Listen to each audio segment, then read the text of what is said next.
Yo, what up, mate?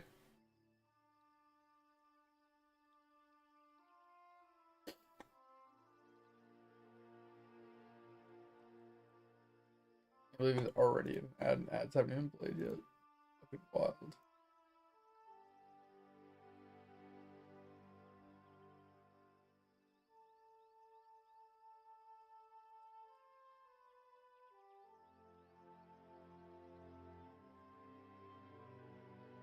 Yo, what up, Dig?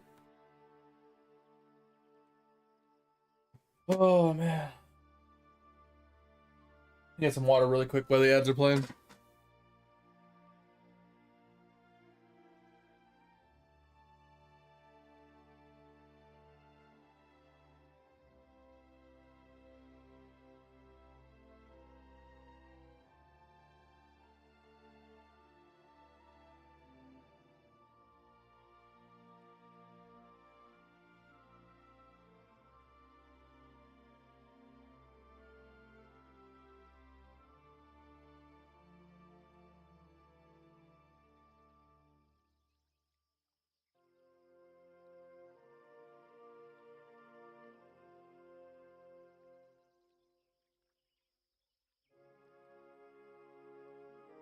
Oh, oh god, what rabbit hole did you go down? I was watching Asmongold's reaction to the Ashes thing. And that's about all. I watched that, and then I started watching the Kingsman CC drama video that was posted 7 days ago. It's like a compilation of everything from start to finish. It's like an hour and a half long. I made it like 12 minutes in by skipping like a lot, but that's what I was watching before stream, and I got sidetracked.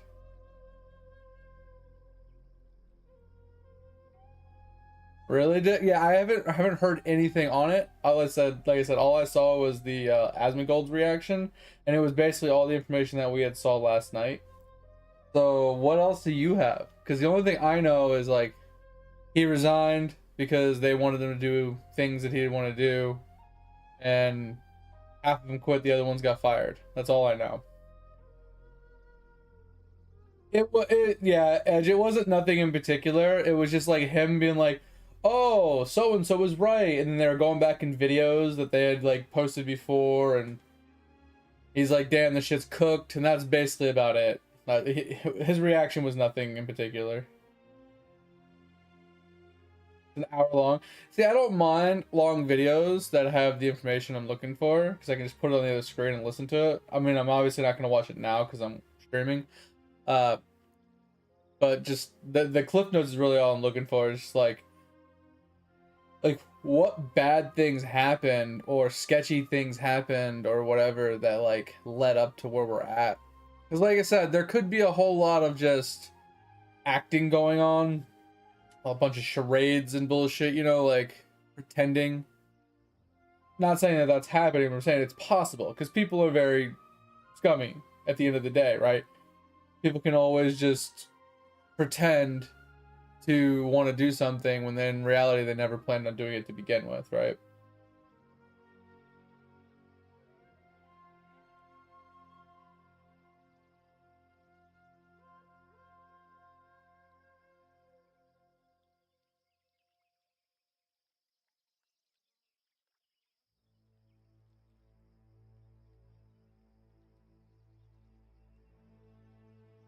Okay, so yeah, so that's one of the things that Asmongold did touch on is he wasn't sure like the whole cause behind why this all happened, but he surmised that it's probably money related, and I agreed with that statement.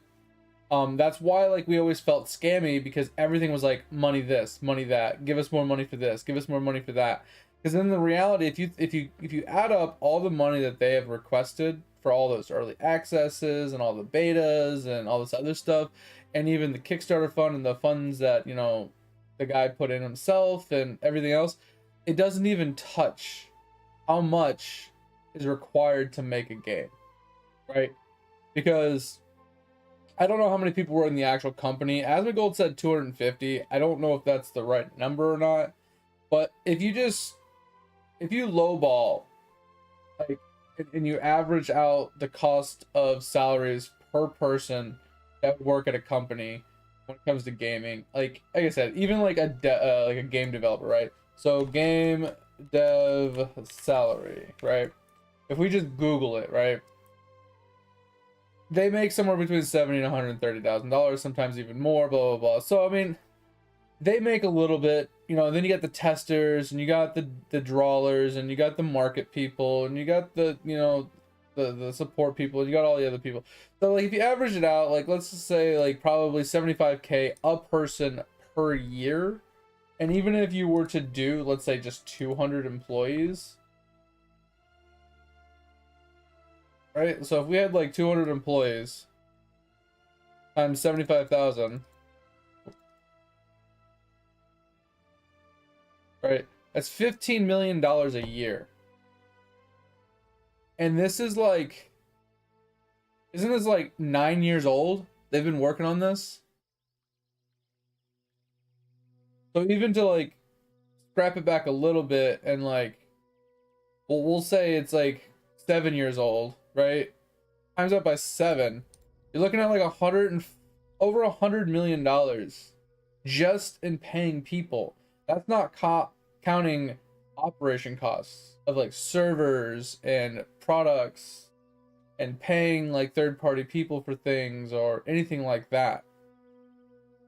That's just the salaries of the people that work there.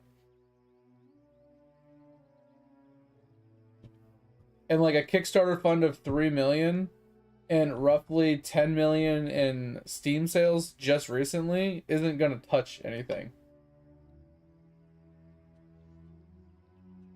Yeah, someone said something about, I saw a meme that was like 2015 to 2026 goodbye Ashes or something like that.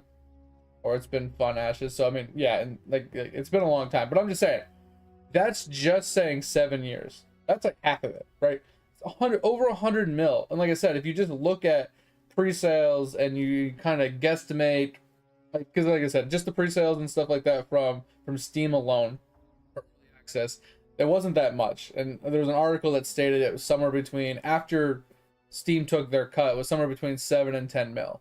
So if we even say that was 10 mil plus a Kickstarter fund of like 3 point something mil, and then all the alphas and betas calculated in, let's just say we double what we have, that's only like 30 mil. That's not even a third of what it would have costed them for 7 years just to pay the employees, let alone all the servers and the maintenance and any other fees and things that they had to purchase and pay throughout the years, right? That's just wild.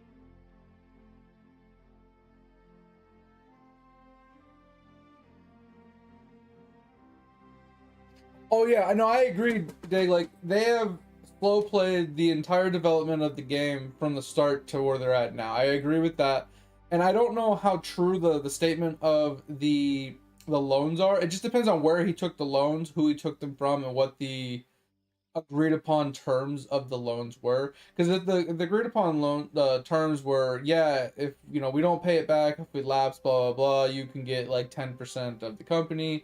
And like that could be a thing, right? That could be a possibility. Because there was part of an article that I did read while I was laying in bed this morning that stated that according to the, like online information that you could find about the company, the only two people that were on the board was the CEO guy that resigned and that person's husband, which was the chief financial officer. There was nobody else on the board, according to what was published, right? So if there's only two people on the board and they're just saying the board's making me do this, then they're talking about their husband. But there could be invisible backers, like you said. There could be other people that have been indirectly placed on the board because of, like you said, like lapsed loans and things like that. And that would make a lot of sense of they're pushing for kind of, I wouldn't say illegal actions, right? But things that he wasn't comfortable with doing because they want their money, right? They're like, hey, we want to see you do this so we can make some money back, blah, blah, blah, right? And he's like, I don't agree with that. I won't do that because blah, blah, blah. And at this point, they want their money. They want their pound of flesh. They don't want it in 10 years from now because they see how slow it's going. They see the bad, reviews. They see the trending downward of player base and the early access. They see all these negatives. They want their pound of flesh now before it gets too bad. And so they're trying to push them to probably squeeze a little bit more money out of these people so they can run. Exactly, Thor. So that's what I would assume is going on.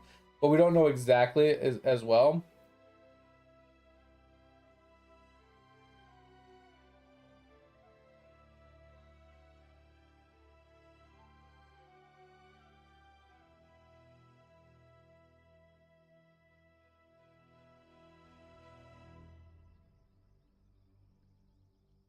The 30, I mean, I'm not gonna disagree with you, Dig. Like, there's not to say that they couldn't have picked up the pace, that they couldn't have, like, actually, because who's to say why they took so long other than recoding it from one engine to another and stuff like that. They could have been slow playing in the beginning because they never planned on actually releasing it, and then they actually decided at some point that they wanted to release it, and then they started picking up the pace, and they could have, in theory, pushed out quite a bit of content in a shorter period of time once they got a bunch of this staples in place, right? Because once all the staples are created and are in place and are working properly, copying and pasting isn't hard.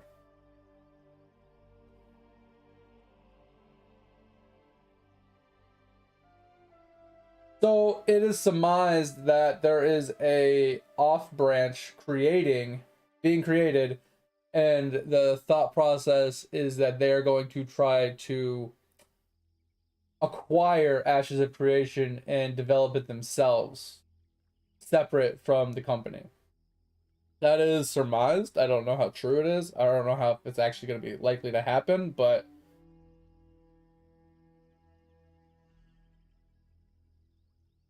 so that's it's surmised already, Dig, that there is a group of, I think it's the senior people that left or whatever, and maybe the CEO that are, I think they're making their own thing separate from Intrepid to try and acquire it. But who's to say how true that is? I heard it on the video I was watching. The Asmongold video that Topher sent me. Somewhere in the middle of that, there was a guy talking with another guy because Asmongold was reacting to somebody else's content. And that person was talking to somebody that was stating that there is a group of people that are putting stuff together and filing a bunch of filings against Intrepid to try and take it over or something like that.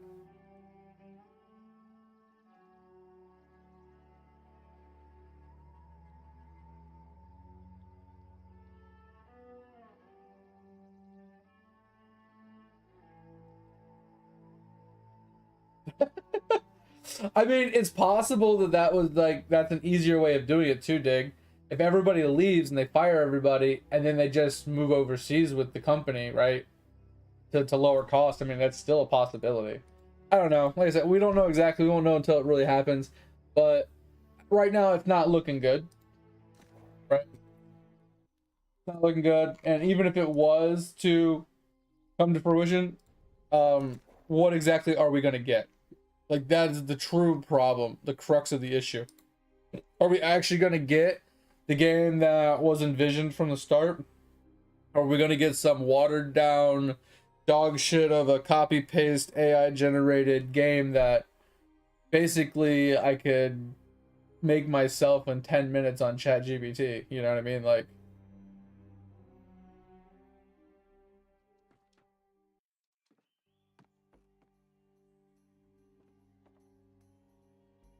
yeah, exactly. Like, who's to say that it's like somebody just making shit up falsifying things, editing things, like lying their asses off. Like it could be a whole lot of like shit like that going. But at the same time, like I said before, who's to say that this wasn't planned 15 years ago, right? And they're like, all right, this is what we're gonna do. We're gonna start a Kickstarter. We're gonna put up a great concept. We're gonna slow play it for a while, try and pull as much money on as we can. We're gonna say that we have a bunch of people on paper and have some sort of like quote unquote documented proof that we do have people that we're paying. So it looks like we're actually doing some work. We're gonna put out very subpar, very slow updates, and then once we feel like we've squeezed enough out of them, we're just gonna stage some sort of uprising and we're gonna run with the money.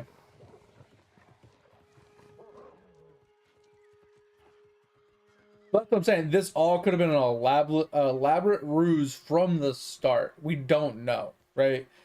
Because supposedly, according to one of the fucking journalists, you can't always read, you don't trust everything you read, is the CEO guy supposedly was part of some sort of multi-level marketing schemes back in the day, and he's supposedly known for being a little sketchy or something like that from things that he's done in his past.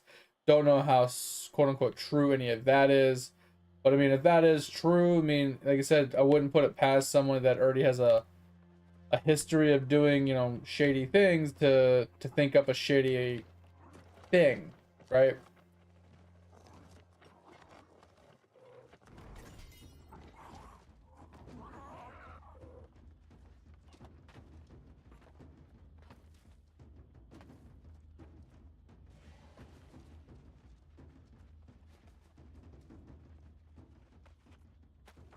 Okay, that's what I was saying. I don't know. I didn't look into it. The reason I say supposed is because I didn't look into it, right?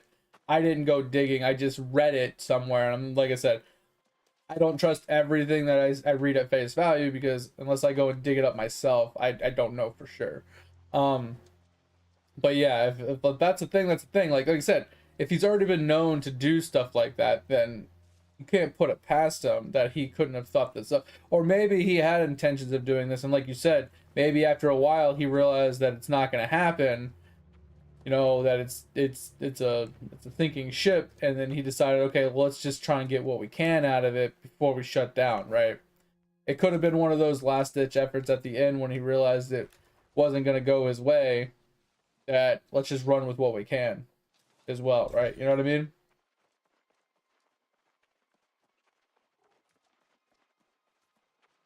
So, as I said, we don't know for sure, but we probably never will at the same time. It's not a big deal one way. It just sucks.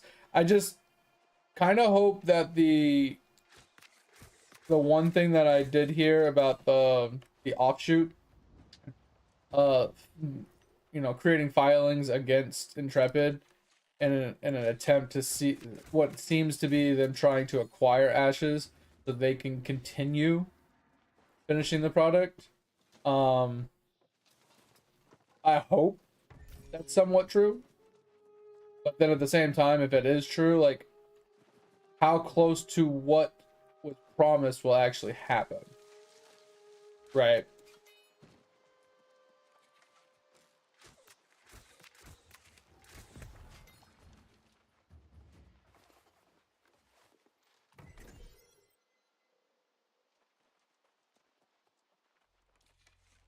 Oh, Morio done. Hell yeah.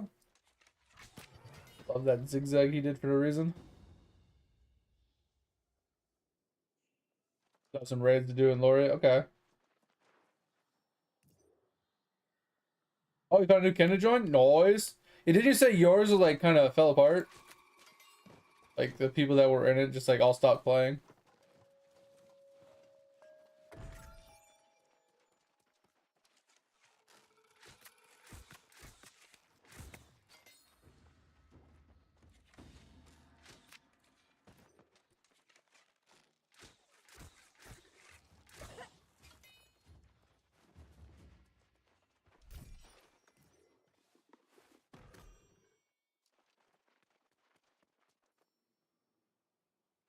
I wonder what he does every day when he logs on.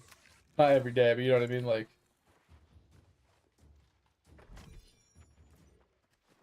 always curious to like see, like when you see someone that logs in regularly, like a guy like Cal, right? One of the guys that used to come in all the time when we played Lotro. Like he would come in all the time and he had like 10 accounts with like he has like 50 characters or some shit. Right? Like a person like that, like what exactly are they doing every day? If they log in and play every day, what can you do every day for the last 15 years on that many accounts?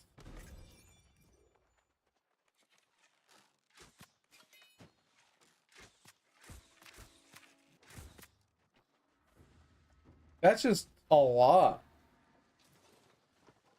I mean, you could do that. You could have 15 different families. You're not wrong there. That's totally doable, Edge.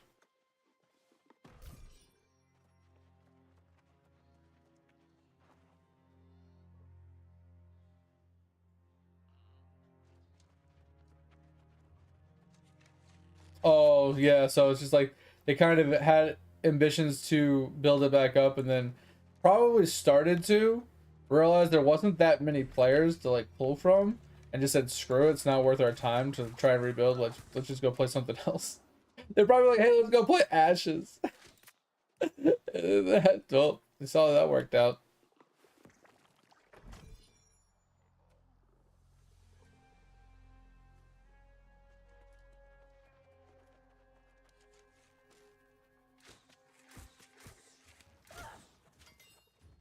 Yo, what up, Topher?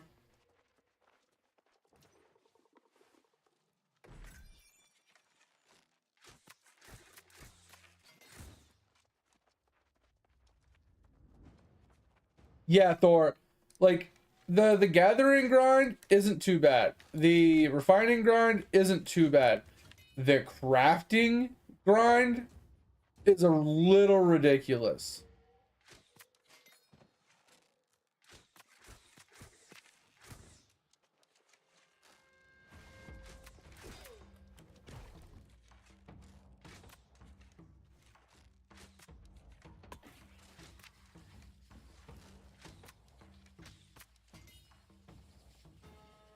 Like, I mean, you saw me working on my engineering. That grind is no fucking joke, man. And I mean, it also depends on which crafting you're working on too. Each one of them is slightly different in difficulty. I would say armoring is probably the easiest because there's so many different armor sets that you can do first time crafts with versus say engineering that has very little amounts of crafts. So you don't get very many first time crafts that actually give decent XP. Um, Weaponsmith also has a lot more first time crafts than engineering. So it's I think it's a step up above engineering, but it's still below armoring. And then I think Arcana is probably below weaponsmithing, but still above engineering. Furnishing is probably right in the middle somewhere. I still think of all the professions that you could sit down to grind out, I do think that armoring is probably the easiest. For crafting one specifically. All to 150 today? That's not too bad. I will say that's a good ambition because a lot of the engineering and armoring and weaponsmithing ones and even like arcana and stuff, some of the first time crafts require materials from other professions, right? Like you need to level arcana to at least 150 to be able to make wisps for some of the weapons and armors. You also need to level your jewel crafting to roughly, I think, 150 as well, so you can cut the purple gems for some of those crafts as well. Um, and I mean, those are the two main ones that I can think of that need to be leveled, at least some.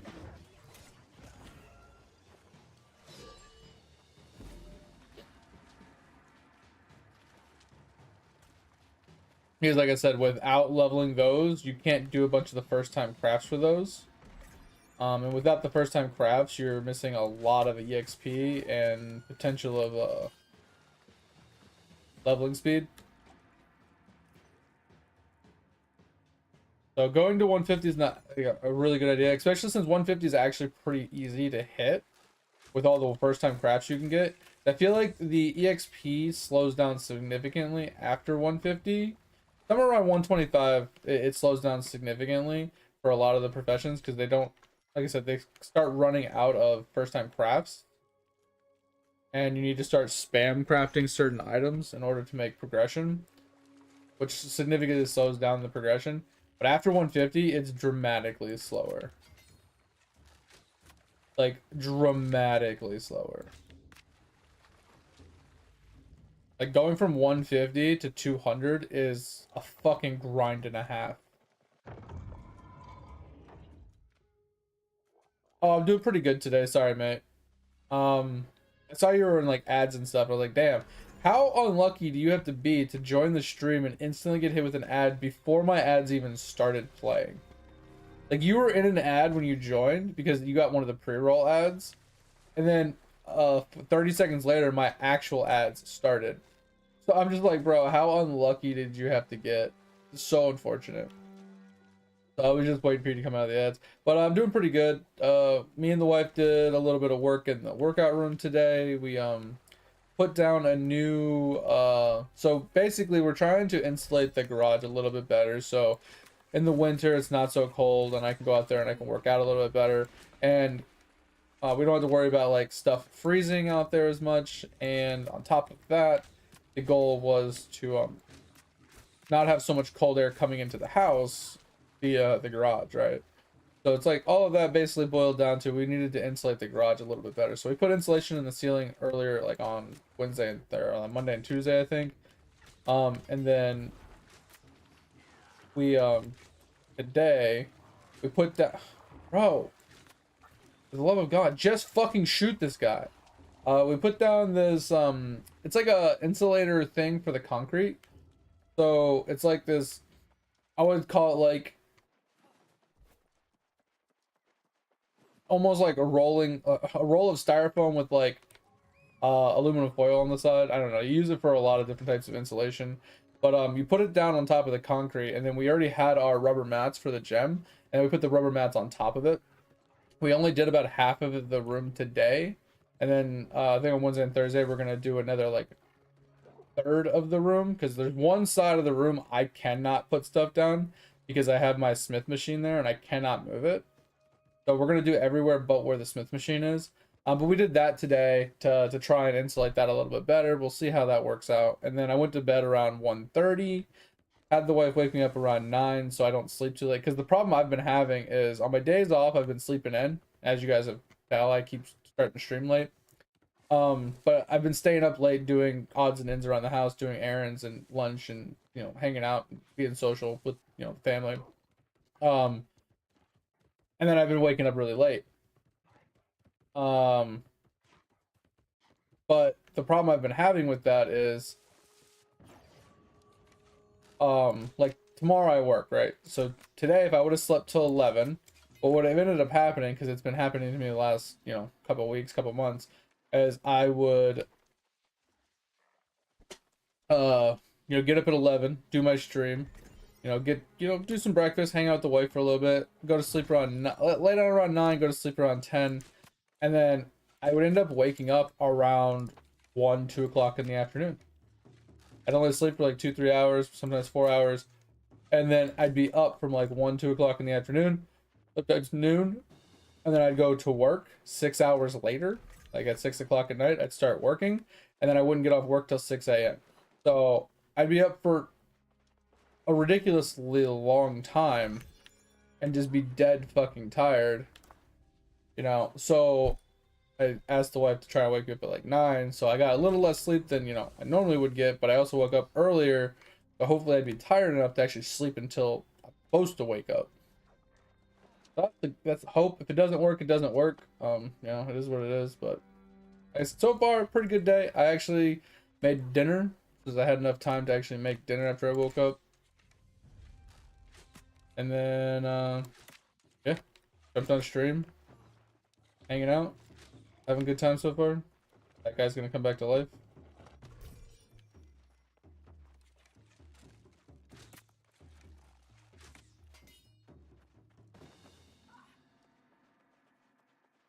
Check top comment. Oh god.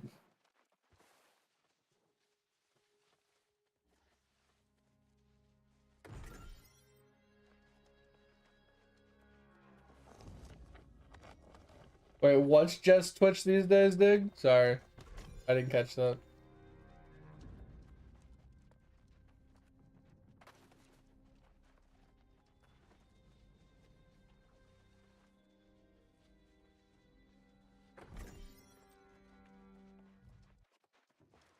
Bro, you know, low key, from what I've gathered from Shroud, is even when he's not streaming it, he plays WoW on the side. He actually really likes playing WoW.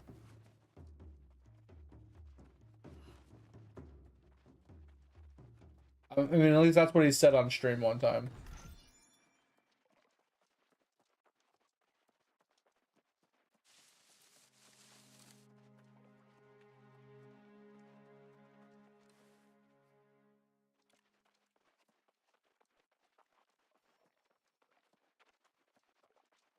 Yeah, Shroud's one of those gamers that even when he's not streaming, he streams for like fucking 16 hours a day. Like, and then when he's not streaming, he's still playing video games. He's just a massive gaming nerd, honestly.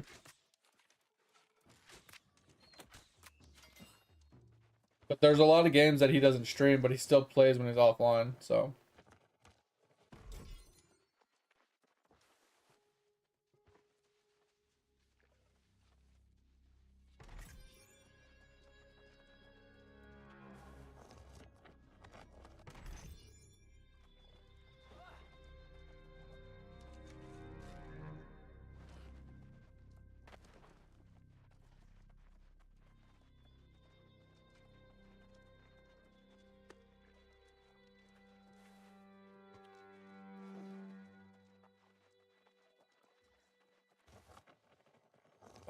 Let me get to a safe spot and I'll read these Discord things.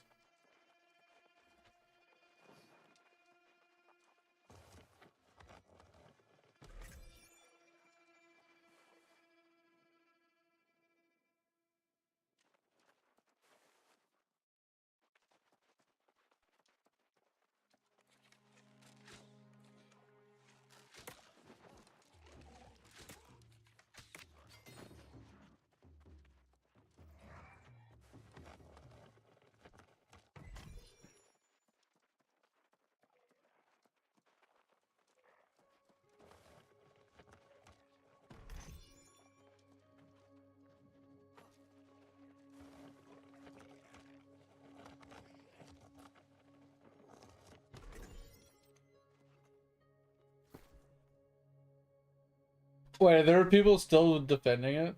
Like, what are they, like I said, I don't see a problem, like, defending it. Like, I defend New World still, like, even though it's not necessary.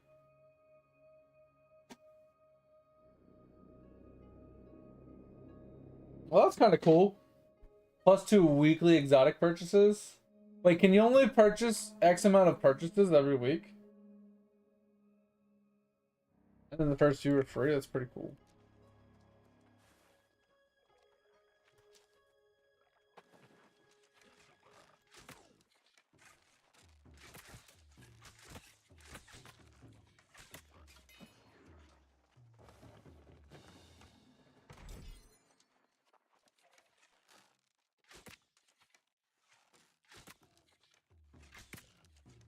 Oh yeah, Topher, he posted an hour-long video of all the information that's been compiled so far in Discord earlier, if you want to watch that.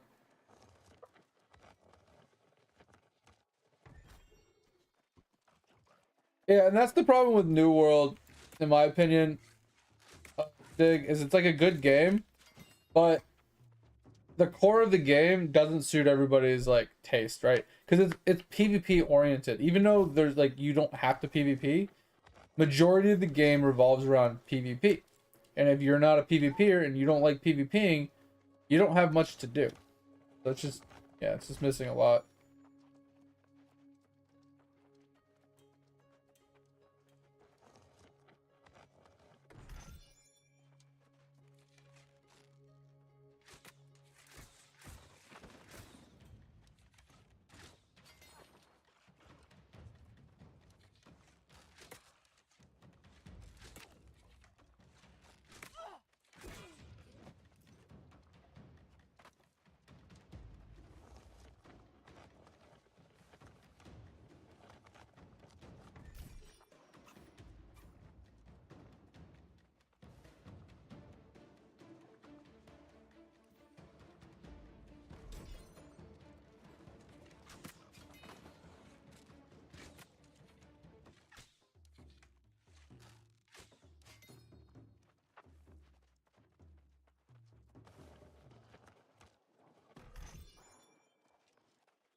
I mean, wait, when? Okay, so Dig, I've been playing since the launch of the game, not alphas or betas, but since the actual launch of the game, and I've never once had to PvP in this game. Not for a single second.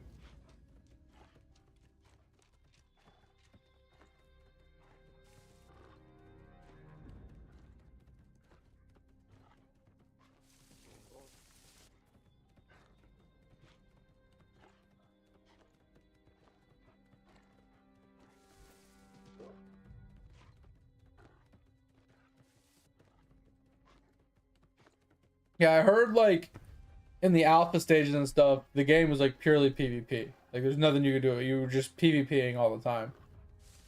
Um, but like on the actual release of the game, that wasn't the thing.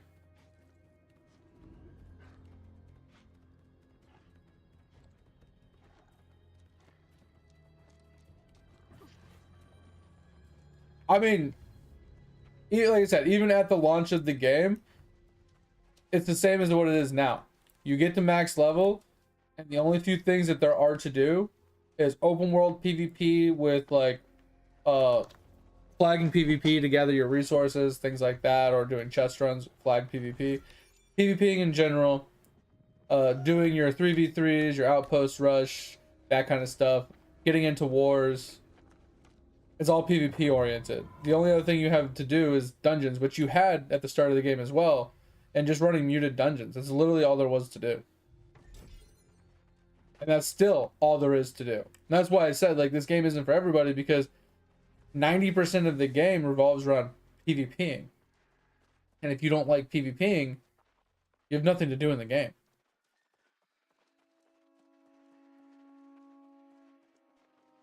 Yeah, I know, that's what I was saying, Dig. Like in the beginning, that's what it was. And then after the alphas and the betas and all the changes that have been made, they got rid of that a long time ago. But as of release, you could literally play from start to finish without literally touching a single piece of PvP. And you could still be fully geared for anything and everything you wanted to do. But you would have nothing to do. Right? Because 99% of the game is PvP oriented.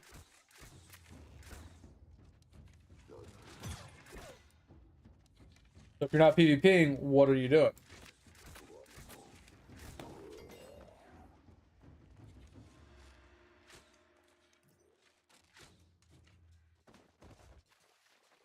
I like how I killed him 3 times, didn't get a single bag drop. I killed this thing twice, I killed the dude, and I didn't get a single bag off of either one of them.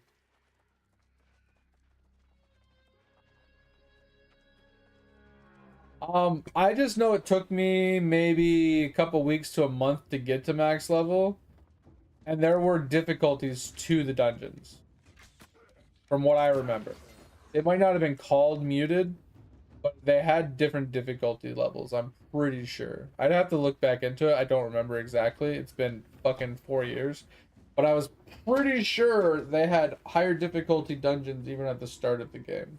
Or at least a month or so into the game release.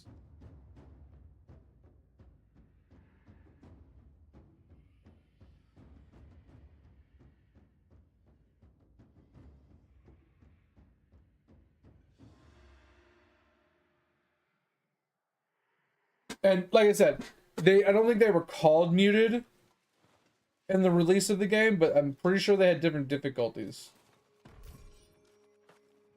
But like I said, that could have been added like a month or two into the game. That could have like I'm 99% sure it did not come with Brimstone. Now Brimstone modified it for sure, but it was definitely a thing before Brimstone came out. Just don't know when before Brimstone, like the exact time. Oh yeah, I forgot. Oh, you talking about the exotic thing that you gave me the answer to? I read it. I just didn't say anything. Sorry.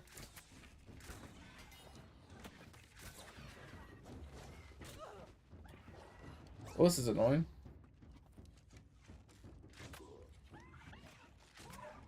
Hate the ghost.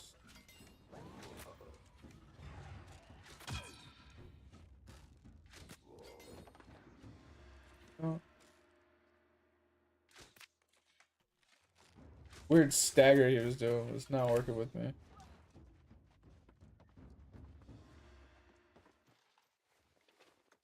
But yeah, I read the exotic market message.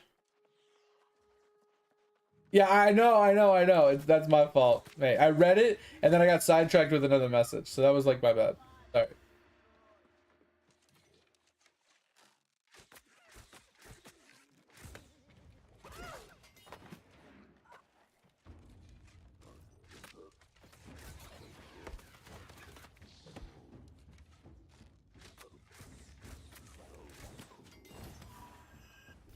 Oh, I still need oh, I already read that. Never mind. I was gonna say I still need to read the Discord messages, but I forgot I already did that.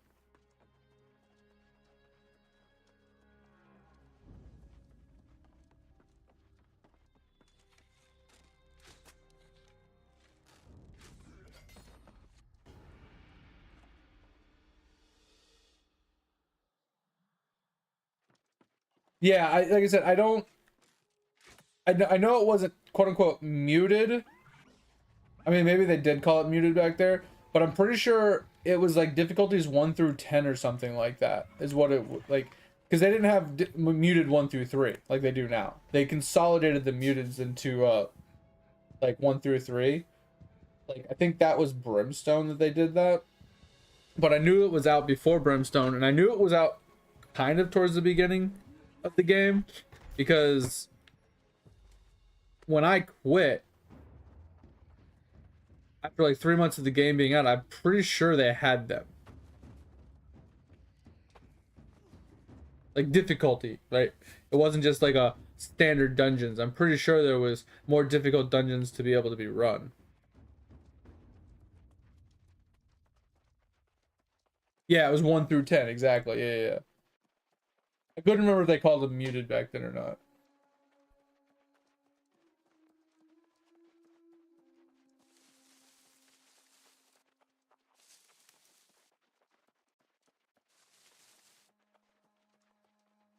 Yeah, and that was the thing too. Is like the game was a lot more boring back then, right? And it took a while to level because the quests were so fucking dog shit. I just remember I got to max level and all I was doing like professions most of the time. I was figuring out like grind locations. I was leveling up my professions and doing that kind of stuff. And I was doing some dungeons here and there, but I didn't do a whole lot. Like me and Edge, I did a bunch of dungeons, but it was nothing crazy. Like we didn't do crazy amounts of dungeons or anything. I hit shift. I love it when it doesn't do anything.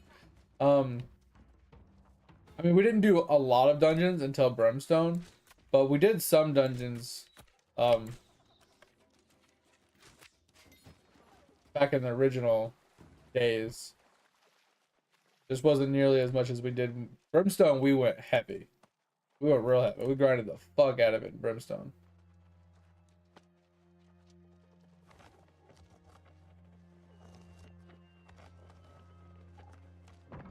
Not saying you couldn't level fast, or what I'm saying is leveling in the original release of the game sucked compared to what it is now. It took a lot longer because the quests were like, hey, run all the way to this side of the map, talk to this dude, and then run all the way the fuck back. And there was no fast travels because they didn't add very many fast travels to the game, and fast travels were extremely expensive. So you basically just never had Azoth because the fast travels were so expensive.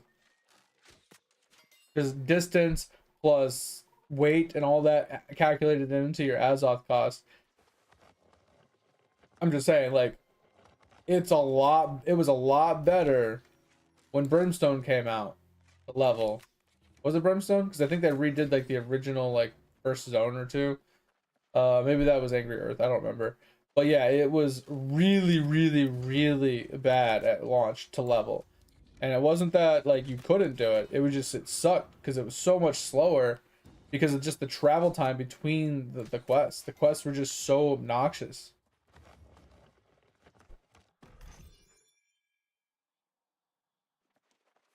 And that's what I'm saying. Thor's like, unless you got into a group to portal farm in like some of those locations, like if you were actually doing the quest as intended, it took fucking forever.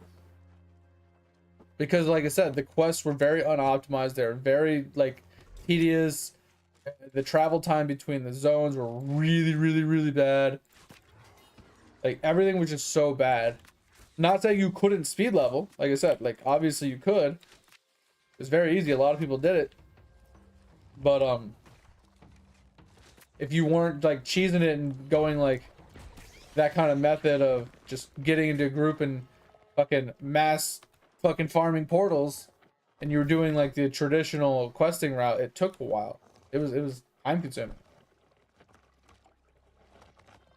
It sucked.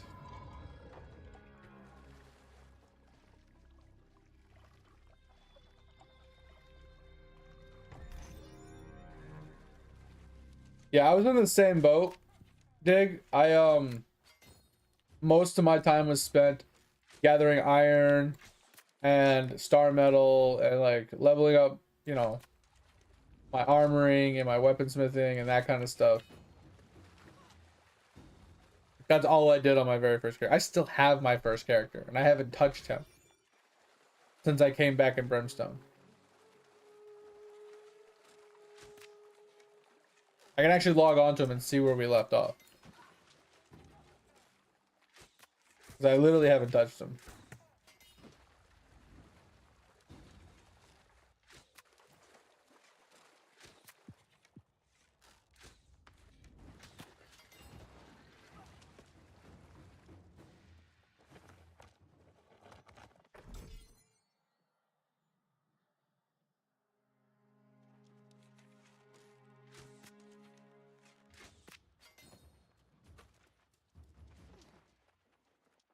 I mean, it was possible, Thor, but you had to do other things other than just quests, right? Like you said, you didn't get a lot of XP.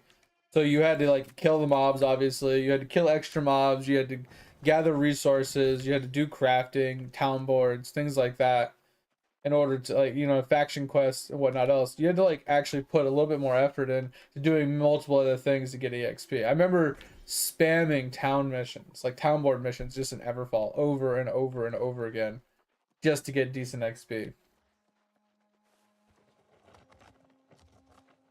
Since October 2021, jeez.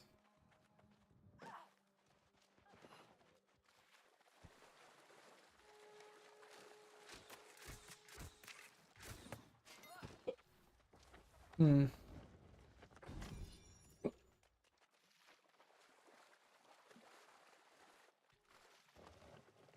All right.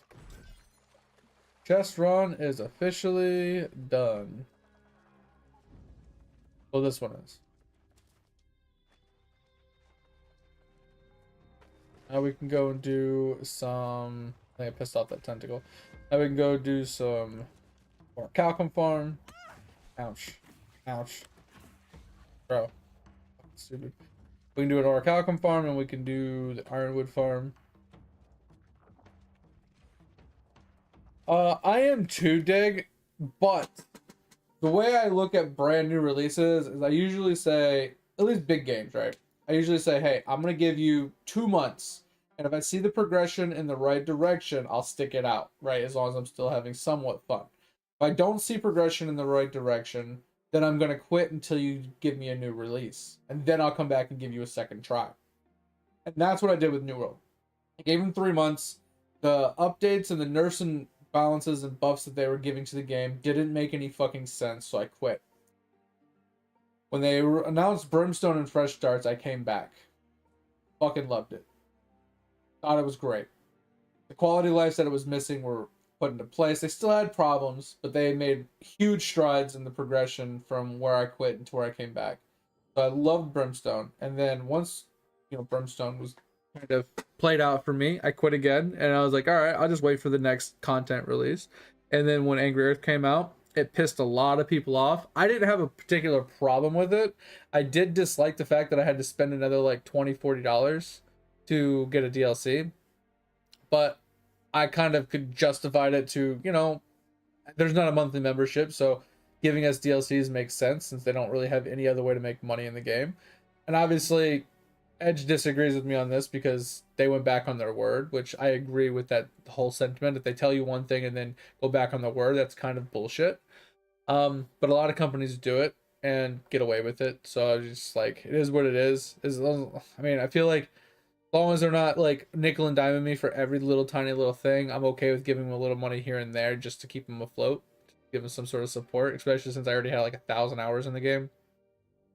But anyway, I bought that, and uh, like I said, there's a lot more that goes into that whole like why Edge was pissed about it, and I don't disagree with a lot of his points, but I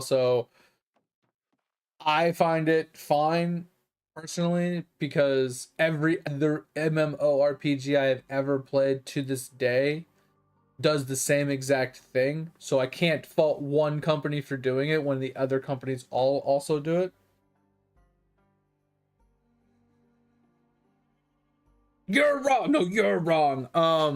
But anyway, so I came back then and they did a lot of quality of life changes again, and they added a lot more to the game, which kind of made it a little bit more enjoyable, but also more tedious. And then this new expansion, it was phenomenal, but they added even more tediousness to it. And then obviously killed the game right after. So it's like, cool, thanks. So, like I said, I'm typically a first impressions kind of guy. If I can find some redeeming qualities of your game, I will wait for more releases before I pass my final judgment if I come back or don't come back. But if I don't see any redeeming qualities in your game, you're just cooked at that point. Like, you're not gonna get me to come back. There's a reason why I never went back to Final Fantasy 14, even though I should. Like, Final Fantasy 14 has done so much good in the last like what 10-15 years or however long it's been out that it deserves a second chance for me. I just haven't been able to bring myself to doing it. All right, abilities do more damage with void. Okay, so yeah, so that's void. We don't want that. And this is mortal strike. No. Okay, so let's get rid of these. Put mining outfit on. Let us put all the strength in.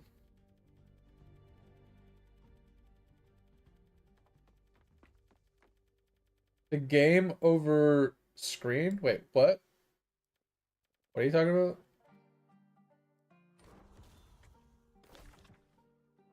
Okay, you lost me on that sentence.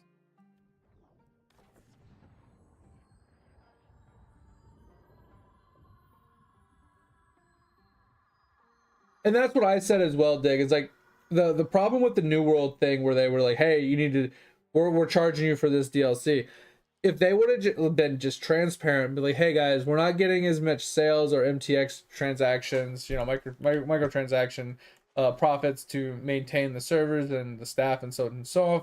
So we're gonna need to charge you for, you know, this DLC so we can keep doors open, keep the revenue up, so we can continue progressing the game and continue, you know, making it.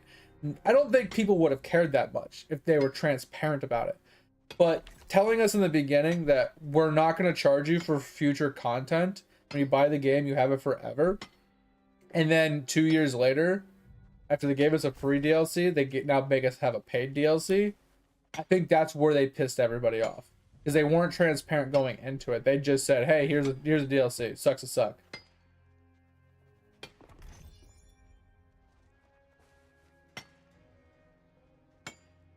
The New World game over screen. Huh? What the hell is that? I don't know what that is. Am I missing something in this game that I've never noticed?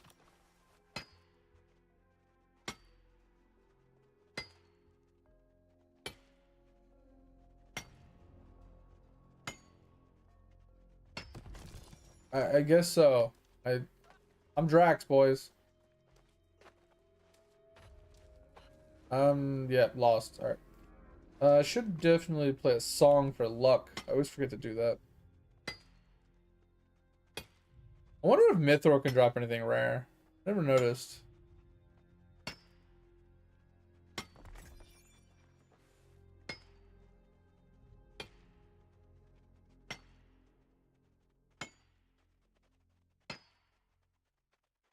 Game over. As in quotes, as it, oh, okay. Right. You can't write that with 0 fucking quotations and expect me to understand that shit. Cause you look thirsty as fuck right now. Game over screen. So I know what you mean now, but the way I'm reading that sentence is like I can pull something up over my new world while still playing it. Right? Like AKA I can open up my inventory while still running, because that didn't used to be a thing in original New World. Back in the day when New World first came out, you couldn't run while having your inventory. You couldn't do this. You couldn't move around and do stuff while your inventory was open. So when you said the New World, the game over screen, I'm thinking, oh, you mean like the screens that you can pull up while you're still playing the game? Oh, okay, cool. Like, yeah, that was a really cool addition. That was a great quality of life.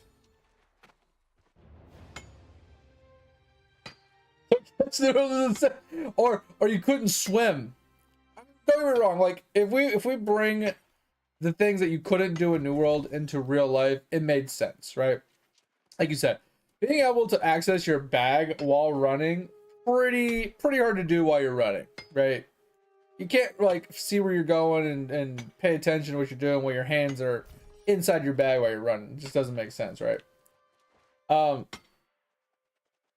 But also, like, if you're in full decked out fucking heavy armor, plated gear, with fucking a big ass two-handed sword and axe on your back, do you really think you're gonna be able to swim?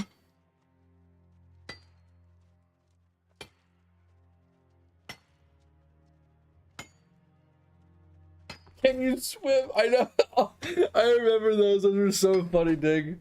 Does it have swimming? Hell yeah. Already better than New World. Such a good meme.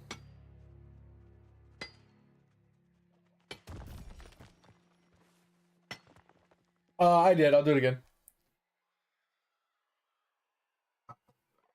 Sorry. Sometimes, mate, I'm in this like autopilot. I see it, I just do it, and I don't say anything. It's kind of a bad habit of mine.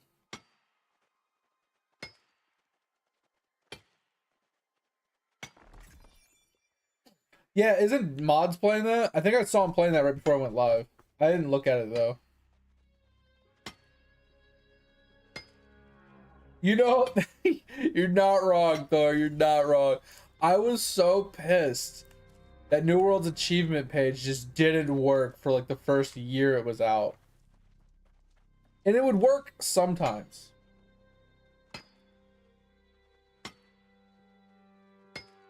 But God, was that fucking annoying. And then what was even worse about it is if you actually got it to open, Thor, and you were looking at it, sometimes your achievements that you had the day before weren't there anymore. It's like it removed your achievements and like rolled you back. And then other days you log in and your percentage would be higher because, you know, it would actually register some of the ones that you've done. And then you log in again and then your percentage was lower. Bro, that shit was ridiculous.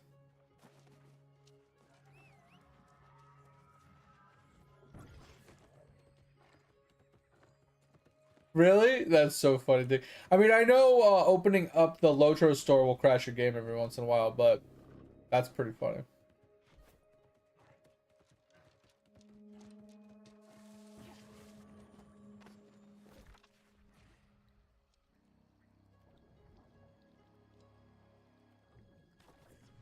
Ugh. Oh yeah, Thor. Are you talking about the? Or did they actually? I think they removed that the one achievement I'm thinking of. But there was an achievement that you had to do all the quests and all the starter zones. Remember that one? And then the one for Merc or for not Windsward, Monarch's Bluff was undoable. Like you couldn't do it. I think they removed that one. But now there's achievements in the game that are completely impossible to do, and they're the ones that say equip gear that gives you 300 plus, gives you over 300 strength. You can't do that anymore because they don't have strength gear anymore. They don't have stat gear anymore. So it's impossible to do the achievements that require that tell you that you have to get X amount of stats with a specific with gear. Yeah, literally impossible to complete those. Can you fucking climb? God, we can swim, but we can't climb.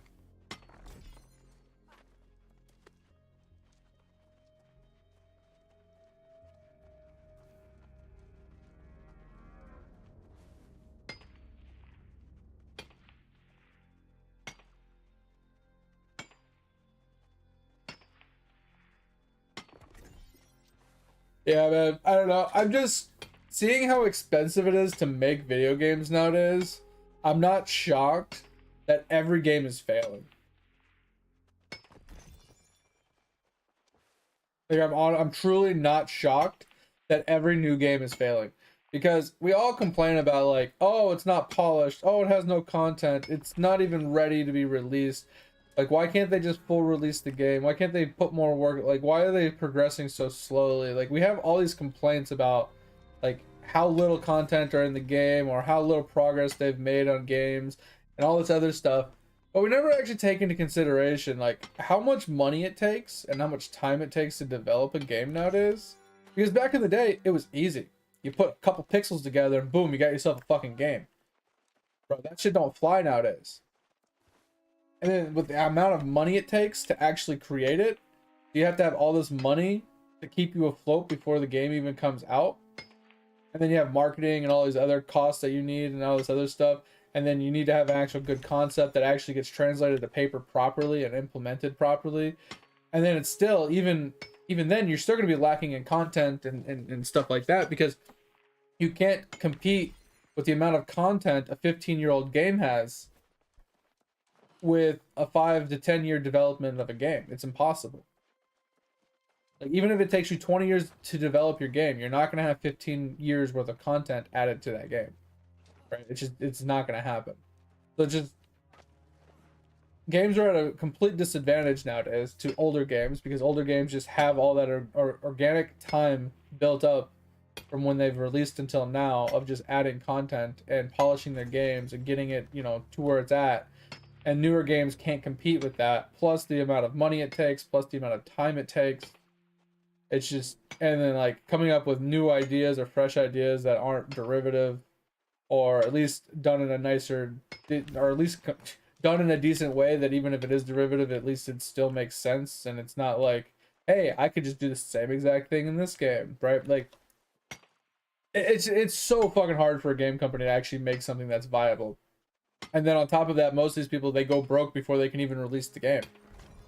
Or they do release the game, but then they go broke shortly after because they burn through all their money and then they don't get as much sales or much money on launch as they would like, because, like I said, people come in, they're like, oh, there's not a lot of content. Oh, you have like 20 hours worth of content and there's nothing else to do. It's boring. It's this, it's that. Just play WoW. And it's like, you're killing these games before they have a chance to do anything, and then they can't even recover because they're just broke. They're literally just straight up broke. There's nothing you can do to save it. So like, and MMOs are the worst, right? Because MMOs, I mean, Asmongold said it in his video, I mean, I agree with it, is I feel like MMOs are the most expensive games to make and maintain. Since they are such an open-ended type of a game, there is no ending. You're constantly pumping money into the game to try and continuously push the game further and further and further. You're always pumping money into these games, and they're so expensive to continuously make new areas, new dungeons, new raids, new gear, new equipment, all this stuff that you have to constantly be pumping into the game. It's so fucking expensive. And to maintain that amount of upkeep and revenue means you have to charge people like WoW does.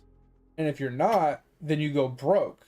But then people are pissed that they have to buy the game and have a monthly membership. So it's just like, you can't win. Like, with the way games are going, with the way people are treating game companies and stuff, I feel like in the next 5 or 10 years, we're going to have very few games to play. Like, we already are struggling at having games to play. It's going to get worse. I 100% believe it's going to be worse. Because the more people that downvote games because they don't have content, and the more games that flop, and the more companies that go out of business because they can't maintain, to make a game or whatever, and then the game flops and they basically close their doors, right? The more game companies that do that, the more games that flop, the worse it's going to get. And less companies are going to want to, buy into it. Less companies are going to want to, attempt it. They're going to, go to different genres. So we're going to lose more and more MMOs. There's going to be less and less MMOs to play. There's going to be less and less companies even investing into thinking about doing MMOs. And we're going to end up with even more and more AI generated crap. That's just copy and pasted fucking mobile game slop over and over and over again. Like, that's what most of our games are going to most likely just be: AI generated mobile games going forward. In the next 10 years, I guarantee you that's what we're all going to be playing. We're going to be playing games like Lost Ark and fucking Throne of Liberties more and more often. We're going to get more and more of those games, and it's going to be horrendous. Not that those games couldn't be good, but the way that they went about making the endless loop of the gameplay was just so bad. Okay, somehow I missed all 3 of those shots, shooting directly at that guy. That's just crazy. So I don't know. I don't have very much faith in the gaming industry right now. I truly feel like gaming as we know it is almost over.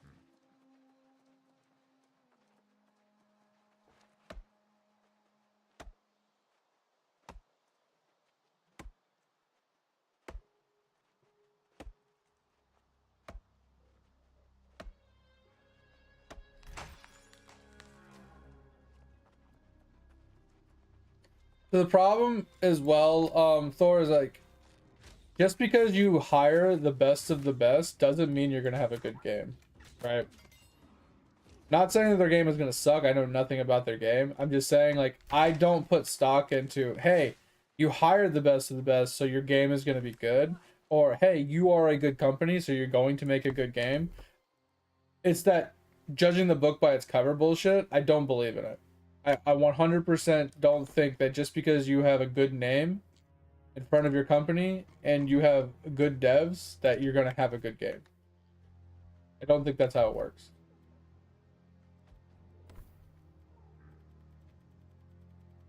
Like I said, I have to look at the game and I have to see it for myself, but I mean, it's highly likely that they'll make a good game, right? But there's been a lot of games that have come out from companies that have been good, but after a few months, they're dead. And it's just because, once again, there's not a lot of content to it, and it's missing a lot of quality of lives, and it takes them so long to give like another piece of content. Or because the thing is, like, it's not the amount of content you give us at launch, it's the quality of the content and the quality of the replayability of content. Does that make sense? So the replayability slash the endless game loop at the end of the game is what matters if a game lives or dies after its launch, right? If there is something fun to endlessly loop at the end of the game that people enjoy doing, or there's replayability to replay through the game multiple times while we're waiting on new content for other like alts and stuff like that. Once again, endless, you're looping the game multiple times. So the endless loop at the end of the game is what matters. Even if you don't have a lot of content, if you have a great endless loop, it doesn't matter how much content is in the game. So I'm hoping that these games take that to heart, and instead of trying to focus on giving us a ton of content at release, they focus on what the end game loop will be and try to give you multiple in-game loops that everybody can find something that they would like, so it passes time while waiting on content. That's where I think games are struggling right now. The reason WoW was so successful when it came out and why it still is their endless loops are tolerable and kind of nostalgic at this point, where people have been doing them for so long. It's kind of just their daily routine. It's just something they do on a daily basis. They're just so used to doing it, it just works. And I think that's why WoW has done so well over the years, is because they hit the nail on the endless loop. And now, don't get me wrong, I liked their endless loop for a long time, and I just got bored of it after a while, and I wanted to experience it in other games. And my mind just keeps going back. It's like, oh, I should just go play WoW, right? I should just go play WoW. Like, why not just go play WoW? It's like what it is every single time. It's like I'm doing the same thing I would be doing in WoW. I can just do it in WoW. Like, but I just got bored of the WoW content after a while. Oh man.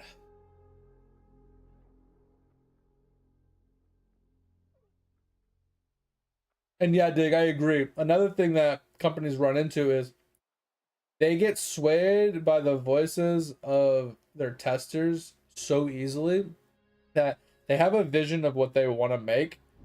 They have an alpha, and they throw their vision out the window. And then they have a new vision. They have another alpha. And they throw that out the window. You know what I mean? At the end of like their alphas and the betas, you went from a game that looked like this to a game that looked like this, and you're like, these don't look anything alike. So the original concept is completely gone. Not every game does that, but there's a lot of games that have had that happen. I can't name them off the top of my head, but I'm just saying, like in general, that is a typical thing that does happen.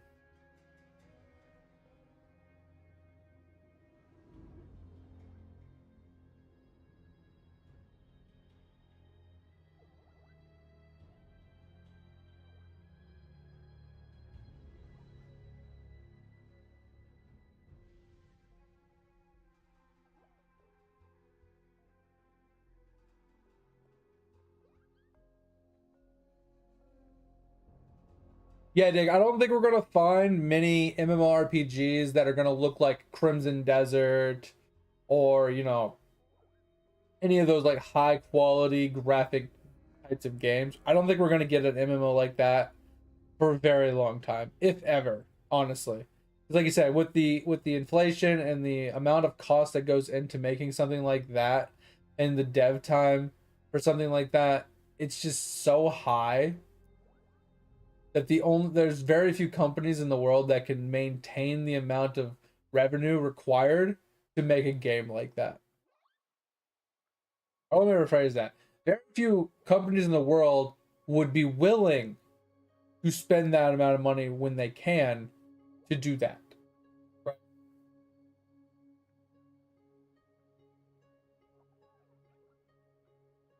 I mean, I don't think Riot's ever made a bad game, right? Let me look. What games has Riot made? Let's look. According to this, Valorant, not a bad game. I wasn't a huge fan of it. Just an FPS game. Sure, it was decent. It's a good game. Don't get me wrong. It's a good game. Top tier game. A lot of people love it. It's got great potential. I just personally don't like it. Right? It's just I get bored. Auto Battle Teamfight Tactics. Once again, it's a spinoff of their Lord of the Rings game. It's good for what it is. Once again, not a game I enjoy. Card game. I've never played this. You told me about it. You said it was okay, or you said it was good. Never played it. Don't know anything about it. Can't talk about that one.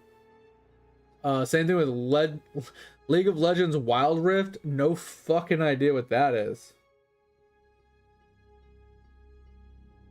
I like how League of Legends isn't on this list. Oh, it is. It's up here. So yeah, obviously League of Legends, a go-to. But and then Valorant's a pretty good one, and their auto battler is pretty good. But I know nothing about the card game, and I know nothing about this console mobile Wild Rift game. Yeah, like this one, Rune Terror. No fucking idea what that is. It's the card game you told me about. Look at that. It's not that they're bad games. Some of them just aren't very known, right? League of Legends, obviously, goated. Teamfight Tactics, decent. Valorant, pretty goated. Like I said, those two, like none of those games are really my cup of tea, honestly. And these two games, no fucking idea. And is this the one you're talking about? The X2XKO game? Is this the one you're talking about? I have no idea what this is.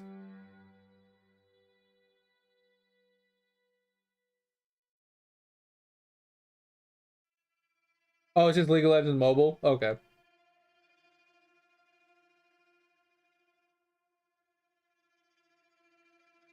They got some tabletop game coming in. Another fighting game.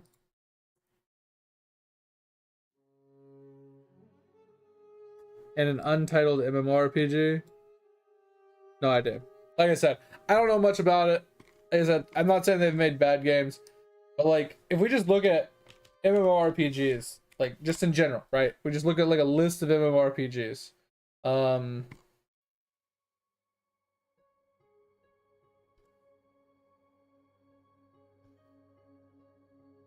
We just see a list.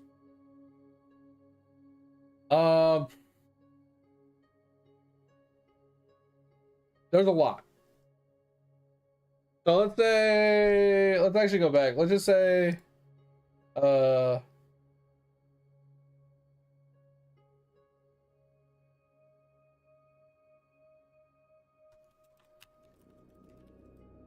the last 10 years. Right.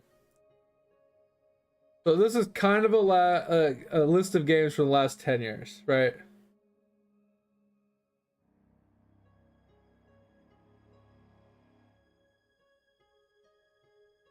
Yeah, that's the thing. The game itself, mate, isn't a bad game. It's the community that ruins it for me. And I'm not a huge fan of that genre, right?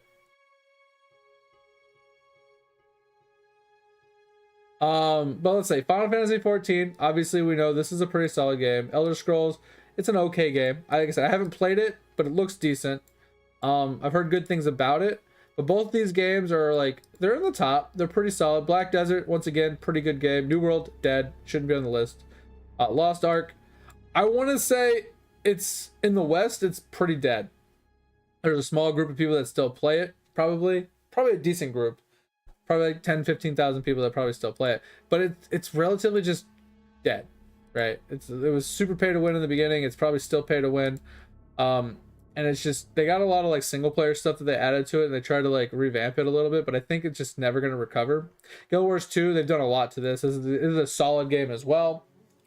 Albion, I think it's a good game. I haven't played it myself. I've heard a lot of good things about it, but it does have some really niche things in it that kind of throw people off.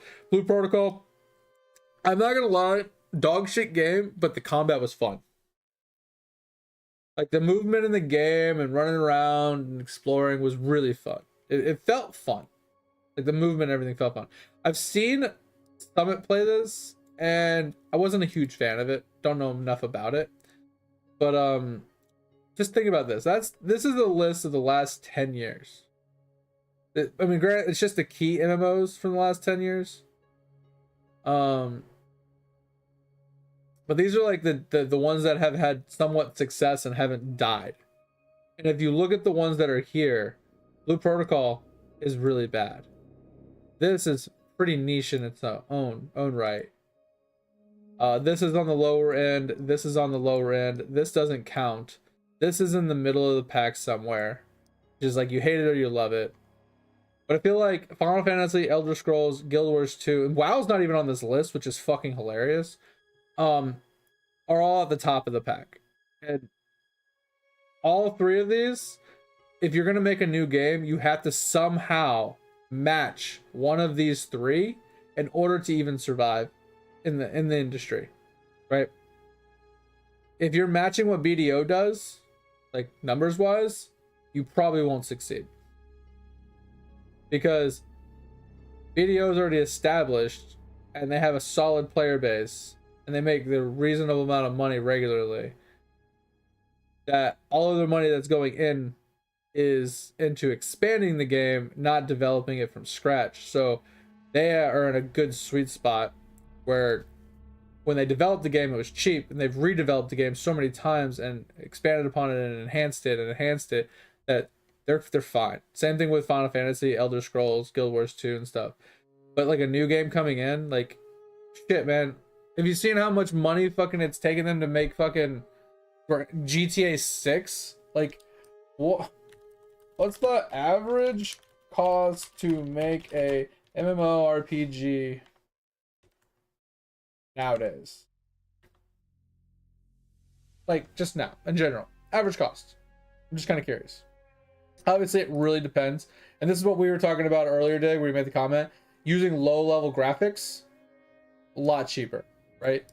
High-level, large mobiles, much more expensive. Complex online, right? This is where you start getting wild with it. Like if you're trying to combat high level like graphics and stuff with an MMO complexity like online game, you start getting wild numbers. But like this is what we were talking about before. Like it's not just one thing, right? The development costs, average developer monthly costs, salaries, utilities, and tools range between 8,000 and 16,000. Which, I mean, if we're is that per person? Because if it only costs your company $16,000 a month to operate, you're doing something weird. No one's getting paid.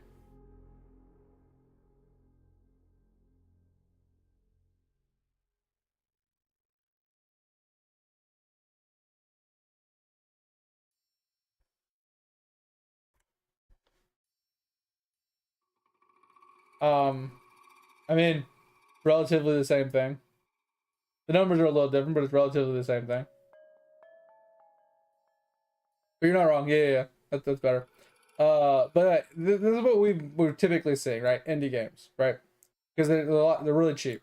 Usually the graphics are kind of bad. Yeah. But they can be relatively expensive. Mobile games, once again, relatively cheap to make, and no one really likes it. Mid-tier games, this is more or less like the AAA titles are the big names that we see, and they typically flop just because they're just selling it based off of their name. They do well, they make the money back, but it just feels like it's not worth it. This is typically the sweet spot we're looking for, is the non AAA titles that come out. But where's MMO? Okay, open world MMO. Like, look at this. Like, I'm actually shocked that the shooter is so expensive. But like regular RPG game, relatively cheap. Platformers and puzzles, relatively cheap, right? Even a VR kind of style game, pretty cheap. But shooters and open worlds are ridiculous, and open worlds trump it by a lot. But yeah, this is what I was trying to figure out. I was like, so you have the different costs, right? And like this doesn't break it down the other way I was looking at it, but like you got your labor costs, all the people you have to pay, so on and so forth. Yeah, for senior roles. So you're paying 100 to 200K per senior role. So we're talking about like lead developers, managers, stuff like that. Depending on how many you have, that gets expensive. Then you got your marketing fees, or how much it costs to like publish and get your name out there and ads and stuff like that. And then you got your artwork and all the technology that goes into it. So your tools that you're using and your assets and people you're hiring, you know, textures and the movement and everything else that goes into it. That there's that. And yeah, the longer it goes on, all of this calculates in to the timeline of how long it takes you. So you want to get it done faster to save you money, but you want to get it done right. So, I mean, like, there's no real true calculation we can talk about, but the fact of the matter is, even if you went with like a lower end like a maybe a mid to indie style type of budget, right? Lower end graphics, kind of mediocre gameplay in an MMORPG, you're still looking at spending a hefty penny and a lot of money and all of this stuff. But once again, if you're going with that kind of lower end indie kind of look, smaller type of game, you're not going to pull in great numbers, right? Like, let's take Raven Dawn, for example. Right? That game was cool. It was kind of retro looking. It was kind of interesting. But player count?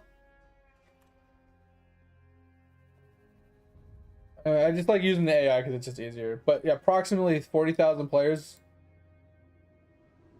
still play the game, which is actually an extraordinary amount of players that I did not think still played this game.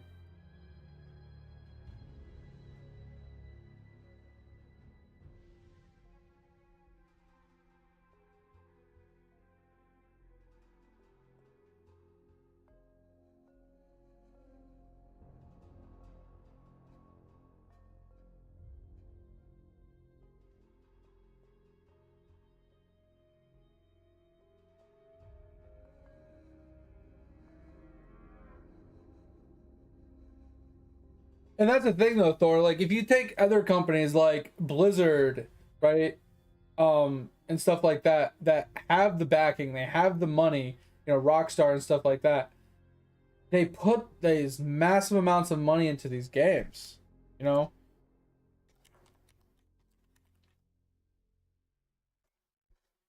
And not all of them work, right? Like Overwatch is a pretty good one. I mean, okay, let me go back. Hearthstone's good. Overwatch was good. StarCraft was good. Diablo, we won't talk about that. Warcraft is good. Like those four are really good games for their genres, right? They did well. They still do well. They're great games. They're staples. But like I feel like they haven't come out with a new game in the last 10 years that has competed with these, right? Overwatch 2 is just like a reintroduction of the original game, just like going from Diablo 1 to 2 to 3 to 4 to whatever. Like they're just reiterations and it does well. It's got great sales, but you're just paying for the name of the game. The game itself, in my opinion, isn't that great. But what the fuck is like Warcraft Rumble? Here's the Storm, actually a pretty fun game, but I feel like it's pretty fallen off in MOBAs. I feel like it's not very popular.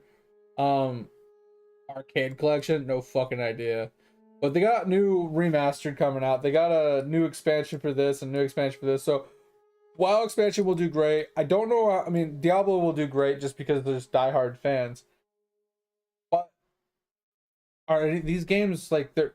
I don't know. I feel like you're paying for the AAA and you're gonna get a AAA experience.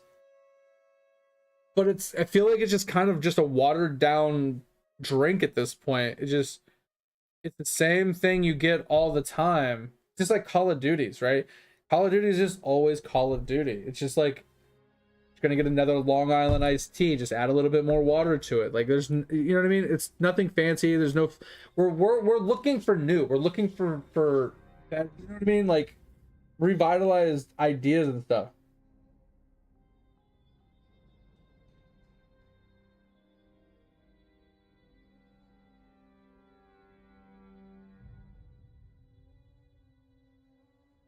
I mean, even if they didn't put it in a maintenance mode, it was never great. Right? I feel like this game doesn't have the potential as League of Legends or Dota. Because it's just a brawler. I mean, there's strategy to brawlers, but the way you play Heroes of the Storm is night and day difference than the way you play a traditional MOBA.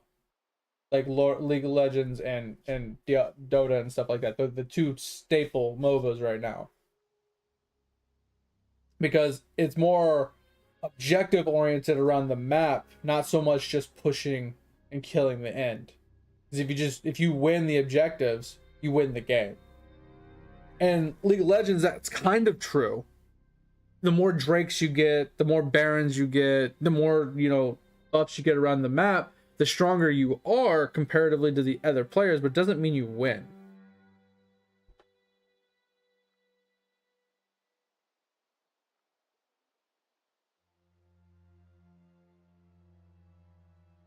Wait, Jukas, what are you talking about?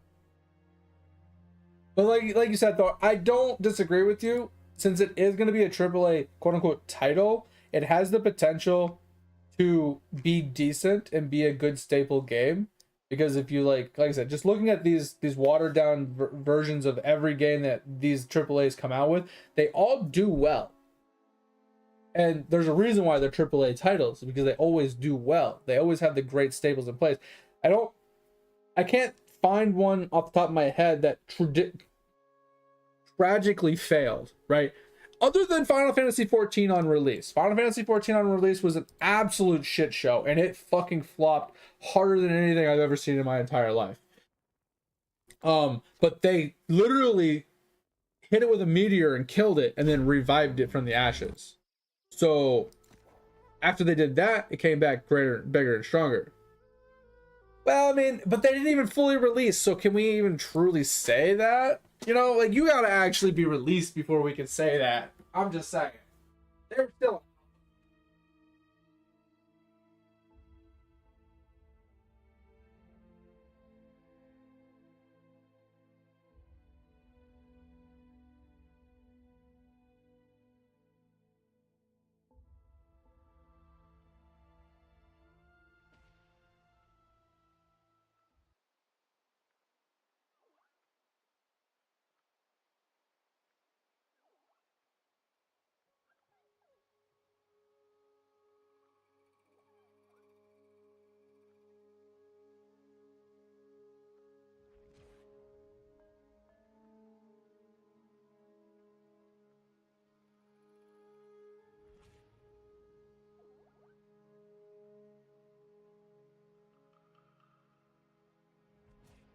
Sorry, I had to pee. So also, I don't know what makes a game a AAA title or not, specifically, but would Ashes be considered a AAA title? Like, I feel like they're like an unknown company that has never made a game before. How would they be a AAA title? You know what I mean? Like, I feel like that's... I don't know. Like giving an unknown person, like, Keys of the Kingdom, almost.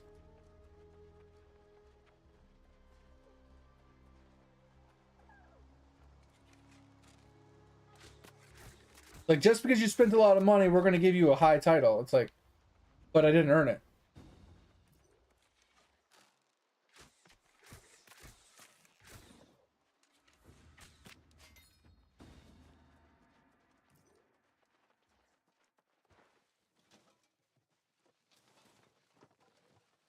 Oh yeah, Jugas, yeah. So the AI thing does get... So it's not that they get it wrong, per se, Jugas. It's like, since you can't lie on the internet, you know, not a thing. It pulls information from, like, Reddit posts and threads and, you know, forum posts, or, you know, people that have posted things on the internet, and it compiles it all together into a one lump sum. And obviously pulling data from unreliable sources will give you false data, right? So I wouldn't say that the AI itself is giving bad data. It's just it's pulling bad data from the data it's given, which is obviously just like any person would do.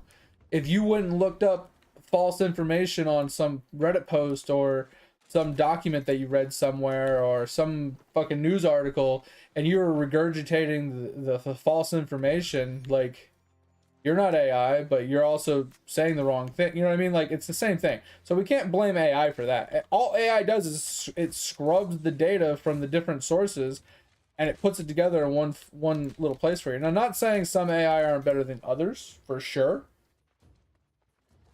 Some AI can possibly, like, I don't know for sure, but I'm assuming some AI can correlate one information against another and kind of maybe deduce one is right and one is wrong. It's a possibility. And some can't. Some just pull the information and put it out there, and it is what it is. So it's just like some are definitely better than others. Some have been trained better or learned better or whatever, however else you want to look at it.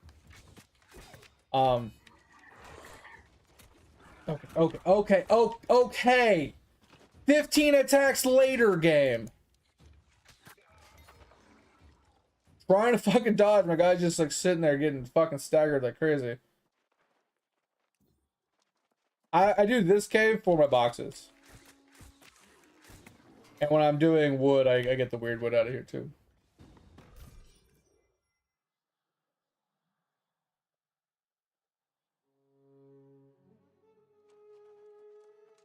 Yeah, I'd have to look up the definition of a AAA title, because I thought AAA was like a game company that has made a game that reached a certain level, right? Kind of like a YouTube channel that gets one of their like YouTube plaques sent to them because they hit a certain milestone, you know, or a record label, or producers and stuff like that. Like I feel like even movies, right, that they win a certain amount of awards or whatever. I feel like that's what a AAA, like, you need to hit a certain threshold of something to be awarded the AAA title. You can't just say, hey, I've spent a lot of money, I'm a AAA game. Kind of thing, right? That's what I'm looking at.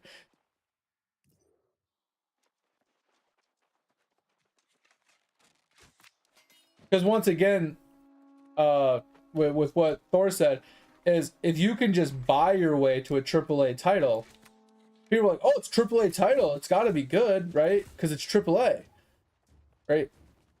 That's just throwing your money at it and trying to make it work because you're putting more money at it, right? That's like a rich person just trying to make whatever they're trying to do successful with just putting money at it. Not trying to put skill into it, not trying to actually make it good, but they're trying to make it seem good just by throwing money at it. Just because you throw money at something doesn't make it good. Just saying. You can spend $1 million trying to make a piece of dog shit taste good, but it's still a piece of dog shit at the end of the day.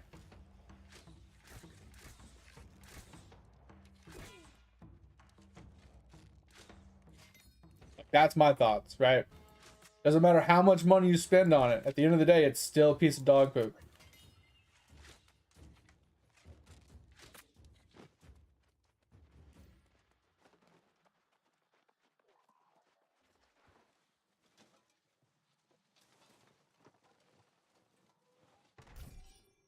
It should have been shutting down. That's really funny.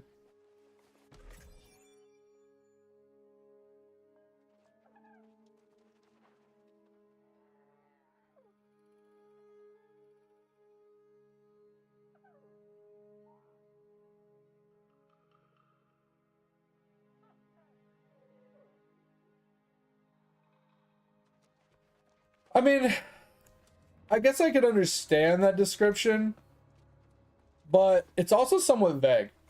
Because once again, it's just saying that if you have a lot of money, you're a AAA. That's all it's saying.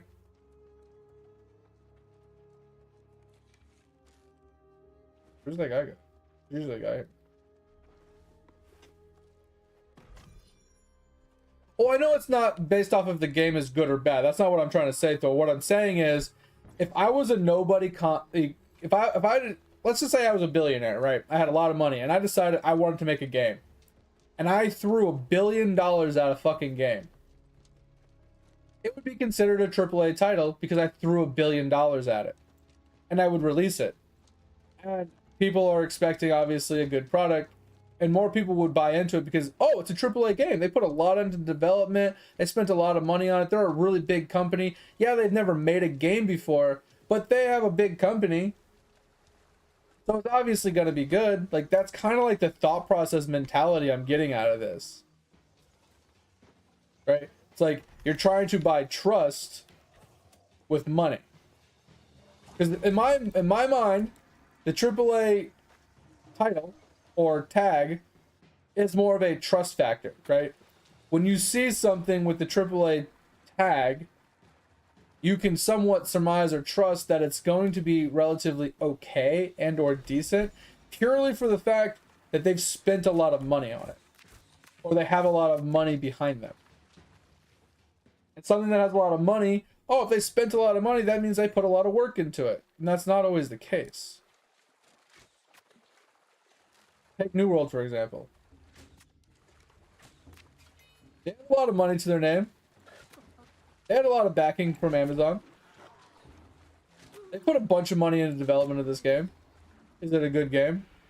I mean, some would say yes.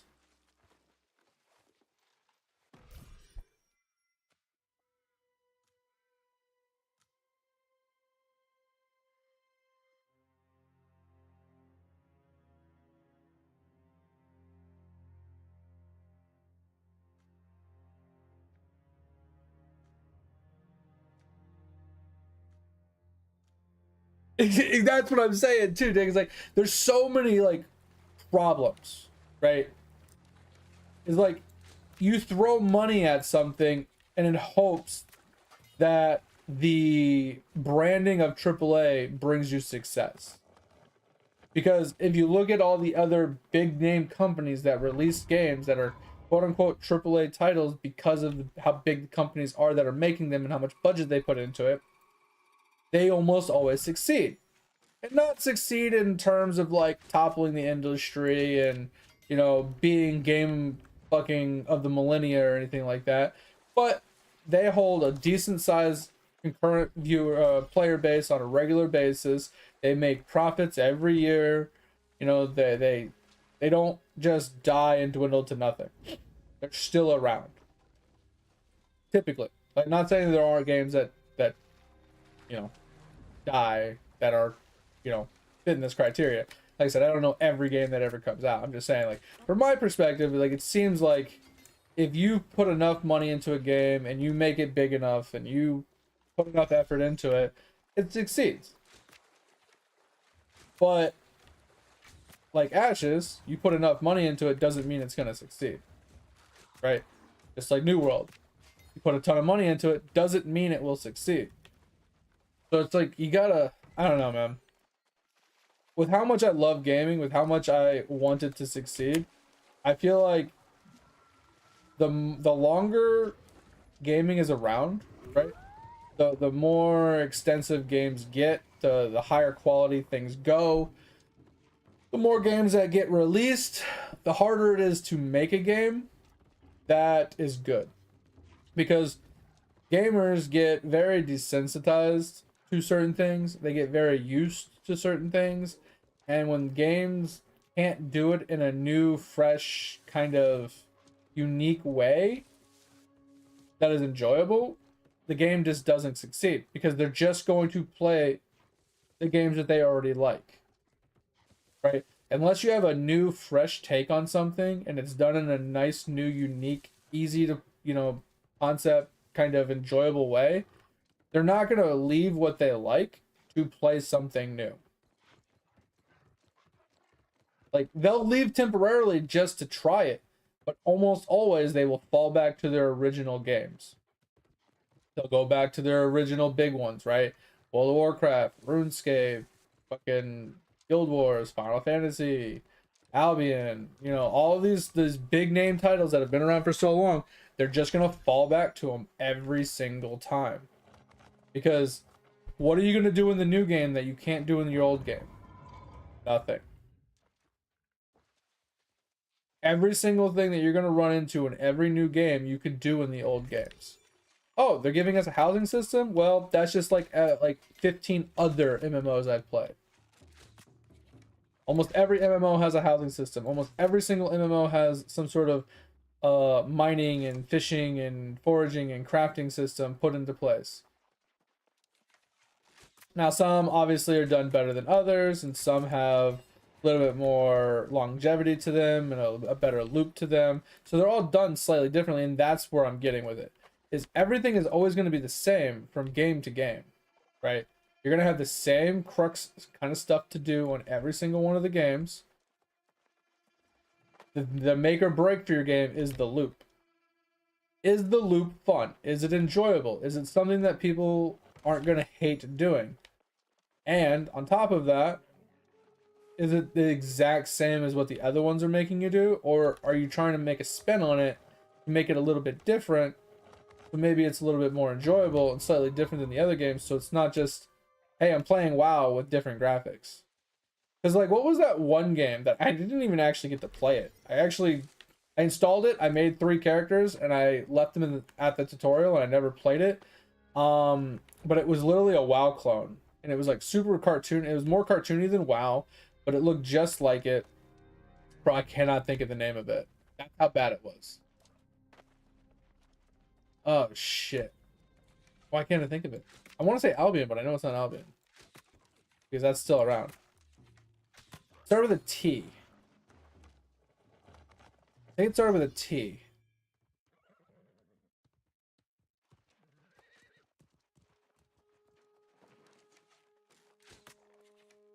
Terra? No. This is newer. This is the newish game. I mean, it was in the last like 5 years. I almost want to say Tibia, but it's not Tibia because that's old.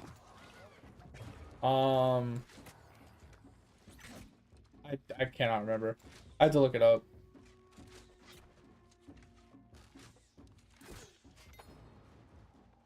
No, it's not Rift. Starts with a T, and you say Rift? And Runes of Magic? No, I didn't try that. There's a handful of games I need to try to this day, so. Yeah, so with so that's one thing too, Dig, is every time a new hyped game flops, those players have to find somewhere to go, right? So all the players, 5,000 of them, that were sucked into New World now have to find a new home. So those 5,000 players are going to spread out to the major ones, you know, Guild Wars, Final Fantasy, World of Warcraft, Albion, those types of games. And then when a new game, like let's say Bitcraft came out, you know, a bunch of people flocked to it, and then when that flops, now they have to find a new place, right? And like these older games are just taking advantage of it over and over and over. No, it's not. It's a single word.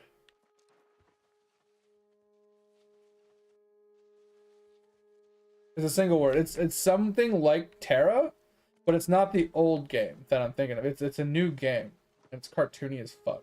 Hold on, let me just get up here. Let me pull it up. Hold on.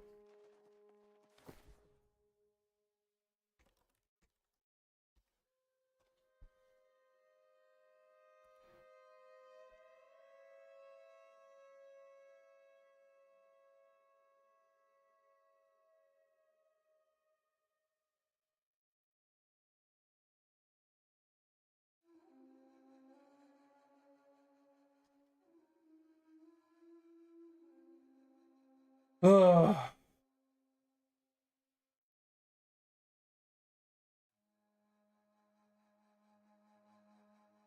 Love it when you click on something and it's just thinking, and just fucking thinking, and it just never fucking loads.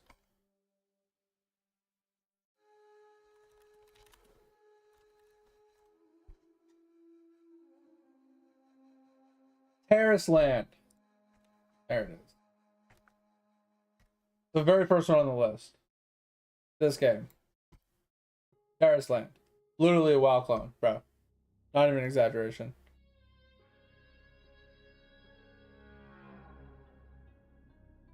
This game right here.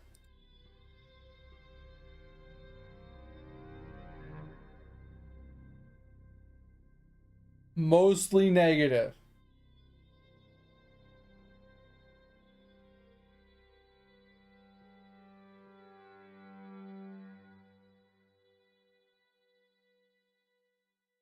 Like, I don't think you can get any more WoW looking than what this game looks like.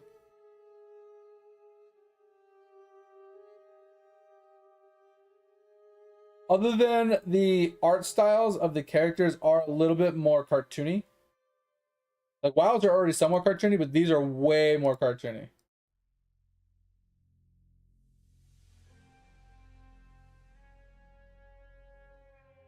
Okay, can I see some gameplay?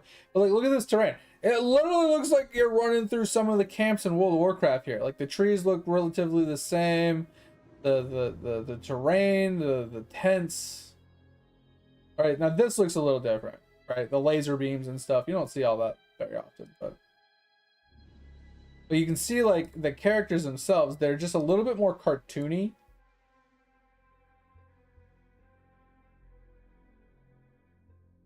They're like more childlike. Is it shut down? I have no idea. But like I said, this game flopped so ridiculously hard. Super cool game. Like I said, I didn't even get out of the tutorial, but it looked cool. And the dungeons looked cool, and they had tanks, and they had cool flashy abilities, and the mechanics of the fights were pretty cool, but it just was bad. I mean, I'm on Steam right now. Oh, no longer available on the Steam store. Yeah, so probably dead.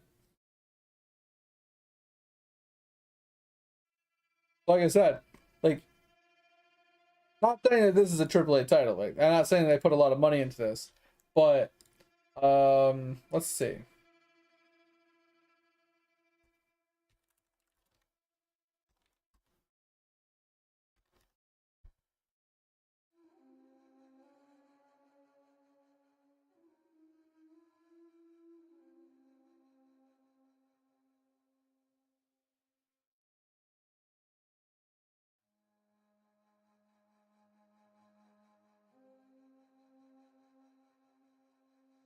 So there's no real indication of how much they actually spent to make this, but they're guesstimating based off of like Genshin Impact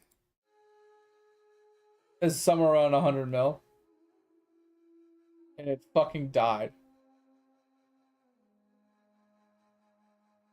It was bad. It was legit bad.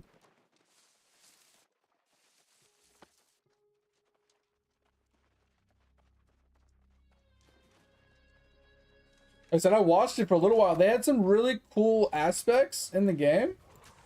Like I said, the dungeons were kind of cool that I watched some people play. And then they had some like puzzles built into the game that were kind of cool, and some other miscellaneous things. It's just, I don't think very many games, like, they harp on one focus, right? Yo, what up, Mock? Welcome, welcome. Appreciate you stopping in. Hope you're doing well. Hope your day's, going good. But I feel like most games, they focus on a specific point of view, and that's all, right? So, like, for example, this game, it wanted to focus pretty much solely on PvP, which is fine, right? PvP games are great. People love PvP games. Not a bad option. But you're alienating so much of the population by heavily focusing on one aspect of the game. There's so many aspects of every game that if you want to try to keep your player count high, you need to come up with more endless loops than PvP. And they tried to go more PvE aspects by giving us muted runs and giving us raids and stuff. But if you ask me, raids in muted dungeons or like high level dungeons aren't a way to give you an endless grind in PvE without adding some sort of aspect to those dungeons and those raids that require you to run them, right? Like, for example, let's just say WoW, for example. Let's say you have every best in slot item from a raid, right? What is your reasoning for running that raid going forward? You already have everything you need from it, right? Now, you could run it to help other people. Yes, you can be helpful. Yes, you can run it as a guild, so the guild can obtain, say, more crafting materials for enchants and stuff like that. It's definitely a possibility.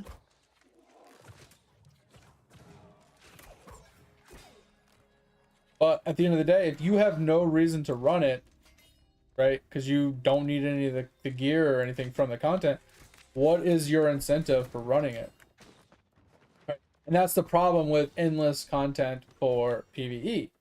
Now, giving you things like Catacombs that New World gave, right, where it's like, it's an endless loop of randomly generated dungeons, is kind of cool. It's kind of interesting, but at the end of the day, you're running it for mats to be able to craft gear or to get gear to drop. And once again, at the end of that, like, what is the point? If you have best in slot gear, you're just trying to sell the gear.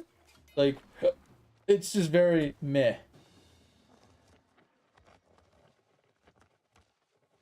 Yeah, and that's the thing too, Brent, is it was a good game. I think it was good. I think it had great potential. It's just it being a free to play game, they didn't have like any revenue income. It ended up flopping really hard, obviously.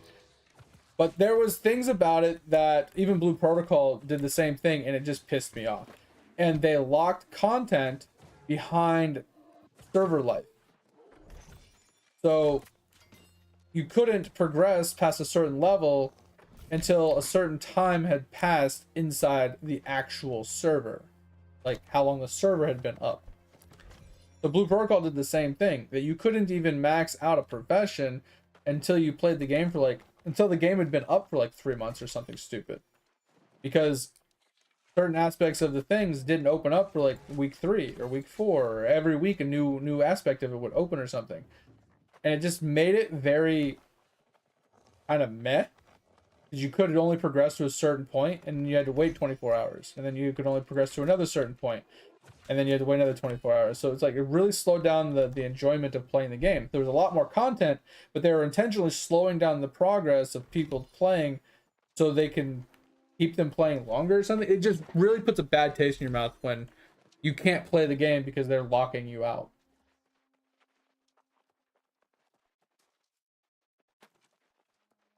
I have very, very, very little hope in any Western MMOs, Mock.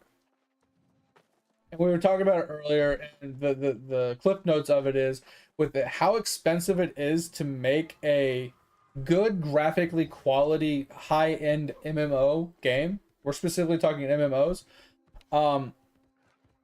With how expensive they are to make, very few companies are willing to put the amount of currency and backing and financials, support into an MMO to create it and maintain it is the problem. Because MMOs, since they're so open-ended, they don't really have an hey, play to a certain point and then you beat the game kind of thing. They don't really have that kind of end point. They're always pushing the end point over and over and over again, which is increasing the amount of cost to create the game or keep the game being created, because you got to keep pushing the levels, you got to keep pushing the gear, you got to keep pushing the zones and the dungeons and making new stuff and artwork and areas and fights and mechanics, and you got to keep paying people for more quests, and you got to keep paying people for more assets, and you constantly have costs constantly going into the game, and not just bugs and fixes and nerfs and buffs, but we're talking like straight up creation of new zones and dungeons and fights and mechanics and gear and just everything. So the cost of MMOs is just so high for the amount of revenue they intake, almost isn't worth it in most situations, because with how cheap people are, aka me included, most people nowadays, I would say at least 50% of the population, doesn't like paying a box price for a game, especially like a hefty box price, like $40+, especially like these $80+ games, plus a membership. That puts a sour taste in a lot of people's mouth. They're like, why do I need to spend $40 to $80 on the box price of the game and then pay you $15 a month on top of this?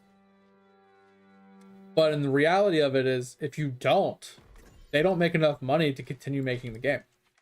They just don't. There's no way around it. With how expensive it is to make the game, they have to charge you a monthly fee and a box price. Because the box price basically just recoups their money for developing what they made, right? The monthly fee is what keeps them operating month to month. So without both of those in place, they can't actually sustain the game, right? And most people don't want to pay that amount of money, especially per DLC, right? So if they release a DLC every, like, let's say 2 years, they release another $60 DLC, and you're still paying $15 a month, like, that's a pretty hefty price to play a single game every year, right? Now, obviously, you can take breaks. You don't have to pay every single month. You can buy bigger lump sum memberships to cut down the price. You know what I mean? Like, you can choose what you want to do. It is what it is. But that's the reality of it, is with how expensive it is to make the game originally, and then how much it is to maintain progressing the game going forward, and then the willingness people have to spend decent amounts of money, you know, for box prices, DLCs, and, you know, monthly memberships or cosmetics or microtransactions, because people's reaction to microtransactions is fucking horrible. Most people think if it has a microtransaction, it's pay to win and I won't play it. That's a very closed-minded idea. That if a game allows you to swipe your credit card and put real money into it, that means it's pay to win, is very, very short-sighted. Just because you can buy premium currency in a game and exchange it for items, aka skins per se, doesn't mean the game is pay to win. Now, I'm not saying that there's not some validity to that in some games, maybe even most games, but it doesn't organically just make it pay to win just because you can put your credit card on file.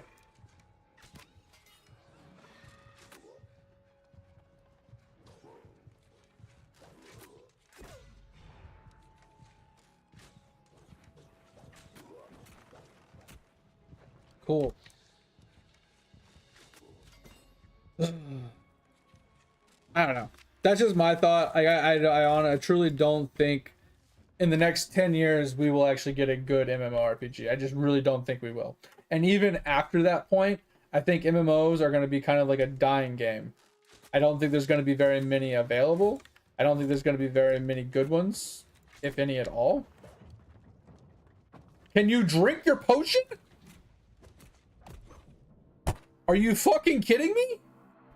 3 arrows went through the motherfucker. I drank my potion 3 times. He put his hand up to drink it and never drank it. Dude, this fucking game. No bugs, guys. No bugs. All fucking features. We have a skeleton crew on site, guys. On site. They're making sure the game is running as intended until the servers shut down. Do not worry. Jesus fucking Christ. That's fucking irritating. Put in a GM ticket.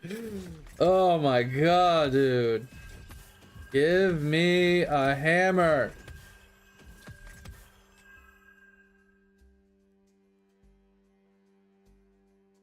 What'd we get? Strike damage? You know, not opposed to that. I'm not opposed to that. I think that's better than arcane damage, if I'm being honest. Problem is,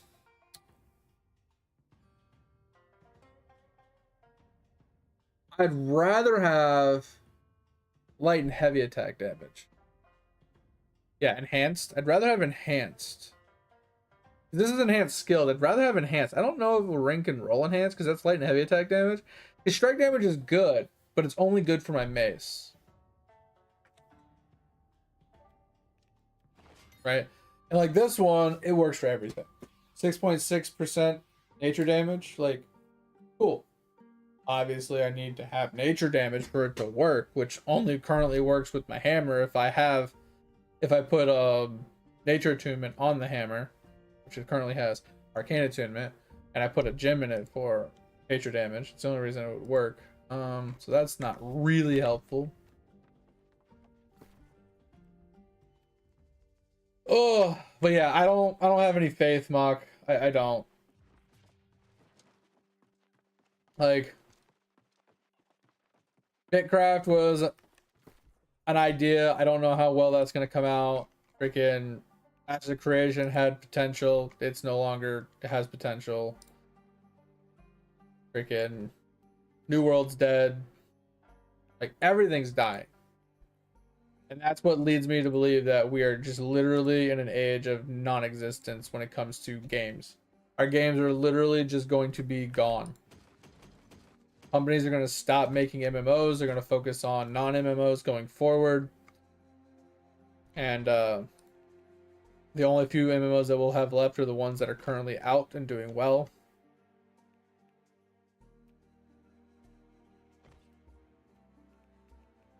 That's where I think we are right now, and it's not fun. It's not a good thing. All right, we need to make our daily crafts really quick.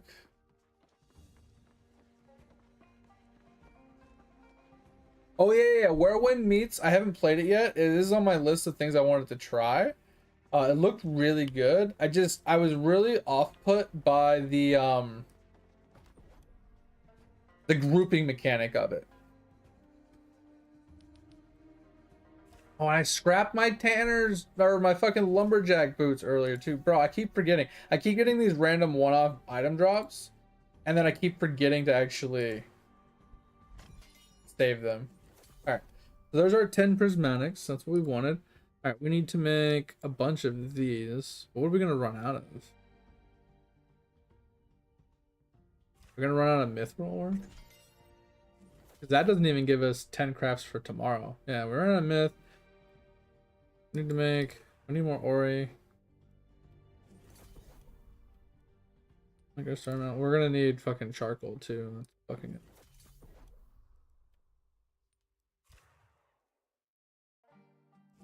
Alright.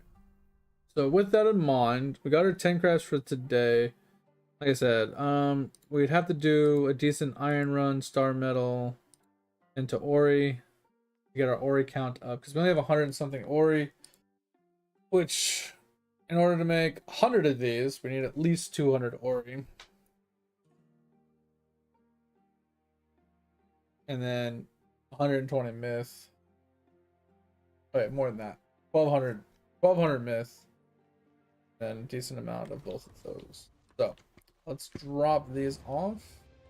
We're gonna get some more myth really quick. I was gonna say, damn. I do need to do a run for iron and stuff though. Not today, but maybe later today.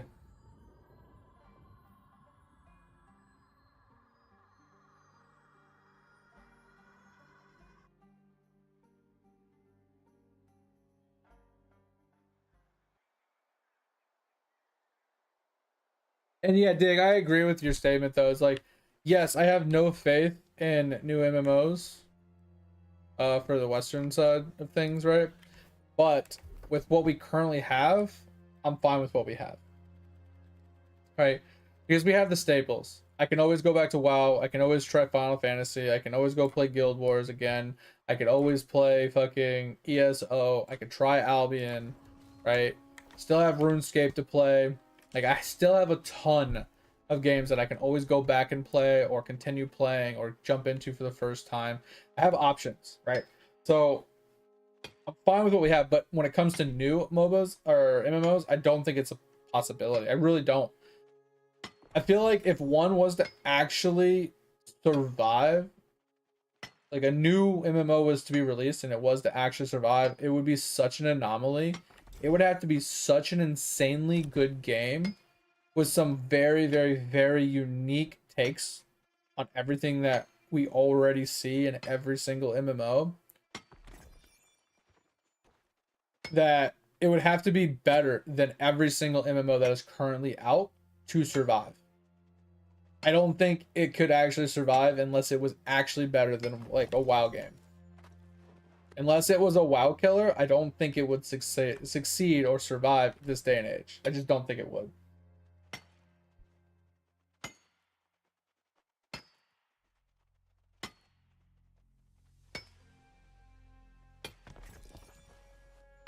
So yeah, for me, Dig, I personally don't mind pay to win inside of games.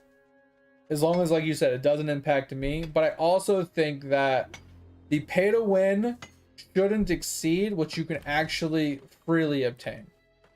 Right? And what I mean by that is, if I can spend $5 and buy a sword that is better than the best free-to-play player can obtain, then I don't agree with that. But if you can buy a sword that is equivalent, or is the exact same sword you can get for freely playing the game, just putting more time in, then I'm fine with that, because you guys end at the same point. As long as the ending point of the power is the same, I don't care about pay to win, because at that point it's not pay to win, it's pay for progression, which is a form of pay to win. And I don't hate pay for progression. Now, with this caveat, some game communities take the pay for progression to another level, and they gatekeep everybody, preventing you from progressing in the game unless you've spent money. So it turns it from a pay to progression to a pay to play kind of game, and it makes it a pay to win game at that point, aka Lost Ark.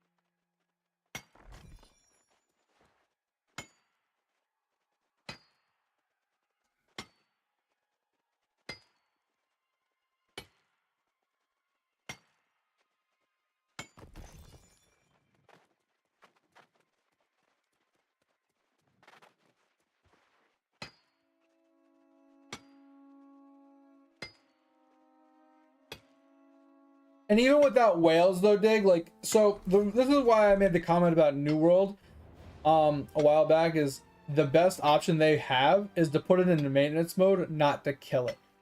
Because if you have an older game, let's say you have a game in general, let's say your players dwindle to like 1,000 players on average, you don't need to keep giving these players content, because those are your core players. Those are the players that are going to play the game basically no matter what you do to it, right? Now, you can give them a, once a year kind of tweak here and there, right? Like a new little like event or something like that. You can give them like little tidbits, little bones here and there to keep them like kind of happy. But at the end of the day, if you have a game in maintenance mode, you're paying very little. You probably have one server that you're paying. You only have to pay for like one server and like one or two people to maintain that server. That's it. So the operating costs of maintaining that one server are very little, right?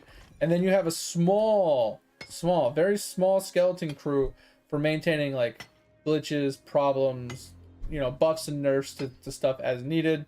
Because I mean, if you're in maintenance mode, you're not really buffing or nerfing anything. But if you are still developing like very minor small things, like maybe once a year they give you like a new dungeon, right? Or they give you like a new perk system, or I mean, it's like it's kind of in maintenance mode, but they give you very little stuff. In a game like that, your operating costs are so low that it takes very little to maintain it, and you don't need a lot of money to make a profit.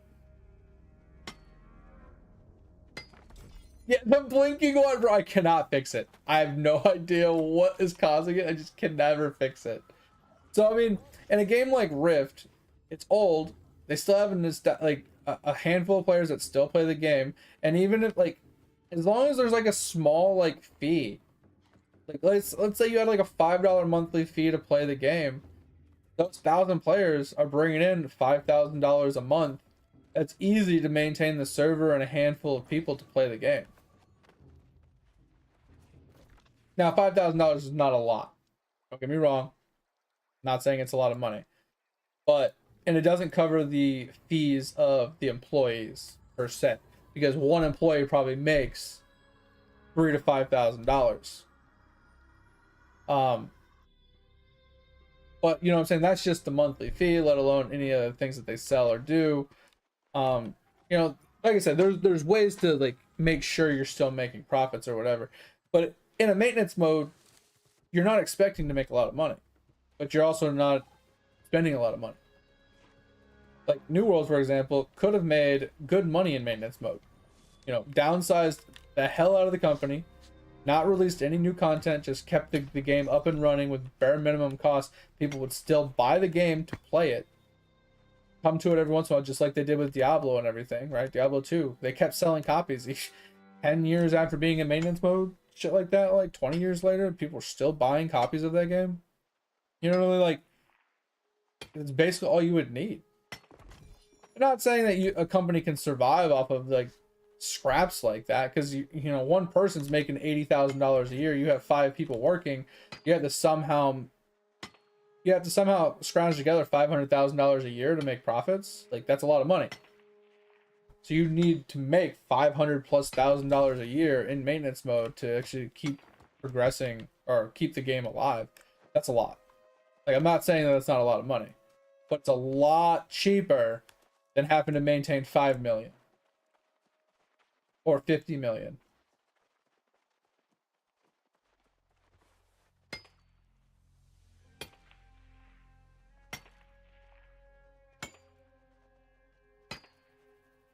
And yeah, and it's like simple things like that, though. It's like you can actually use AI, like to cut your costs. You can just use AI to generate new cosmetics, right?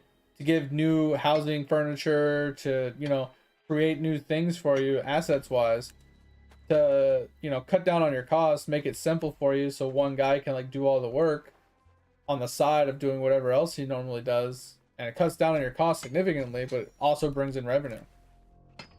You know what I mean? Like, there's a lot of ways to go about doing it. And like I said, I'm not a business guy. I'm not a gaming guy. I'm never gonna develop my own game because that's just way too stressful. I'm never gonna be part of that system because that's way too fucking stressful. I'm not the smartest man in the room. I don't have all the answers or the best answers either. But I know if there's a will, there's a way, right? Somebody is smart enough. Somebody has an idea that is worth listening to, that can make something work. Like we were saying the other day, like the whole ashes of creation thing. Like, if you're creative enough, you can make anything work. The problem is like you have an idea, and then you have people that have very narrow visions, right? They kind of have blinders on. They see things in one dimension. And if you have too many people looking at it in the same direction, in the same like position, and have the same exact vision outlook, you're very, very, very one-sided, right? And you're very one-dimensional at that point. So you kind of get a little stale with your stuff, right? And if you have somebody that can see things from different angles or from a different point of view, and you can argue some points, and you can, you know, hash it out and talk about it and try and come up with, like, you know, different ways of doing things, you might actually come out with a good solution. Because what ends up happening is, like, you have these people, you have like these 10 people that have like the same thought process, the same way they want to do things, and you say, hey, I want to do this, and they're like, okay, best way we can do that is doing this. And the best way they know how to do it is from how they've done it before, which is exactly like they've done in other games, which is exactly what the other games did. So you're just rinsing and repeating what other games have done, rather than bringing in fresh blood that has a different take on it, that might have a different idea to impose, right? So what ends up happening, like I said, we talked about this the other day, is you have an idea, you put it on paper, you're like, hey, this is what I want to happen. How can we make this happen? And then the way they implement it is so asinine and so dog shit and so bad that it ruins the whole good intention and good idea, and just completely makes it not even a good idea anymore. For example, something as stupid as adding mounts to New World, which is the stupidest thing I'd ever heard of in my life. But they wanted to add them. They've been wanting to add them. They said they would add them. They finally added them in the fucking stupidest way possible. Why in the fucking world would you have, in an open world PvP game, the ability to mount while running? Explain this to me. I'm sitting here, I'm mining a rock. I see a guy flag. All I have to do is start running and hit my mount button, and he can never catch me. It completely removes PvP from the equation. because they never have to actually fight. As long as they're paying attention and that guy doesn't sneak up on them, they can outrun that person by running and mounting simultaneously. It only takes 3 seconds to mount. So if you're running and mounting at the same time, you cannot be caught.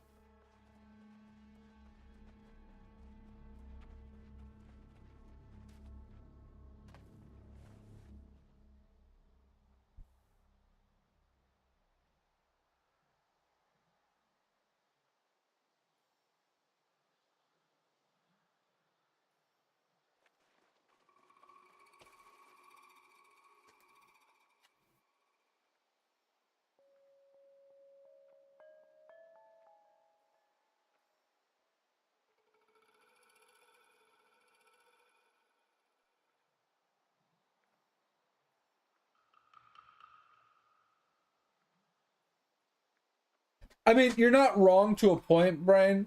Um, so in order to justify your existence in a company, you have to show your worth. But at the same time, somewhat like what Dig said is, if you're in a role that is kind of minimal, there's not a lot for you to do, they know you have a lot of downtime, they assign you side projects as well, which is where you show your worth, right?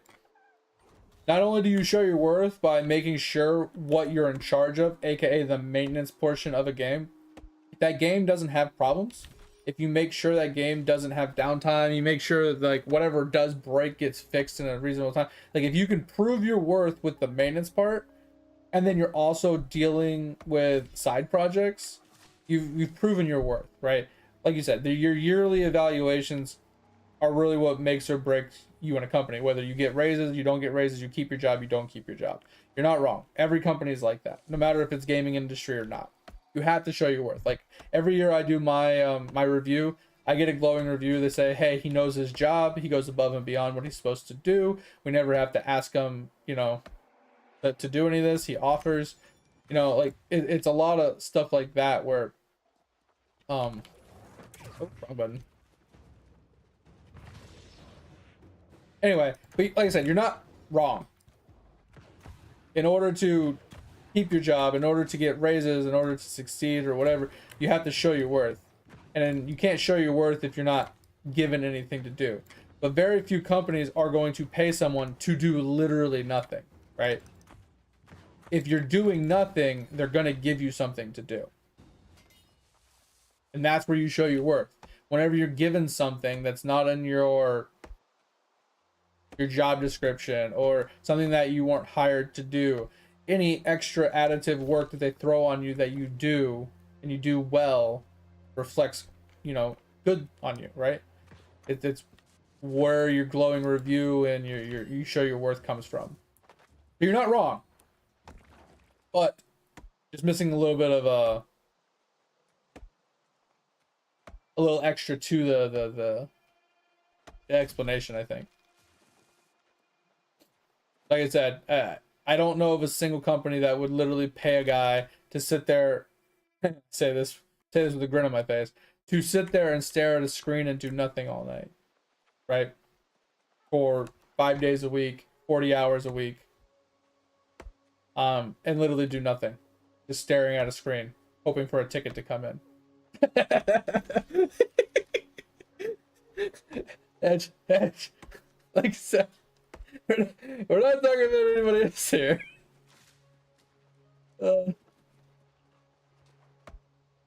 And also, with an extra added caveat, after I made that comment, some companies don't pay you for what you do on a regular basis, what you do day to day, but they pay you based off of what you can do, right?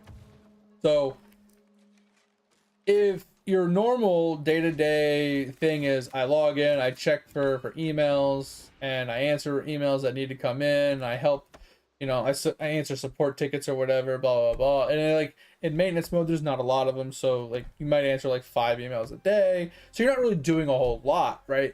In that situation, yeah, you don't have much to show for your worth, but they know that you can do much more, right? So take my job, for example. I might not do things regularly on a daily basis, but they know if an issue comes up or if um something needs to get taken care of, or they need someone to cover, or they need someone to, you know, complete a task, they know they can ask me, right? They know I'm available. They know I can do it. They know they don't have to ask me more than once, you know, and they know it'll get done right, right? It's that they, you're getting paid and you're getting that evaluation based off of what you can do, not what you did recently, but what you can do, what they know you're capable of doing, right? Same thing, for example, of, oh, why did I come here? Okay, no bugs, no bugs, just features, no bugs, just features, no bugs, just features, no bugs, just features. You got this. Don't mind me.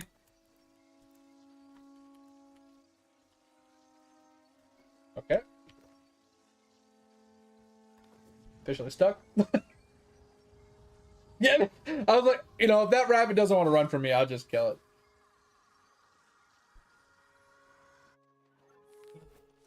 That was a good spot. Okay. But yeah, like I said, like, you get paid for what you can do, what they know you're capable of doing. So there is some leeway when it comes to proving your worth, because it's also from past experience with the company, right? Not just current. Current counts for a lot, but not for everything.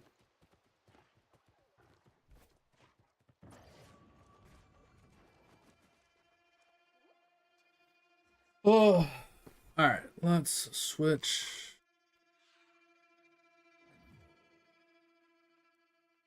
Need to finish the Great Axe. Getting close to level 20. I don't have to think about it anymore.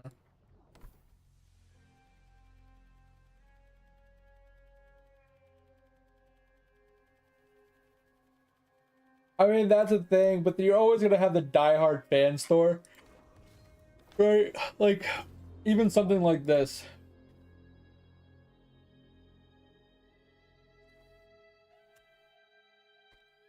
Even something as old as Ragnarok Online, right? It still has 50 to 100 people that play it regularly. The game's fucking, it's fucking ancient. Absolutely ancient.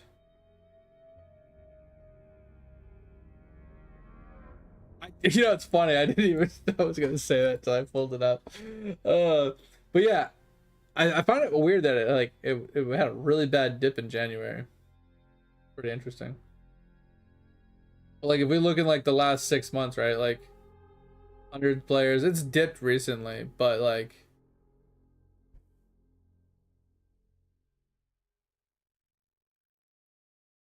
exactly, Dick. That's what I was gonna say. Is like, this is just the Steam client. This doesn't even count the actual standalone client that most of them play on.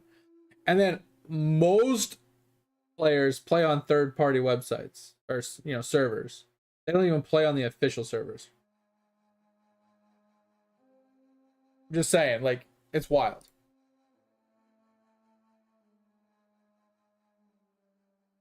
But like, what other games can we like look up? Like, can we just look up MMOs in general? Like, is Terra even a thing anymore? Okay, so this is the dead game. This is what we call a dead game. Anybody want to go play Terra? Wait, is it even possible to play this game?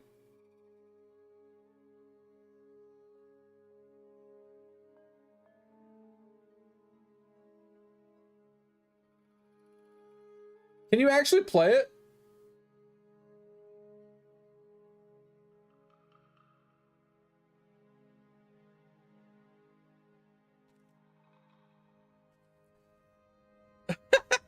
Yeah, like, How is there even people showing up on the list if you can't even play it? Wait, what?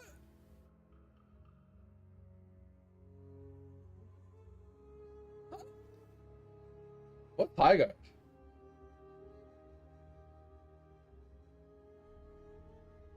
I mean, not too bad. 5K right now. Pretty solid. Like that's actually, if your game can idle around 5K, I think you can survive. Don't need Steam to break it. You know, Terra was one of the games that I always wanted to give a shot to that I never got to.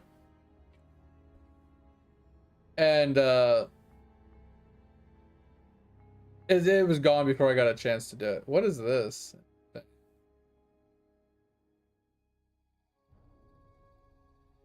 Here's Aeon. 24-hour peak of 77 players. But Aeon 2 is coming out now, right?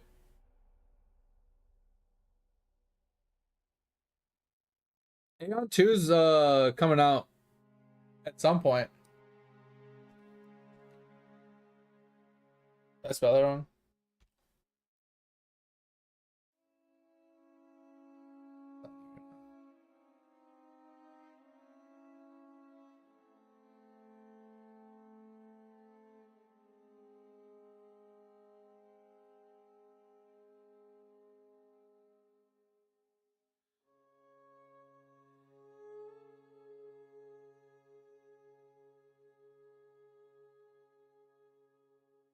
I don't think you can get it on Steam anymore. Yeah, you can't even get it on Steam anymore. I mean, I have these games, but I don't think it's possible.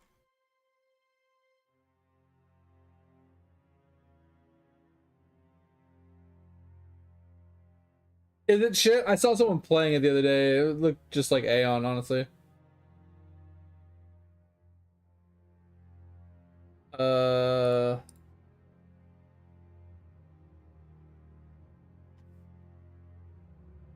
This? This doesn't seem right. This is from 2018. This doesn't seem right.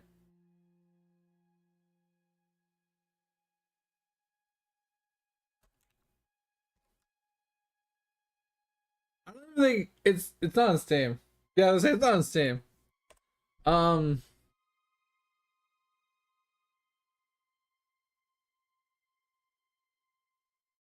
was hoping to just like be able to just look up like some MMOs. He's like, WoW's not on Steam. Or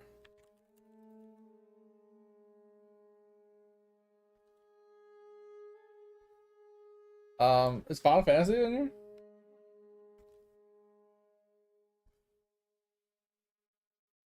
Yeah, like 27K peak players. I like how they separate it though. Like, oh god, Diablo 4. Diablo's not even on Steam. All like current 12,000 players, like that's not terrible. What about ESO?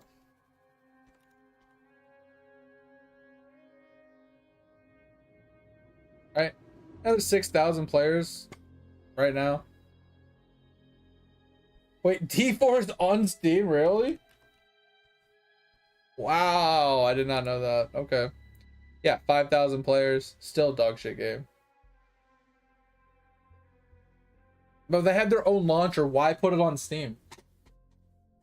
That just doesn't make sense. Blizzard literally has their own launcher. So dumb. What else we got here? Albion Online. 5,000 players. Oh, Edge is gonna love me for this one.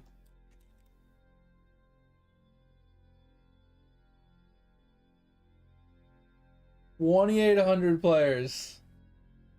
2,800 players right now.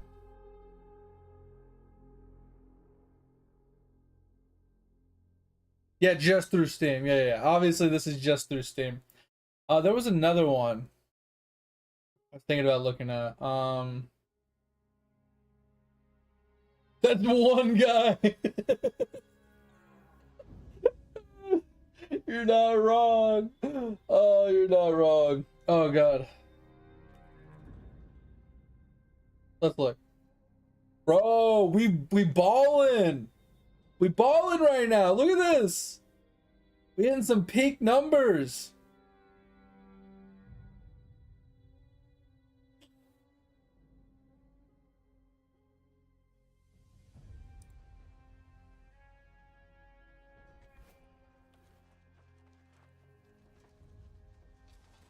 Oh. Well, like I said, WoW and RuneScape are like an anomaly, right? But then you like obviously like I said, we're just looking through Steam. We're not looking through all platforms to see how many people are playing on the server on the games. But like most games are like seem to be idling somewhere around like 5 to 10k players. Like not peak players, right? But concurrent players at any given time, like on an average basis, right? Their average player base, unlike non-peak hours, are pretty low. And obviously, peak hours are completely different. Like they hit big numbers usually, but like, obviously, WoW is a fucking absurdity in itself. They just have big numbers no matter where you look. But it's just I feel like success for an MMO is if you can maintain 5,000 concurrent players. And what's wild is New World was maintaining that, and then they decided it was just more business, some shit, and decided to just close it, even though they were holding their own with other MMOs. I just find that to be just wonky. Like you were holding your own with Final Fantasy and fucking some of the other ones we looked at, which I can't remember off the top of my head. Guild Wars 2 is definitely higher. Guild Wars 2 is another one I wanted to look at.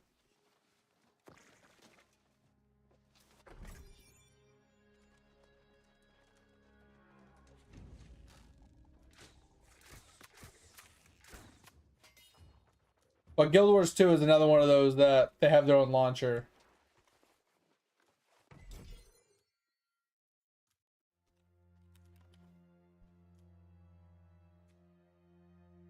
Yeah, about 3,000 right now, peak of like 8.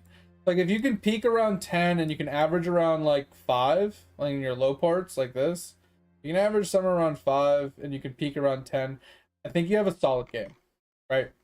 Because yes, that's peaks and you know that's concurrent players at the time. But you got to imagine one guy logs out at 2 a.m. and one guy logs in at 2:01 a.m. Right? It's the number doesn't change. Like the concurrent number doesn't change, but the actual amount of players is way higher than that. So that's why I say it's like as long as you can maintain a pretty decent like concurrent number of like 5k, I think you have a successful solid game. Why does this one mob have a 15 attack time? Like, motherfuckers just sitting there spinning to fucking win, bro. Get... Okay, we're gonna die because I can't shoot him inside the tree. But he can hit me. Fucking bullshit, bro. Ugh.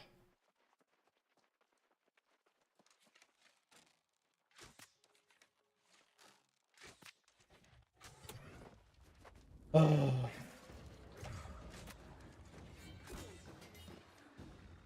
This playthrough is like just fucking cucking me left and right now. I'm missing every shot. I don't think I could ever bring myself to do Guild Wars 1. I never played it back in the day. Well, I did for like 5 minutes, and it never grabbed my interest. I don't think I could actually bring myself to going back and playing it.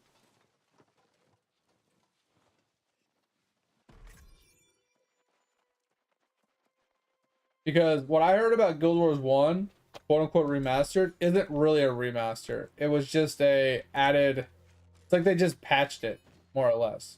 They added like a patch or like an extra like piece of content or something to it. They didn't truly remaster it, supposedly. I don't know how true that is, That was just like a hot take I saw on a stream that I was watching randomly.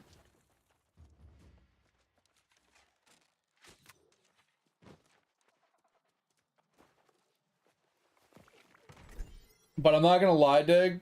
Whenever you get done with Lord of the Rings, I think you'll be pleasantly surprised with Guild Wars 2.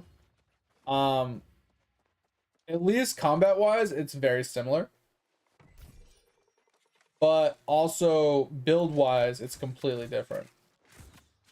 There's so many unique play styles in Guild Wars 2. It's actually really cool. The one downside I have to the game is the crafting. I mean, I've heard that they've revamped the crafting from the last time I played it, and it's somewhat tolerable. But I personally did not enjoy the crafting in Guild Wars 2 when I played it. It was very boring. It was very one-dimensional. It had very little to do. And that's one of the things I love about Lotro, which I haven't even gotten to experience much of, is they have an insane crafting section. And it's not even that it's insane, difficult, or hard, or anything, but it's viable. The gear you can make is actually viable. I heard nothing but good things about Final Fantasy XIV's professions. Supposedly, Final Fantasy XIV's fishing profession is like second to none. Supposedly, that shit's fucking fire. I don't know much about it, but I just heard that really good things about that. And their combat is pretty cool. It's different. I don't know how much I enjoy the combat. I do like the universe with Final Fantasy, just like I like Lord of the Rings universe. So I think if I ever got into Final Fantasy XIV, I'd probably really like it. But once again, me being a cheapskate, like we've talked about before, and it's a real problem for the industry, is I find it really hard to pay for DLCs or box prices and monthly memberships. Honestly, I find it hard to pay monthly memberships, period. I'd be more willing to buy a $60 box price of a game and not have a monthly membership than I would be to have a monthly membership. Yeah, because I'm not the only one. I'm probably in the majority when it comes to being a cheapskate in the industry. I feel like majority of players fall into that category.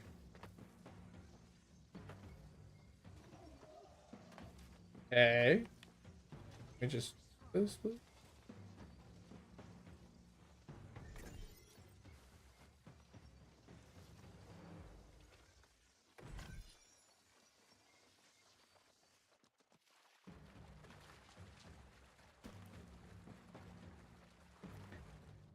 Bro, I'm not even gonna lie, Edge. I would play those games if there wasn't PvP.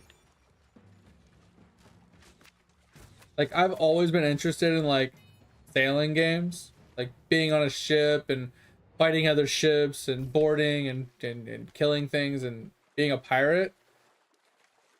But the PvP just ruins it for me. Like watching you guys play Sea of Thieves looks like so much fun when you guys are running around killing Megs and skelly ships and taking over the islands and stuff. But the second a fucking another ship shows up and fucking just takes you guys out and takes all your shit and sinks you, it's just like all my fun is just gone. Like I've lost all hope in that game.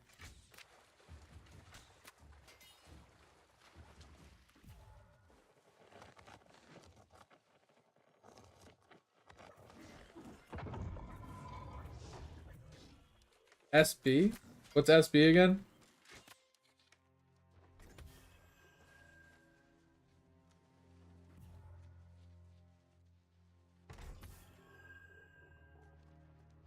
Oh, so kind of like what they did with Tarkov, where you can play just PvE if you want. You don't have to PvP. They did that.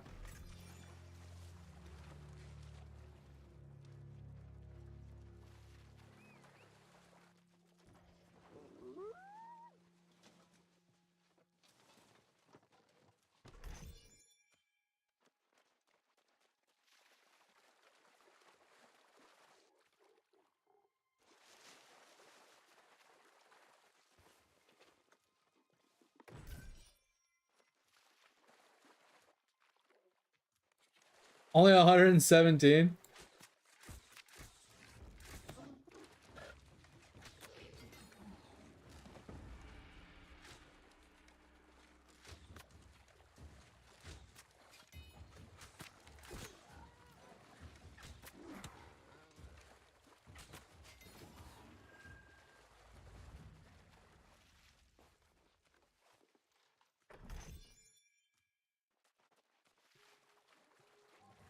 And that's my thing too, Thor, is I don't mind there being PvP in games, but I don't like the PvP myself. So I like it if I can opt out of it, right? I like there to be an incentive to having it turned on that's worth turning it on. Like the incentive has to be a high enough incentive to want to be turning it on. For turning it on, other than just PvP, right? But I want to be able to opt out of it if I don't want to deal with it, right?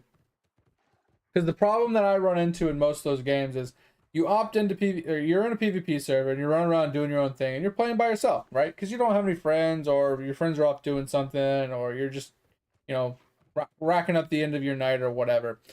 And then a group of 5 guys roll up on you, fucking nuke your ass, and you're like, all right, well, now I'm dead. So then you respawn and you go back to doing what you're doing, and then they nuke you again.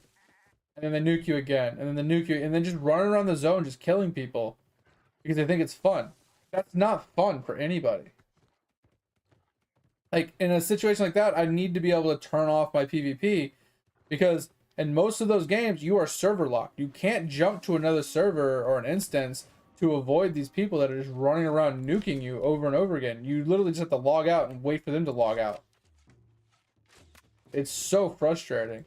At least in like Black Desert Online, if you're playing the game and some guy is like showing up and he's constantly PvP, like killing you and kind of like taking your spot and kind of camping you in a way, at least you have the ability to hop to a different server instance to, you know, get away from the person. You have the ability. How was that guy not dead? I shot him when he had 1 HP and he didn't die. And it's not that I hit a fucking other mob, because none of the fucking ads died either. Oh, it's so annoying. Anyway, but yeah, at least you gotta at least give me a way to get away from the person, right?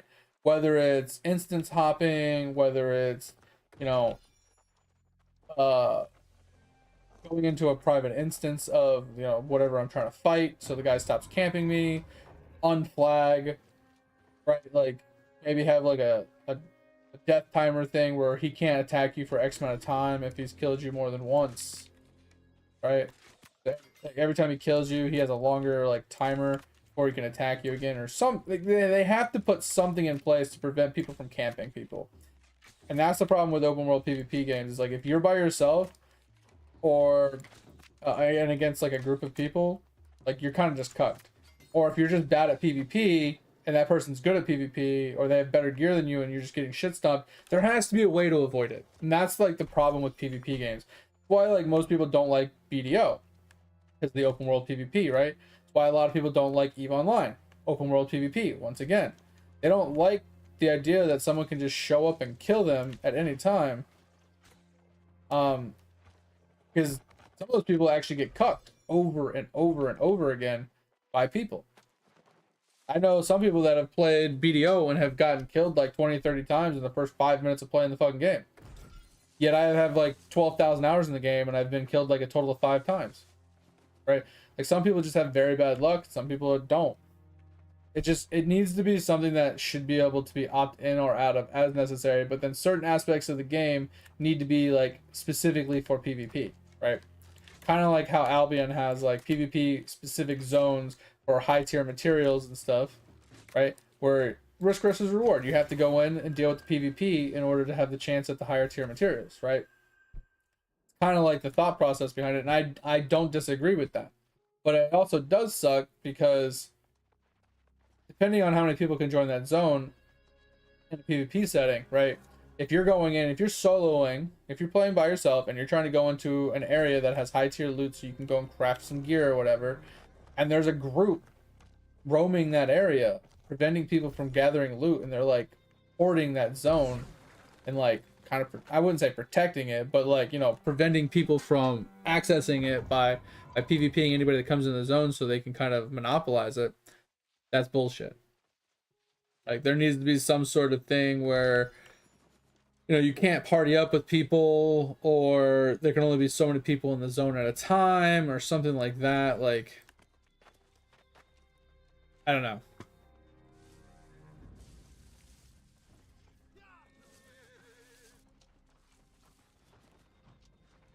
Oh, this is where I took a brief hiatus because I was sitting there talking. And shocker, the fucking aggro of this mob switches to me for no apparent reason.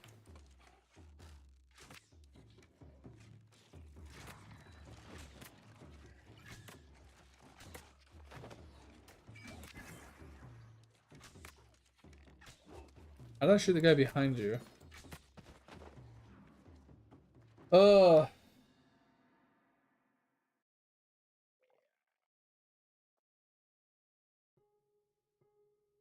Yeah, and that's the thing too. I've had a bunch of mobile games, Thor, where it's like, oh, hey, you want these titles that give you X amount of damage increasement and buffs and benefits? Oh, well, you got to go win a PvP tournament. Like, bro, how do you expect me to win a PvP tournament against people that already have these like titles and unlocks? No. Joy didn't get on until after you went to bed yesterday, and then he hasn't logged on today either. Like, I'm down to run dungeons without him, Edge. Like with me, you, and Thor. If Thor's down to run a couple, I'm down. I have a couple quests for some low level dungeons that I'd be down to run. I gotta find them, but yeah, like I have this one. Oh, sorry, not that one.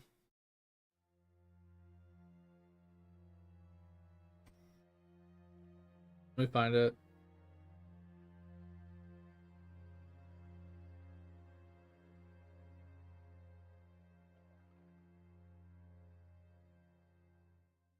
Dog's annoying me. I'm trying to do this at the same time. Give me a second, dog.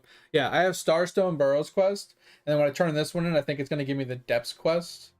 Which then, if I do the Depths, I think it pushes us to the next one. Oh my fucking god! Give me a second. I don't let this fucking dog out. So stop crying.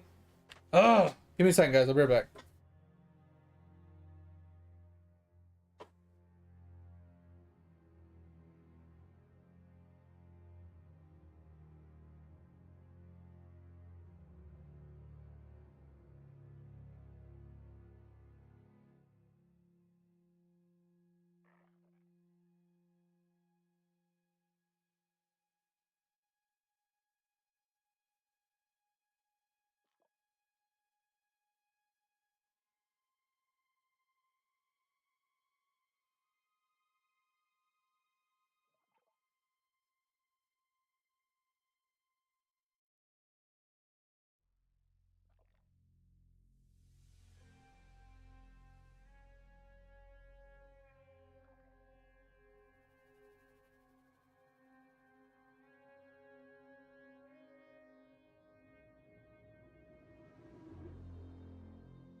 All right, sorry about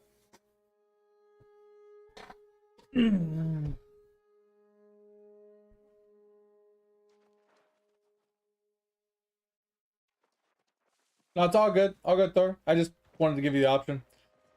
Alright, so we're not gonna do our next chest run until 3:10. Because I gotta get my chests all on the same timeline.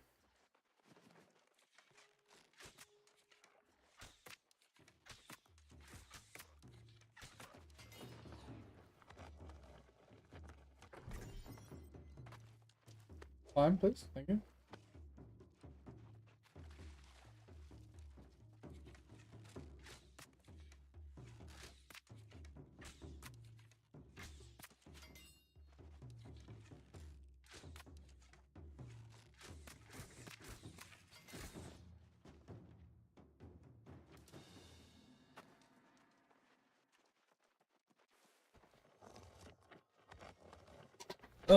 So maybe Monday, Tuesday, or Wednesday, Thursday, we can do a dungeon or two. Like I said, I have those low level ones pretty easy that we can 3-man them. I don't know when Joy's gonna get back on to play with us.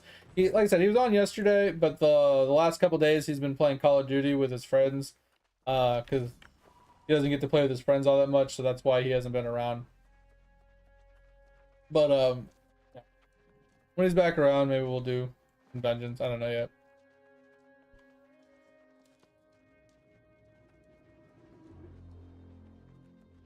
How I didn't pull that guy. Running right next to him.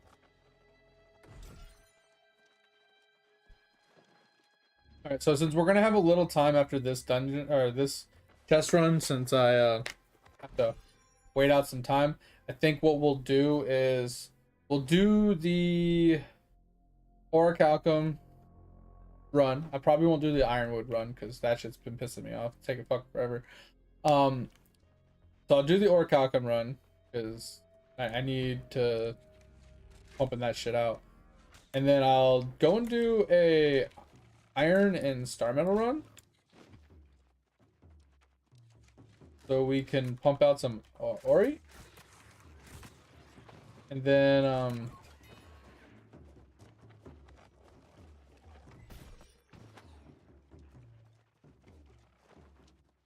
we'll pump out some of that ori.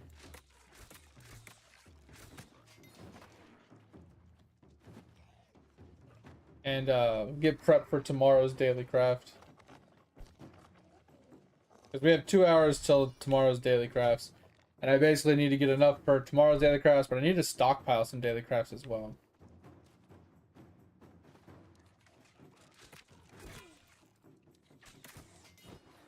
Like, I'm getting a bunch of extra cinnabar, which is really good. Cinnabar won't be an issue, because we'll have so much stockpiled soon here. Gonna be actually making the ori bars and the mithril bars.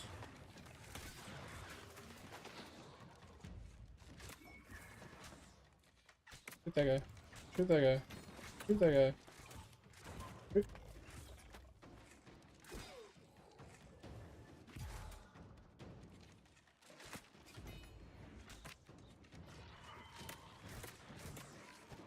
Okay.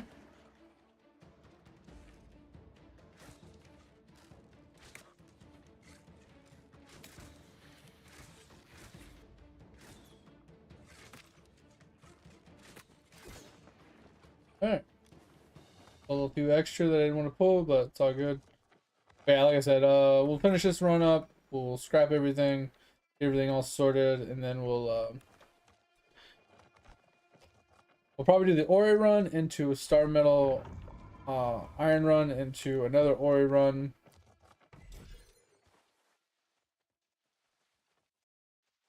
And later we'll have to focus, once we have enough ori, we'll focus more on the ironwood instead, because like I don't mind doing ironwood at the same time. It's just so annoying having to swap back and forth between mining and wood chopping over and over again.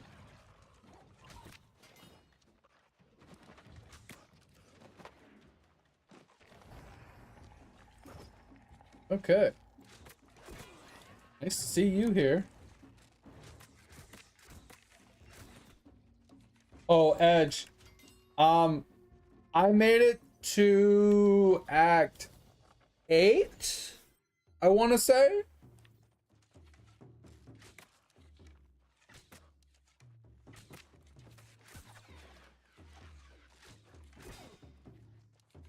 Somehow that guy blocked my power shot.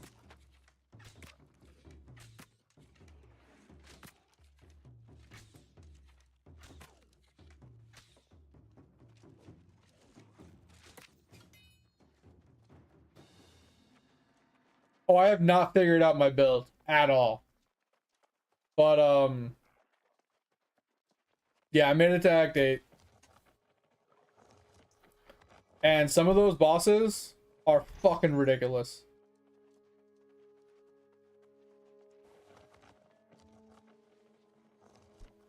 Wait, which spider? We talk about the big one that shoots out the big purple beams?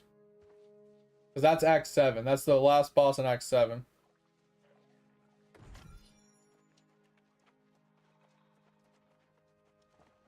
Yeah, I beat him yesterday. And God, was he a pain in the ass. I died so many times on that guy.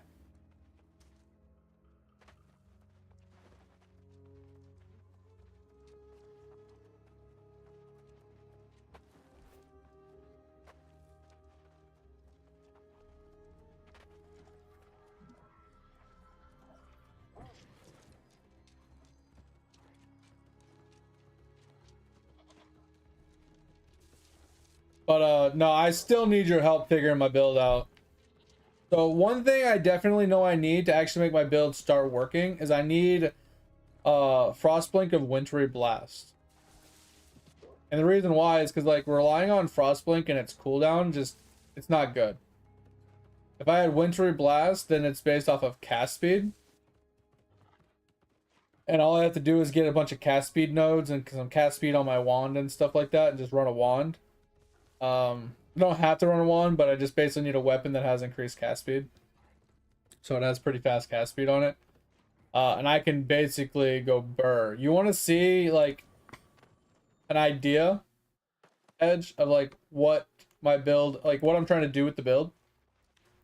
Not to this extent, obviously, but the premise. So there's two aspects I was going to show.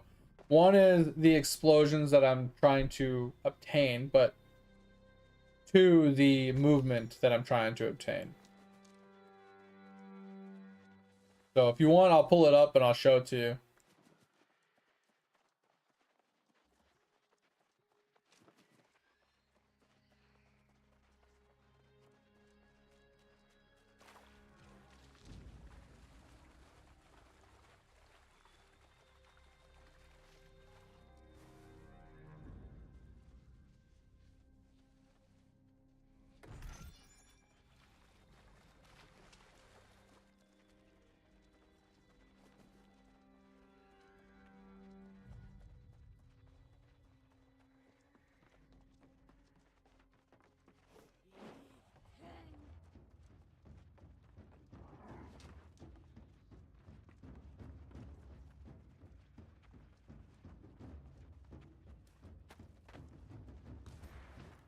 Wait, these guys retreat.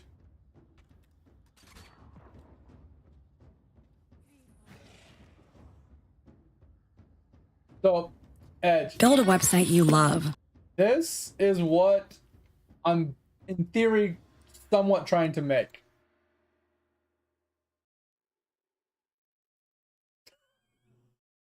Do I need to slow it down? This is just one-time speed. I could bring it down to like 0.2.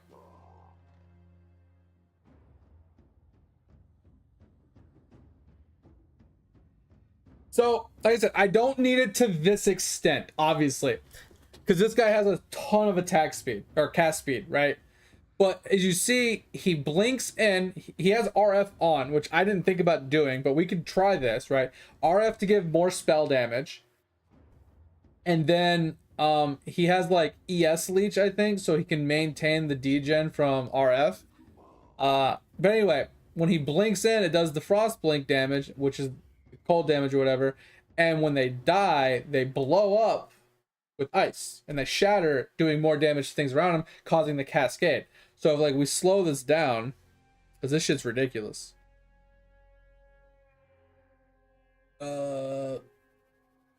Right, 0.5 speed.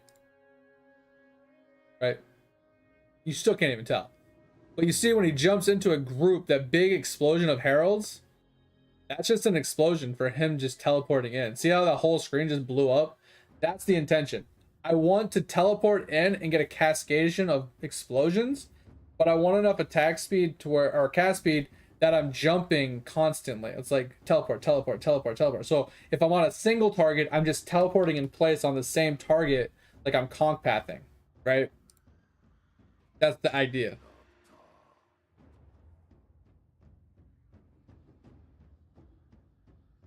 Wait, how do I go back to there? Right, that's what I'm trying to accomplish. But like, look at this delirium. He's literally just in a delirium.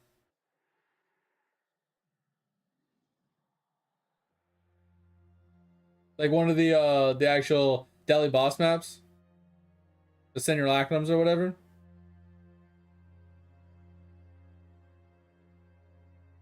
But yeah, this is the idea. Like I said, I don't need to zoom that fast.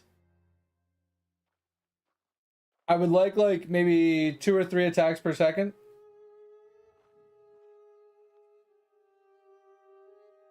So I can move relatively quickly. And then just a shit ton of damage. And I think the RF is kind of a nice thing. I don't need like area of effect on it or anything crazy. I literally just need RF on for the spell damage increase. So I think it's doable. I think it's definitely doable.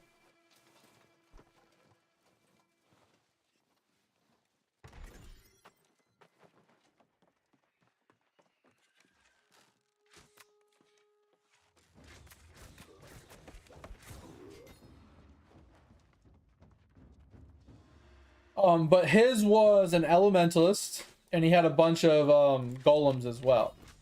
So I think I can take advantage of golems because with this build, my auras are disabled, but that doesn't mean I can't use golems. But it still means I'm limited to how many golems I can have because I don't have the elementalist buff to give me 2 extra golems, right? But I'm limited on the amount of golems I can have pretty significantly.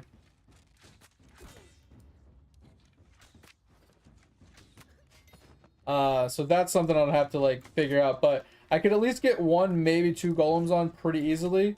So I could get like maybe like a fire golem for more damage and more AoE, because more AoE would be worth it for the Frostblink, because if the Frostblink has bigger AoE, then that means I can clear more rooms, like more of the room in one Frostblink. I can get more like, you know, coverage, so it helps with like map clear and stuff. And then I could do 1 for like cast speed as well, because that wouldn't be too bad. I run like 2 offensive ones, 1 for AoE and damage, and 1 for like cast speed and crit or something like that, or just cast speed, sorry. So we could do something like that to add a little bit extra to it. But I'm running 5 heralds right now. So I have all 5 heralds on.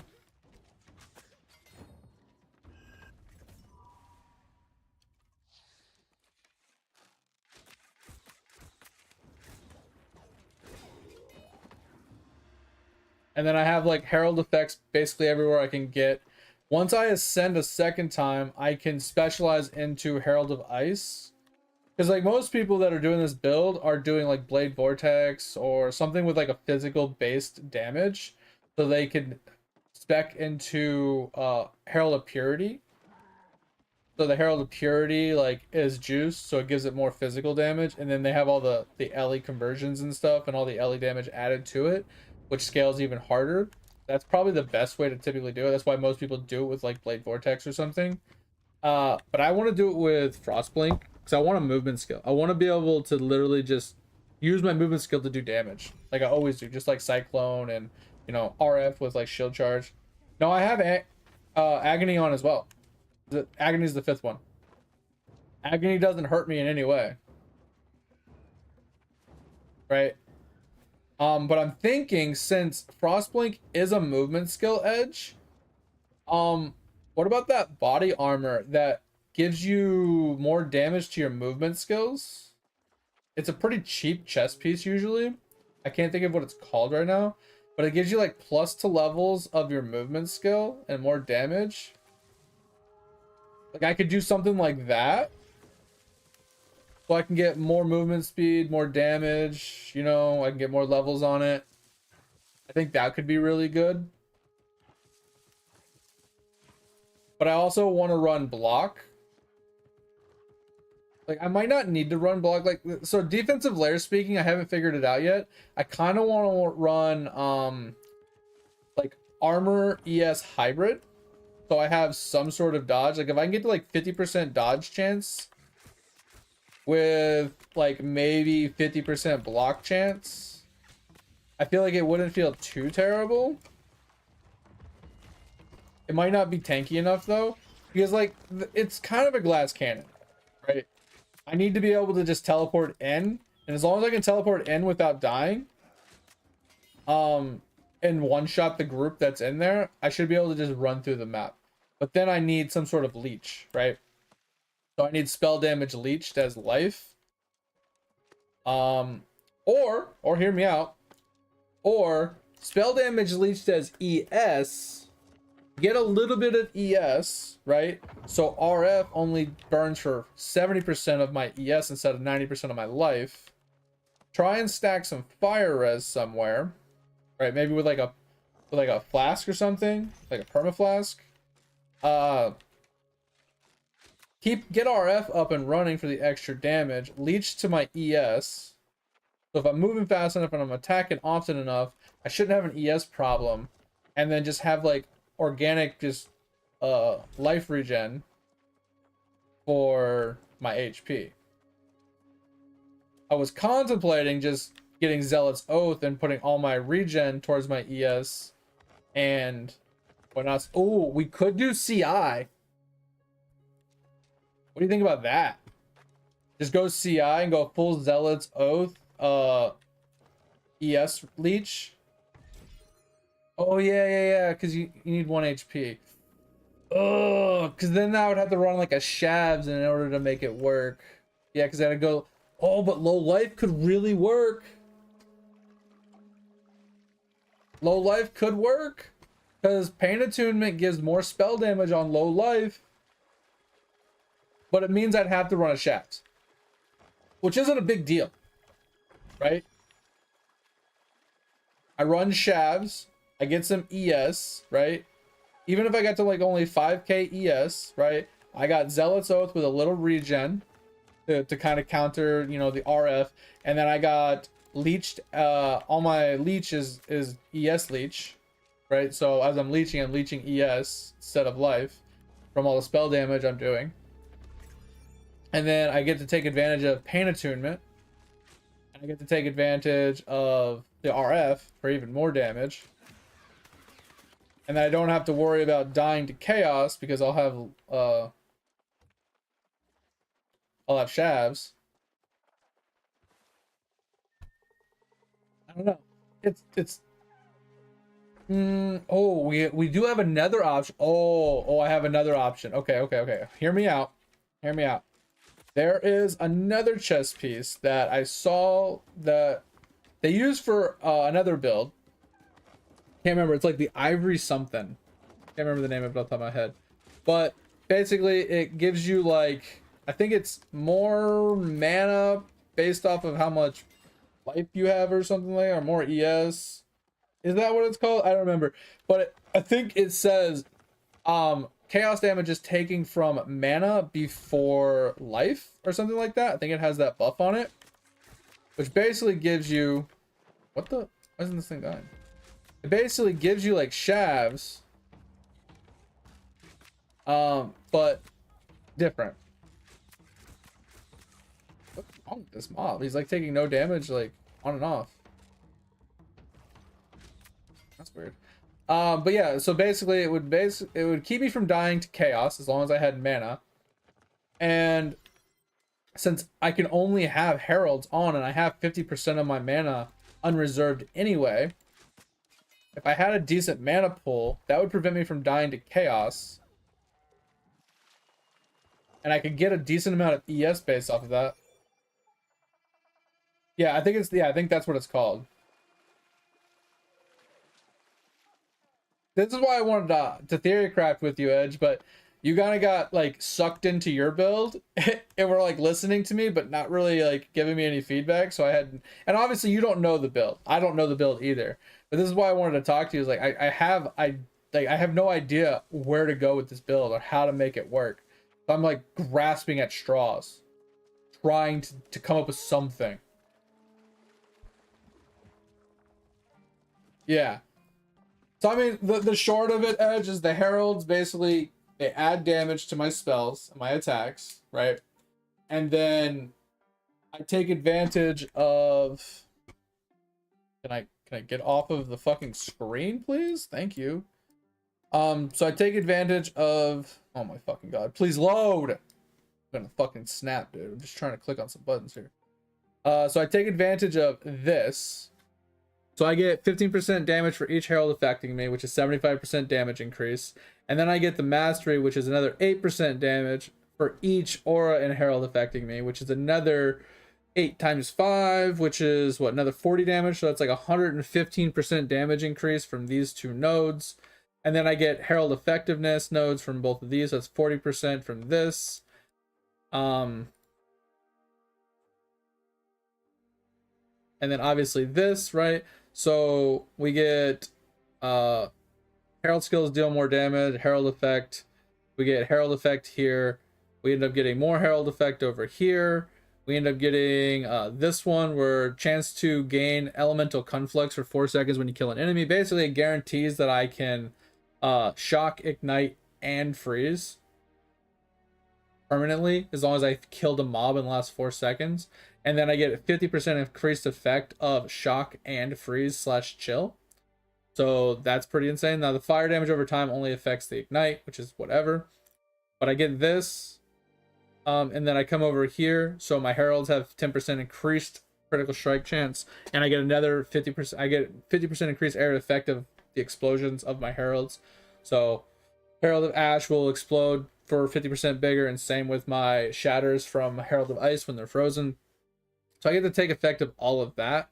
And then since I'm doing the Herald of Ice buff, I get +6 to max cold res, which is kind of nice. So in theory, if I took this to like the min-max fullest, if I got this with I can't remember the name of it, Melding of the Flesh, and I ran a flask for even more cold res, I could probably push my max res of Fire, Cold, and Lightning to roughly probably 86% of all reses, which would fix my problem for RF. But I'd have to stack a ridiculous amount of resistances to make it work. So that's a possibility. If not, hey, I just got to run a flask, push me, to 81% resist, maybe grab a couple other like resist nodes like down here because I need some block nodes. And if I can come down here and pick up some resist nodes like right here for all res, get the fire res, get the 2 res, right? I can get some reses and I can get another 1 res like right here. I get me probably close to 85, which would fix my degen problem for RF as long as I had some regen. But yeah, that armor piece, this thing here, chaos damage is taken from mana before life, and then I regen 2% energy shield per second, which helps us with our degen, and then I get max energy shield per reserved life. So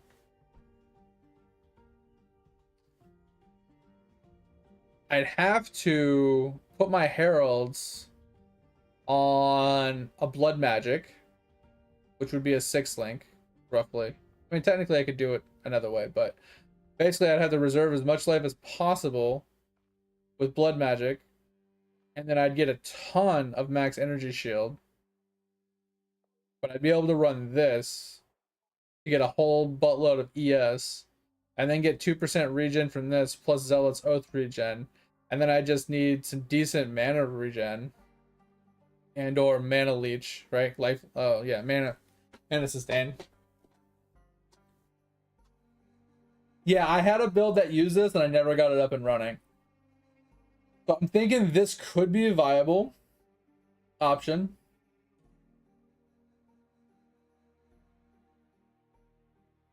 Yeah, because like here's the problem, right?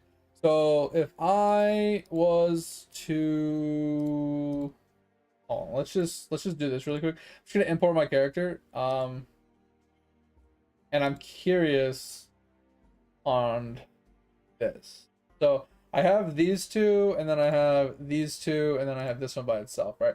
So what I'm thinking is like if I was to put blood magic on these, right?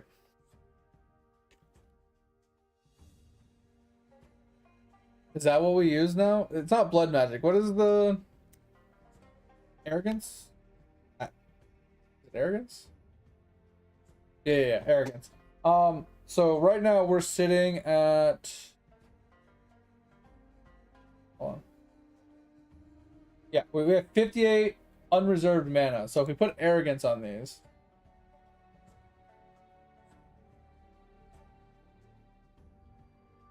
yeah, I can't even do all of them.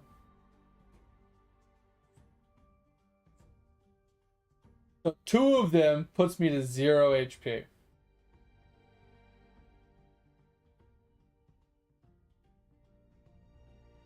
Why would I generosity it? Just curious.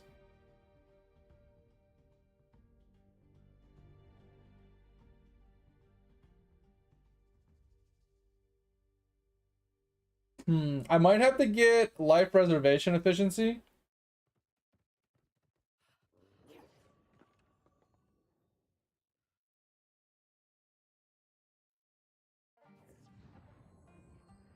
So yeah, basically, if I arrogance one of them, it takes 51% of my life.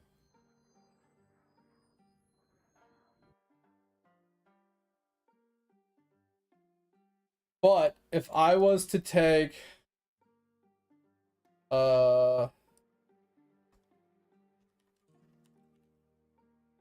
which one is it?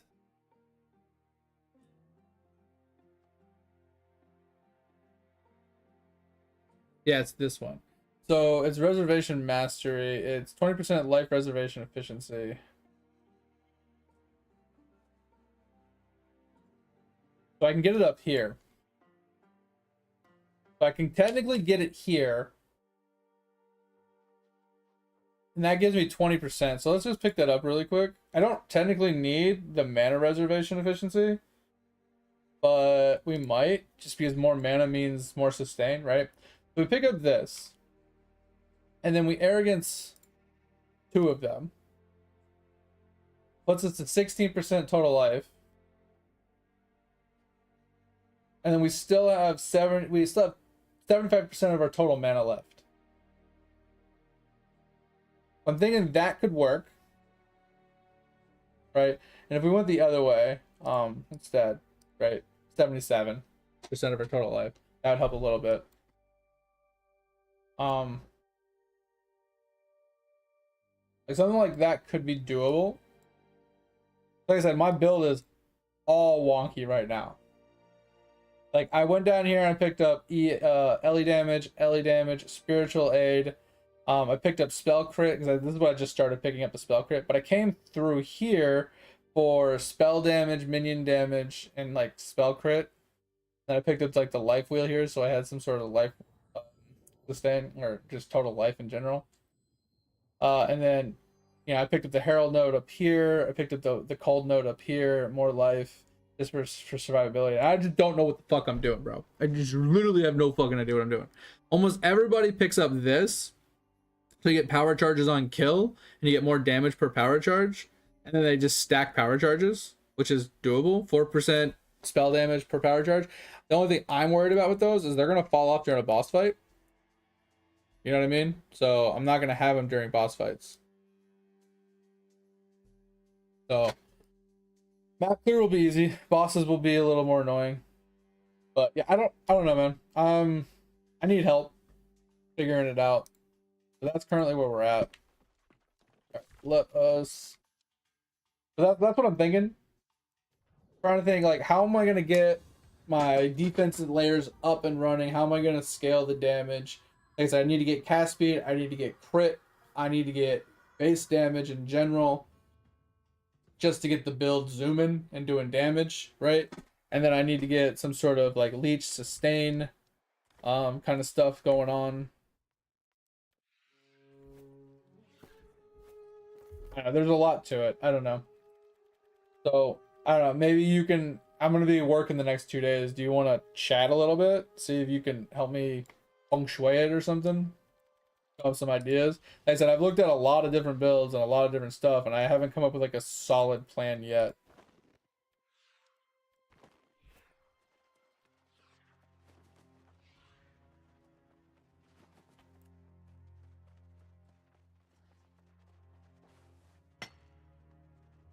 All right, so we're shooting for like I think 205 to start our next run. So we have 25 minutes to run the Ori, Myth, and Iron / Star Metal, which isn't enough time technically. That's fine. Like I feel like we can start the chest runs later. I think getting the Ori farmed up and the Mithril farmed up is a little bit more important, so we can get our daily craft today. And I'd like to try and get a little extra, so we have it for when we come back, because that's one of the things I need to do. I need to spend some time farming up the mats to have a stockpile of it, so I don't have to farm it every single day. Because coming in to farm Ori, like doing doing a chest run into an Iron, Star Metal, Ori, Myth run just to get my daily crafts done every single day is annoying, because then I have to do the same thing with the wood and the leather and the fiber. I'd rather just spend a day farming a ton of the mats and then another day farming a ton of the other mats. And this is what makes it tedious, because like if you don't play enough hours, there's not enough time in the day to do all of your daily crafts, your craft limits, and doing chest runs, so you can maintain refining agents and stuff.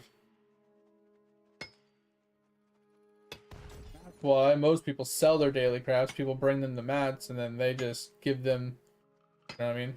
They make a profit off of selling their daily crafts because they can't afford to make them themselves every day. Gotta grind gate. Oh yeah, with the helmet. Did you buy the tricore yet from another player? Yeah, so once you get to gate, yeah, we can farm that.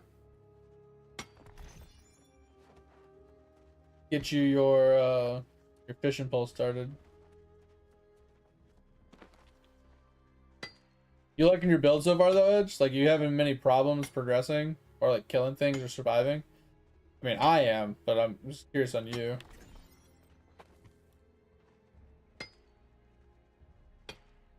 Oh, really? I mean, at least you're doing damage. Mine feels like it does damage if I'm not dead, but I'm usually dead, so. I was honestly, Edge, I was contemplating respecking my tree, like keeping the heralds, but respecking my tree into RF and just running RF right now, and then segueing into the Frostblink once I actually get the stuff. The problem is if I inspect into, I'd have to unspec. Like, I want to stay the herald spec, but I want to unspec out of the passive tree, or the ascendancy that removes auras, because if I can't run auras, I can't run RF, right? Because in order to run the auras, I need fire res, and I need max fire res from purity of fire. So I need to run purity of elements, purity of fire, and vitality, just so I can actually maintain RF right now. Because I need the fire res, and then I need to branch, instead of branching all to the cold and stuff, I'd have to respec all of that. So I could do a full respec, spec into RF, speed run a bit, get a bunch of levels, get a bunch of gear, get the character all sorted and set up, and then it won't be like a juicy RF because I won't have any like aspects or I won't have any ascendancies giving me any extra damage, but I'll at least be able to zoom a bit. I think that's probably a good idea. Maybe I'll do that off stream. Maybe I'll respec the character to RF, try and get it up and running, and then finish the campaign, you know, get a bunch of levels, probably get to like level 80, 85, farm out some currency, farm out some gear, and then make the swap into the Rock Blink of Wintry Blast. Because like I said, I'm going to keep the RF going, but I needed to find a way to segue it into an ES version, which is that chess piece, right? But I need to make sure I have enough sustain to sustain it without having to leech. Because if I'm running from pack to pack and nothing to leech and I just die because I'm just running from pack to pack, that's not good. So I need to have enough regen for my ES to maintain the RF degen between packs, so then the leech can just sustain me during fights. That's kind of the goal. But I'm going to end up keeping RF on the whole time. I'm just going to unscale it so the damage doesn't matter of it. It's all about cold damage at that point. But that's like a completely different thing. But at least I know how to play RF. I know how to scale it. I know how to like level with it. It's just we won't be able to take advantage of like the chieftain ascendancies for ease of playing. But anyway, it's late for you. I'm surprised you're still awake. Sorry if I kept you. But yeah. I think I'll do that after stream, and then like I said, we can chat more about the build tomorrow or the next day if you're around. Maybe you give me some food for thought, point out some things maybe that might make us bring the build in a better direction, because it's struggle busting right now.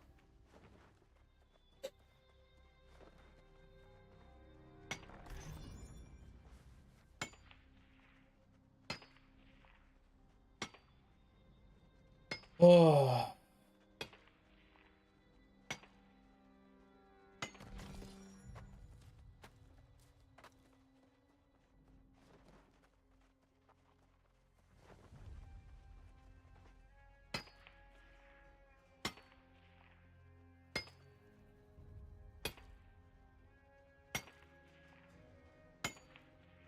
I think we just hold on to about 2,000 Ori, because we don't need much more than 2,000 Ori at a time.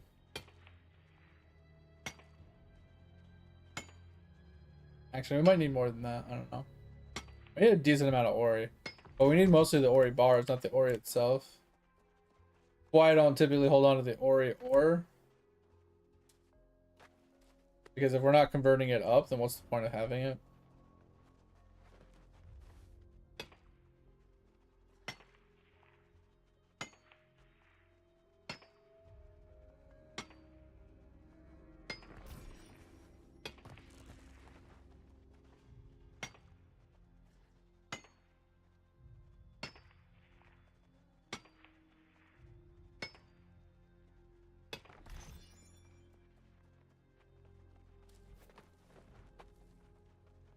Oh, and we need a decent amount of myth as well. That's the big problem.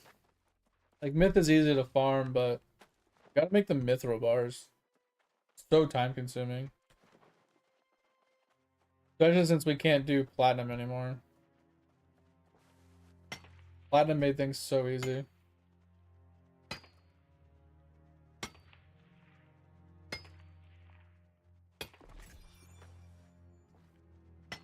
We need 100 mithril bars a day. So 1,000 would give us 10 days worth. It's quite a lot. It's like 12,000 freaking mithril ore. That's a shit ton of ore. It's so time consuming to make these, man. It's like thinking like my daily crafts are just so cucked.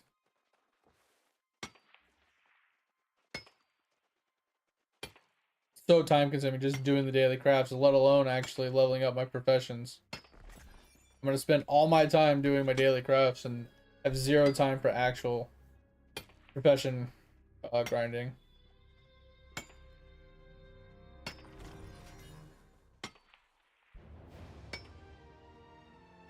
And I feel like mainly it's because I need so many of the materials or whatever, the refining agents, just to like craft the stuff. That's the big problem. Is like have to do so many refining runs, like chest runs, just to get refining agents. It's just such a grind. That's crazy. Like hourly chest runs to get a ton of refining agents to spend it all on all the ores every day, just like all the resources every day just to get your daily crafts done. It's like literally an all-day event to do it every single day. Crazy. Like we can take advantage of the factions like we were talking about before, and we can faction convert some of the refining agents that we might have an abundance of.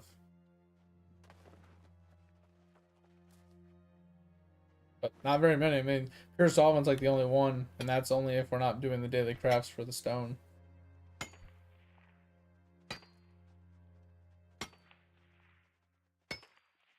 I just would like to get a little stockpile of like one resource, so I don't have to sit down and work on those while I can finish up like the wood chopping one. So I can get my woodworking to max. So then I can try and work on my leatherworking one.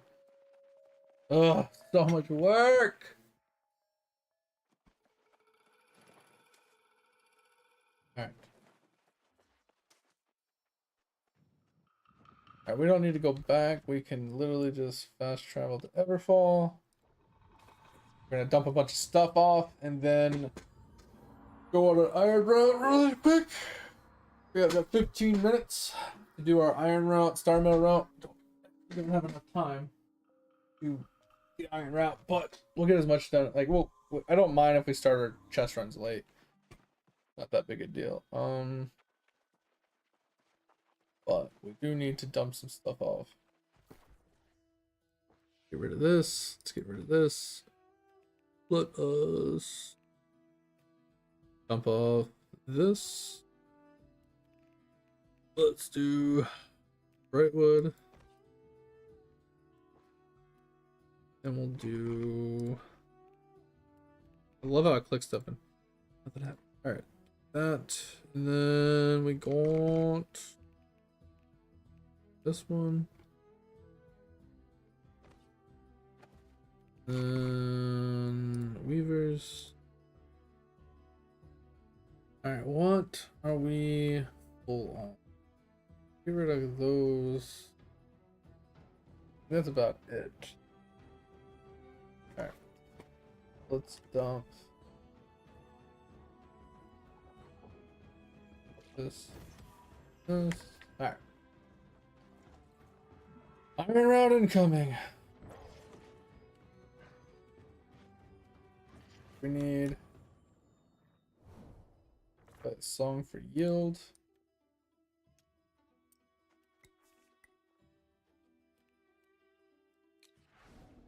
Since we don't care about rares on this.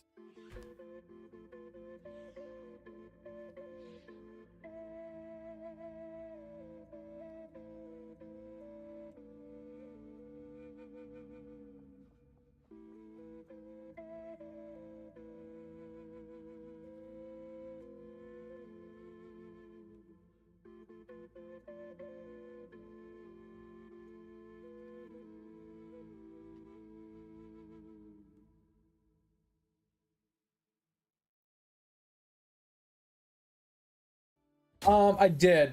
I wouldn't call it a full overhaul, but it is a revamp for sure. So from what I've gathered from what I read, Dig, is they're basically removing a bunch of like redundant dog shit filler abilities that basically don't do anything but fill in attack time and generate adrenaline. And then they're removing a bunch of thresholds, or at least reworking a lot of the threshold abilities as well. So they're trying to make it more towards in line with like Necro, where Necro's like, hey, use these abilities to generate orbs, and then those orbs get used with this ability, so they kind of combo. And that's what they're trying to go towards. They're trying to go towards more comboing of skills than just filler skills, right? So take Berserk for example. So I don't know if it's gonna work this way or how it's designed, but like let's say Berserk. Berserk right now is like you get to 100% adrenaline, you pop Berserk, and then Berserk just gives you 100% more damage and 50% more damage taken or something like that. It's like risk versus reward. Well, now you'll use certain abilities that will, you know, give you a certain buff or benefit that you can consume with another ability to give you damage increase or to give you a certain right? Um, like I saw one for range, which is it's called imbuement of the gale or something like that. Long story short, it's basically a buff that you place on yourself, and it increases your damage per hit. So every hit that you hit with is increased by a percentage. So it's basically just a raw DPS increase. But then there's another buff that instead of giving you a DPS increase, it gives you an adrenaline increase. So you can gain adrenaline faster to use bigger abilities more often.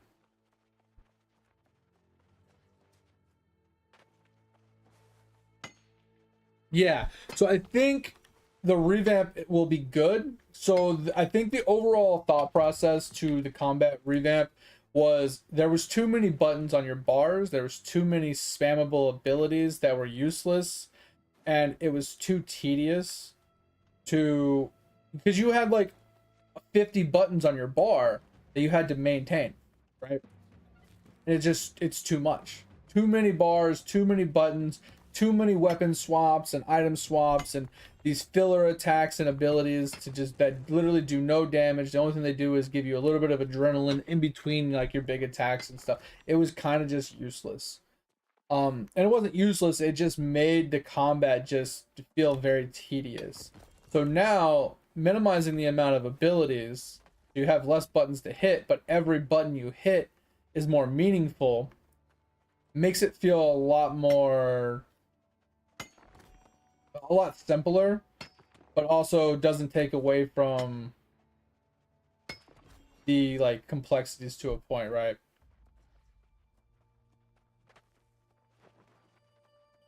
Yeah, it wasn't so much legacy mode, but it was called revolution, and it would automatically use your abilities in the order as which you place them in, as long as they were off cooldown. And then they would they could either turn on auto use of thresholds or they can turn it off and use them manually as needed. Yeah. So, well, they do have full legacy and then they have full revolution as well. And then they have manual revolution, which like the manual revolution allows you to manually use your threshold and ultimate abilities, but it automatically uses all your filler abilities. So you don't have to think about using the fillers, but it'll generate the adrenaline for you. So when you are ready to use your thresholds, you can combo them as needed and stuff like that. So there was variations in there. Like I said, the combat wasn't terrible, but it had too many abilities. Your bars were completely full of like 100 abilities, and you had to maintain all the hotkeys for them, and it was really fucking tedious. So they're removing all that and they're revamping the way a lot of the skills work, or at least the damage numbers and stuff. So since they are getting rid of a lot of abilities, they're revamping some of the abilities that are going to stay to probably do more damage to make them more meaningful, or like I said, to add a combo effect to it. So, you know, the next ability used after this ability will do more damage. The next ability used after this will do more this. The next ability used after this will do this. This will generate this. This will generate that. This will consume that. Like, they're going to probably do stuff like that, right? 218, let's go! That's huge, mate! So that's more or less where they're going with it. And I think that's a great revamp. I did hear they're also going to be removing auras. I'm not against that, but I don't really care either way. Auras were a really great addition to builds. But with the way I play, I never really use them because I don't like using stuff that is finite, right? I want consistency. If I wanted to sit out a boss for 150 hours straight with the same exact setup and I didn't have to like wait, right? If I just wanted to sit there and camp for 150 hours, I want to be able to do it, right? With the aura, you can only do the aura for an hour. You can extend it to 2 hours. but then you had to wait for the cooldown to be up, right? Unless you used like a finite resource to reset the cooldown, which is annoying. So that's the problem I have with auras. They were useful and beneficial, and they made a lot of things better. Like, they made certain grinds actually doable because the auras like were really strong. But if they get rid of them, like, I hope they replace it with something that's more permanent for everybody.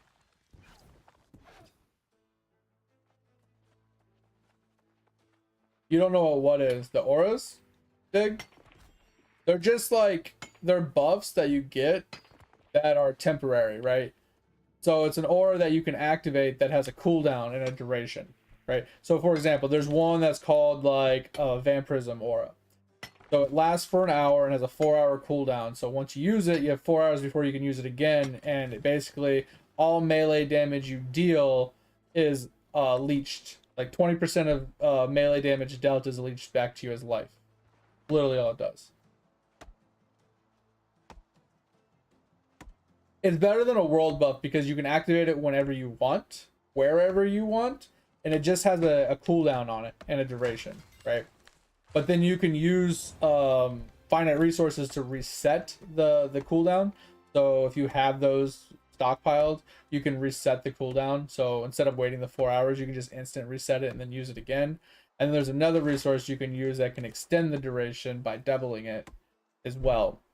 So I'm like, there is things for that, but there's other ones too. There's ones that increases your accuracy. There's one that increases your defense. There's ones that give you more skilling efficiency and stuff like that, so you can skill better. There's a whole slew of auras, but most of those auras are only obtainable via being a member for a long period of time. Some of them are obtainable in game just by killing bosses and stuff, but most of them are obtainable via being a member for long periods of time.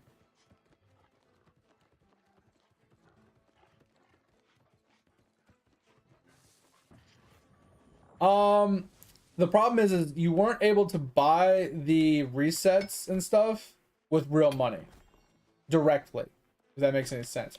The resets were from events and or spins, which you could spend, you could swipe your credit card for spins, but I very rarely got them from spins. But if you were to swipe your credit card for spins and have an RNG chance at getting the resets, you could do that in theory. But these resets mostly just come from very random events or completing your daily challenges and having a chance at one of them being what you're looking for.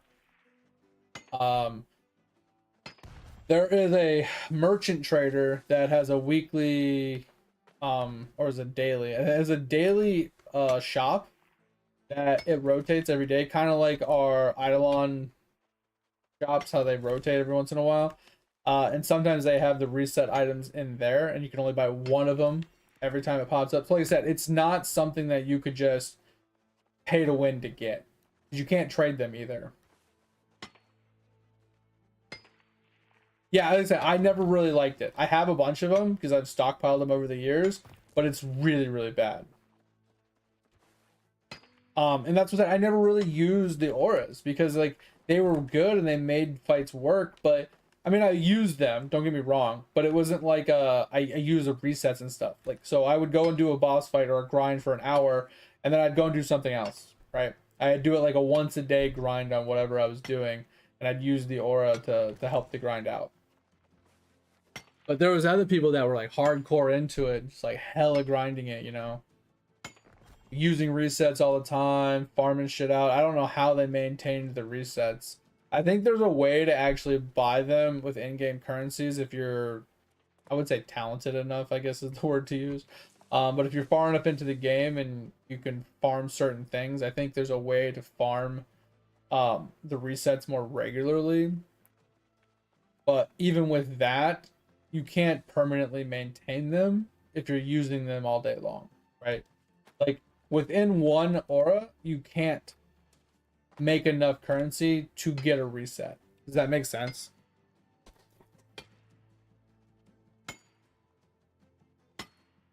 So if you were to reset your aura 3 times a day and double extend it, right? So it's like 3 uses for 6 hours. So if you played the game for 6 hours a day and you reset it 3 times, right?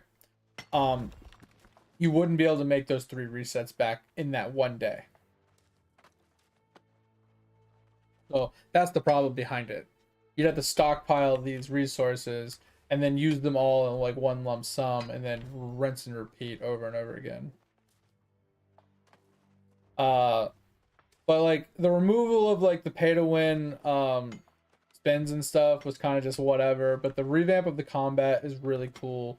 They're also bringing the combat levels up to 120 instead of 99, which is going to allow for more abilities to be added at higher levels, more accuracy to be obtained, more higher end damage to be obtained, better weapons to be obtained as well, because being locked at 99 meant weapons can only go up to tier 99.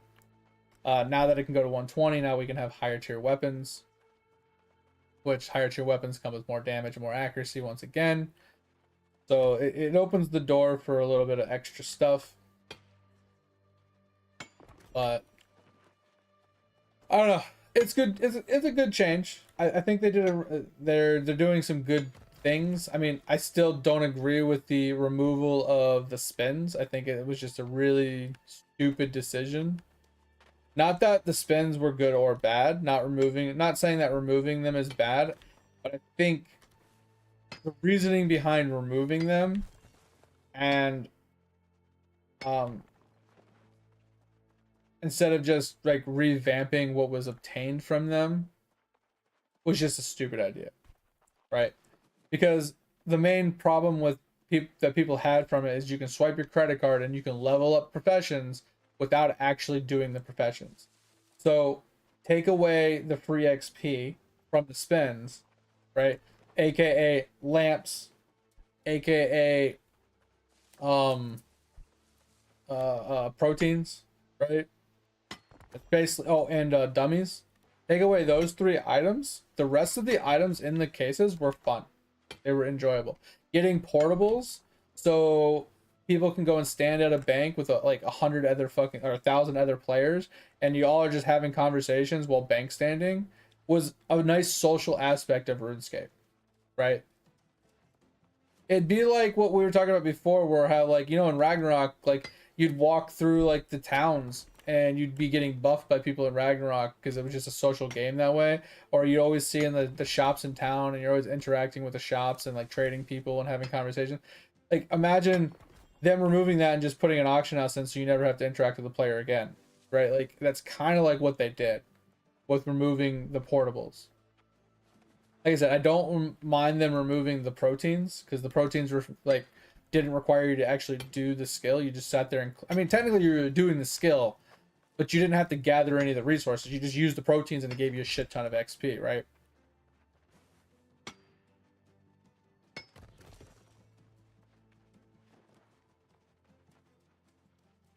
Well, the game is is only about power creep, Dig.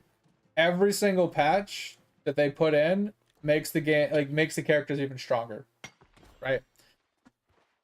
They bring out even more powerful bosses, even more powerful gear, even more powerful, buffs and benefits.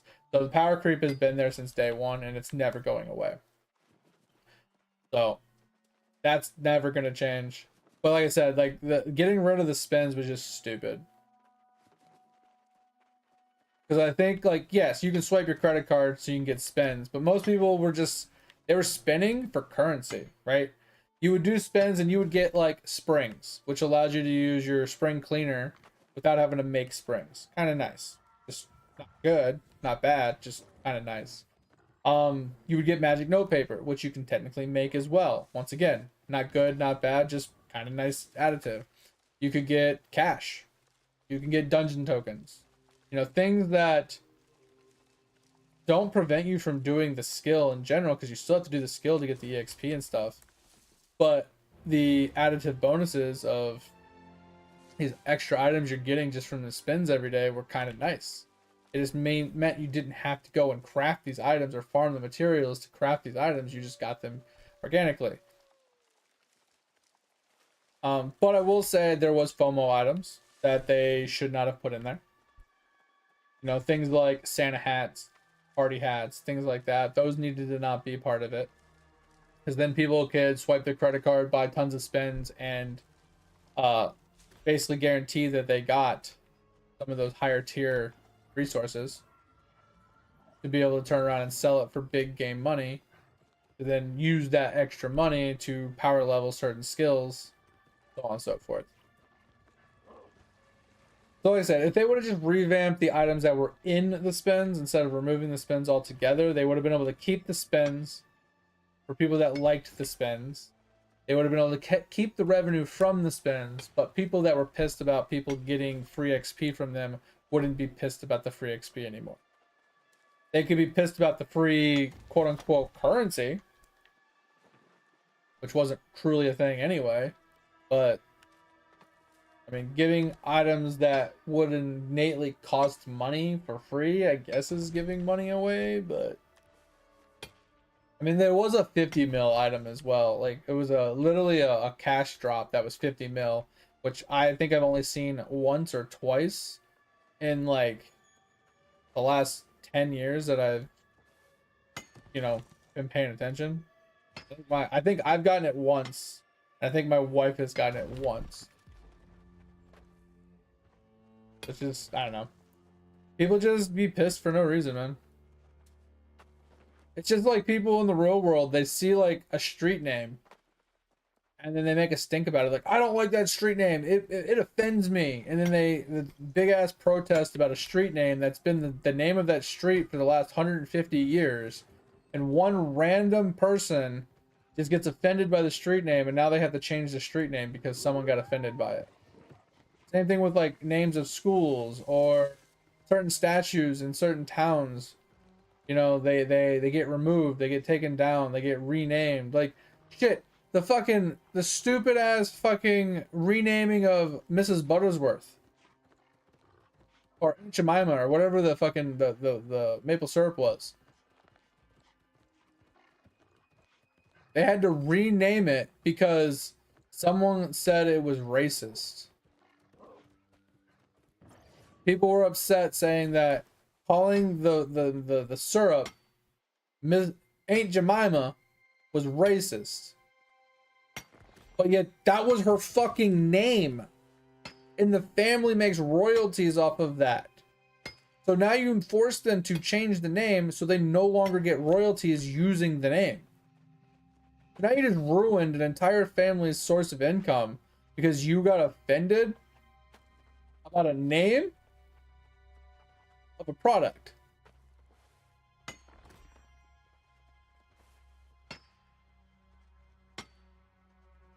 That's what I'm saying too, Brian. Like they've taken down statues for like generals or people from the past that, oh, he believed in slavery, so we're gonna take down his memorial. Oh, this guy, he owned a slave at one point, so he obviously is a bad guy, so he doesn't get a street named after him or a school named after him. It's like, so you think everybody in history doesn't have a single skeleton in their closet? Like, what? Just because they might have said one bad thing, or maybe they, something was the standard back in the day. Let's say you did own a slave back in the day when it was legal and it was like the norm. Everybody did it. You might not have agreed with it. You might not have wanted to, but if that's how things were done, you just went with it, right? You might have been the best slave owner in the world, right? You might have even given them their freedom or whatever. Like, but they don't know that. These people are just pissed because they just, oh, well, he had a slave. Like, but do you know anything else, right?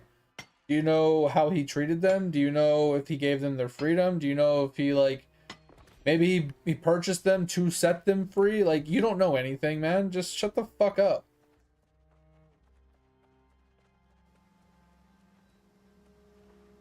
Gulf of America, yeah, that shit's so funny, dude. That shit made me laugh so hard.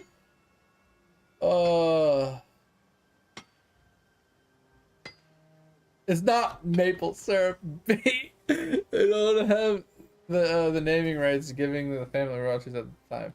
What do you mean they don't, or they didn't? I was told that the family was getting royalties from it, and that they stopped getting royalties because they made them change the name.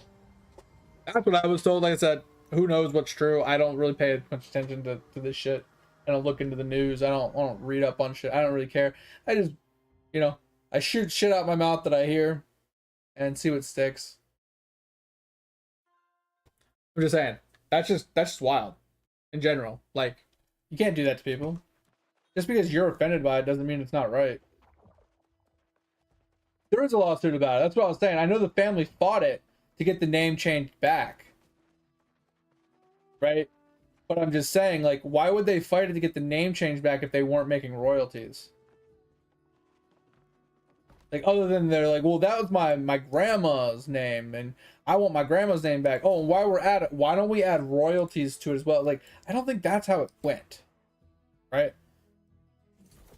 I don't think that's how it went. I don't think it said it went from not getting royalties and them being like pissed that their grandma's name got changed to, hey, let's get my grandma's name put back on there and start paying me.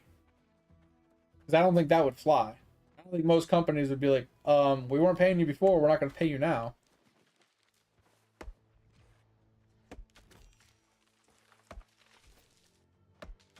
What's it like? It's pretty disgusting, not gonna lie. It tastes bad. Kind of got an aftertaste. Smells terrible. Is that what happened? I mean, I wouldn't put it past them, right? Like, because think about it. If a company was using a name and it was like, yeah, you can use my name, I don't care, I'm happy with it, whatever, right? And then that's just the status quo going forward. And then, you know, somebody shakes up the tree a little bit, stuff happens, and they're like, you know what? You should pay us for this name. Like, I'm pretty sure that's probably what happened. Like, why not?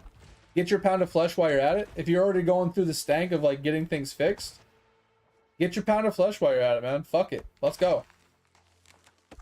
And me back taxes, too. How long you been using this for? All right. How much have you made in the last? Okay, give me all that lump sum right now. Right now. Let's go.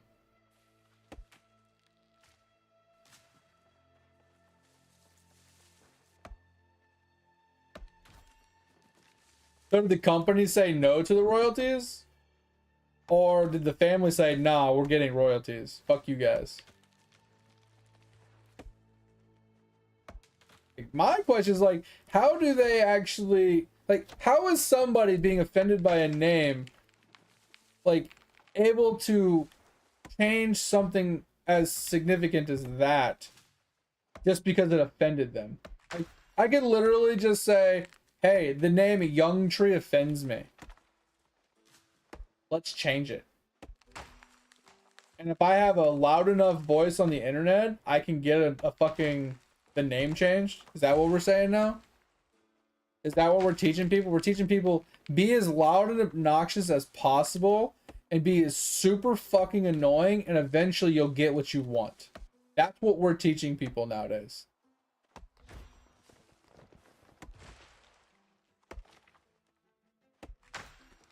And that's what I'm saying too, Edge, is like, if I wasn't paying you before, why do I have to pay you now? Like, I don't, like, that's just dumb. But I will say, with this added caveat, when it comes to businesses and like terms of service and like agreed upon like things like that, right? Things that have like handshake deals or signed deals or whatever, they kind of become void when something gets changed, aka someone they allowed for the name to be changed, so it voids the original contract. And if you renegotiate your contract, just because you didn't have it before doesn't mean you can't get it now. So I see the family's standpoint. Why wouldn't we be able to fight for this? But fuck that.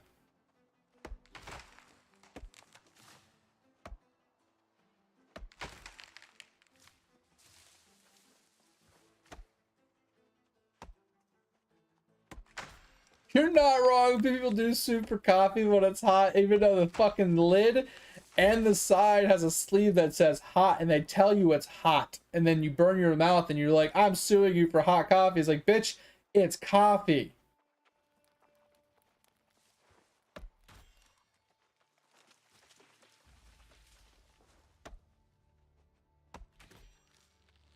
And it doesn't surprise me, Dig. It pisses me off. That if you just have if you're just loud, obnoxious, and annoying, you can get what you want. Because people just don't want to fucking deal with you.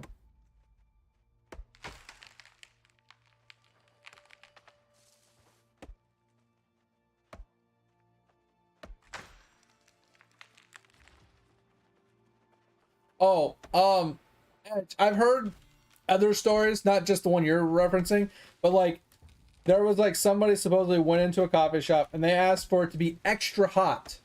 They specifically ordered extra hot coffee with 2 sleeves. And they gave them extra hot coffee with 2 sleeves. The person took a drink, burnt themselves, and then tried to sue them.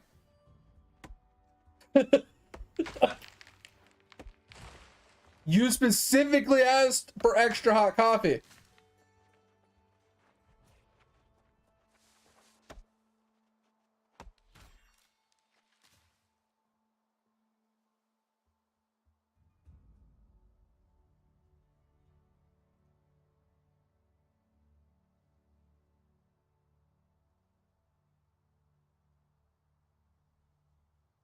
It is a temp.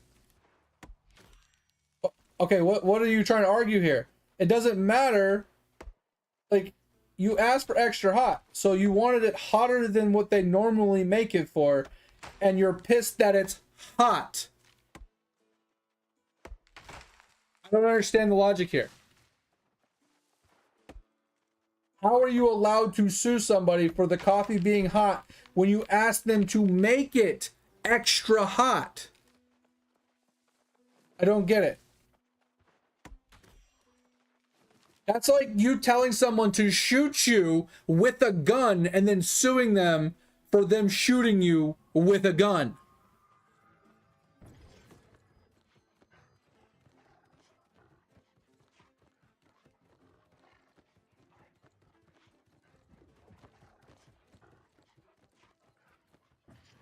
You need to go to bed. Oh my god. Like I said, it's 2 different things. Like the one you were talking about, Edge, I know you want to go to bed, but the one you were talking about is like, yeah, it was served too hot, as in it was boiling, right?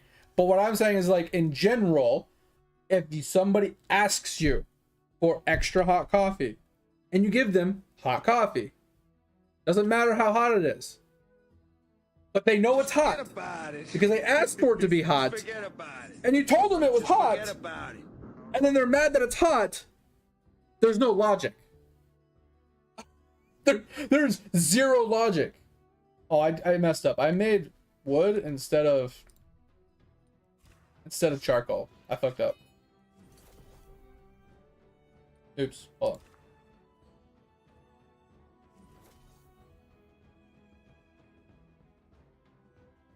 on. I mean, hey, I'm not arguing that either. I'm just simply saying, like, you can't ask for something and then be pissed when you get what you asked for. That's all I'm saying, Edge. Like I said, not saying there shouldn't be standards. I'm not saying that at some point the customer is not always right. You shouldn't just give them whatever they ask for. I'm not arguing any of that. All I'm simply stating is if you ask for something and you are given what you are asked for, you shouldn't be allowed to sue for getting what you asked for. That's all I'm saying.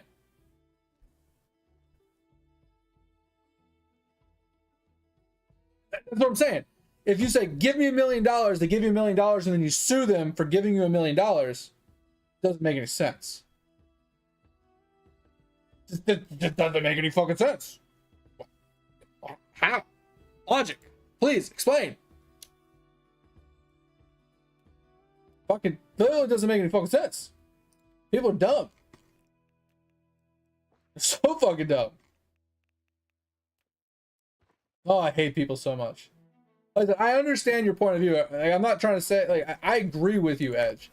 There has to be standards. There has to be, you know what I mean? Like, a do not pass go kind of portion where it falls on the person making it to say, no, we're not going to make it that hot. We're not going to do this. That's not within our standards, blah, blah, blah.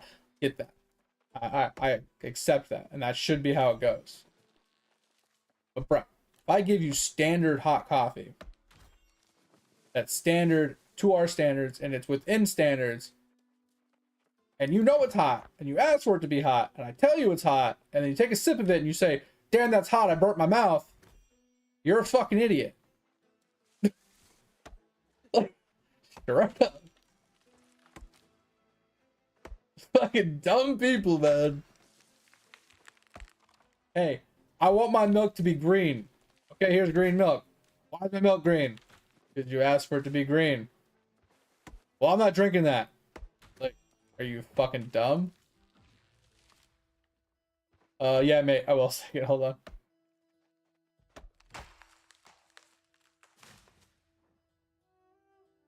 Oh, sorry. Oh, I'm scrolling the wrong way. Alright, oh my god.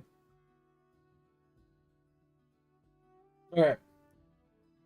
It wasn't her real name? Oh, got you.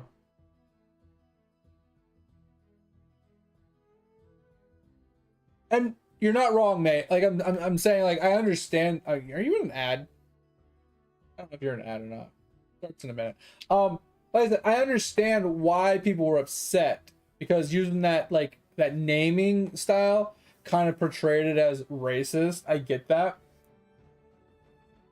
And that's the same argument people have for street signs and, you know, names of schools and other things like that, right?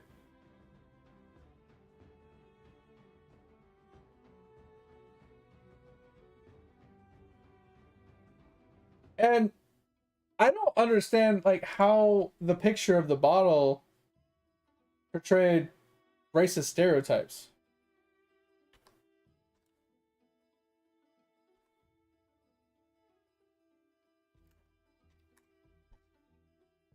Like I'm just gonna pull it up. How does this portray racist stereotype? Please explain. It's a black lady, got a white little like iron neck thing, and curly hair with an earring, smiling with lipstick. How is this racist in any way? Unless this is like the new picture. Am I wrong?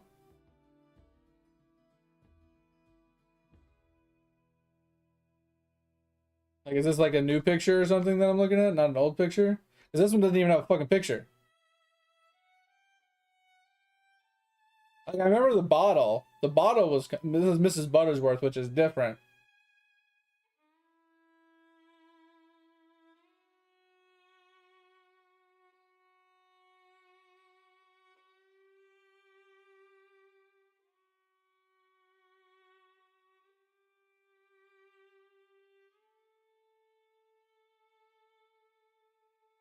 What? Huh?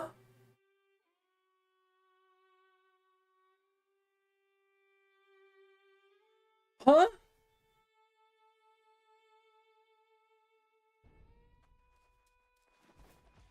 Huh?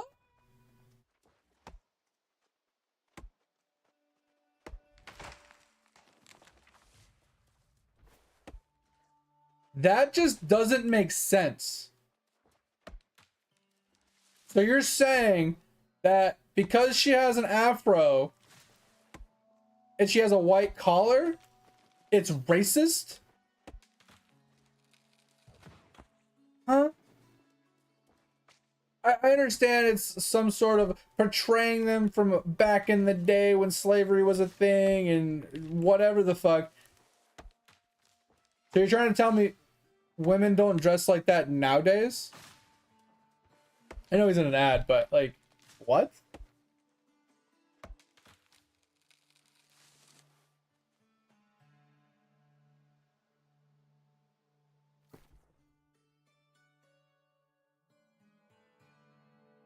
Huh?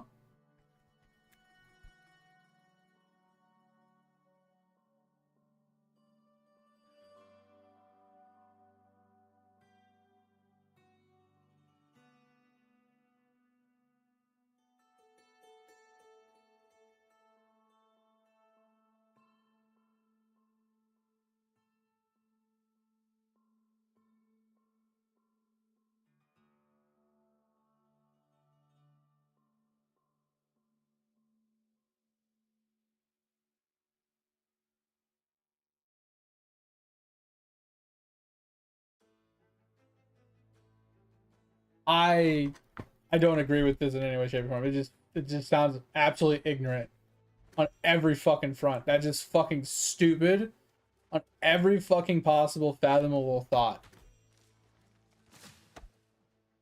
Like, I can understand the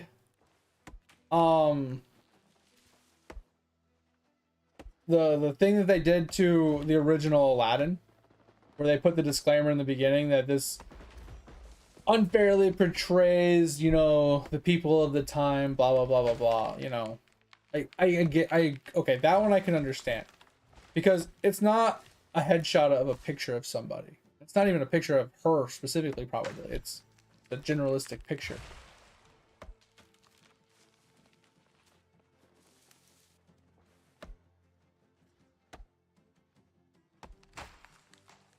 What?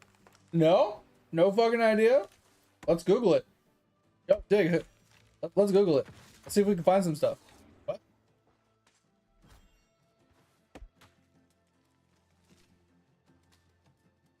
Or go into that stream and be like, proof? Or you're just clickbait, bitch.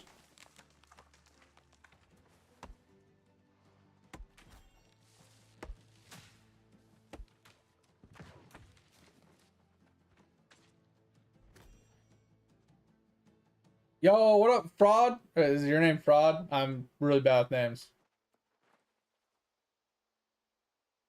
So, in Twitch chat, heard, one of my viewers said that he just saw a stream that was titled New World Saved, question mark, NDA rumor about negotiations. I know nothing about this. It just, like I said, just randomly popped up in someone's title, so I don't know if it's just straight up clickbait or if it's true. But as of right now, it's currently dead. It's got about 400 to 500 people play on the off time, about 1,000 that play during the day, at least on Steam specifically. I don't know about console. So it's relatively dead, but it's still chugging along. I mean, at least until January of next year. You're back, mate. All right, welcome back. Also, mate, I understand what you're saying, but I completely and utterly disagree with everything that was just said. That is the ignorance of most ignorance I've ever heard in my entire life. If you're gonna sit there, not you specifically, but if you're gonna sit there and try and tell me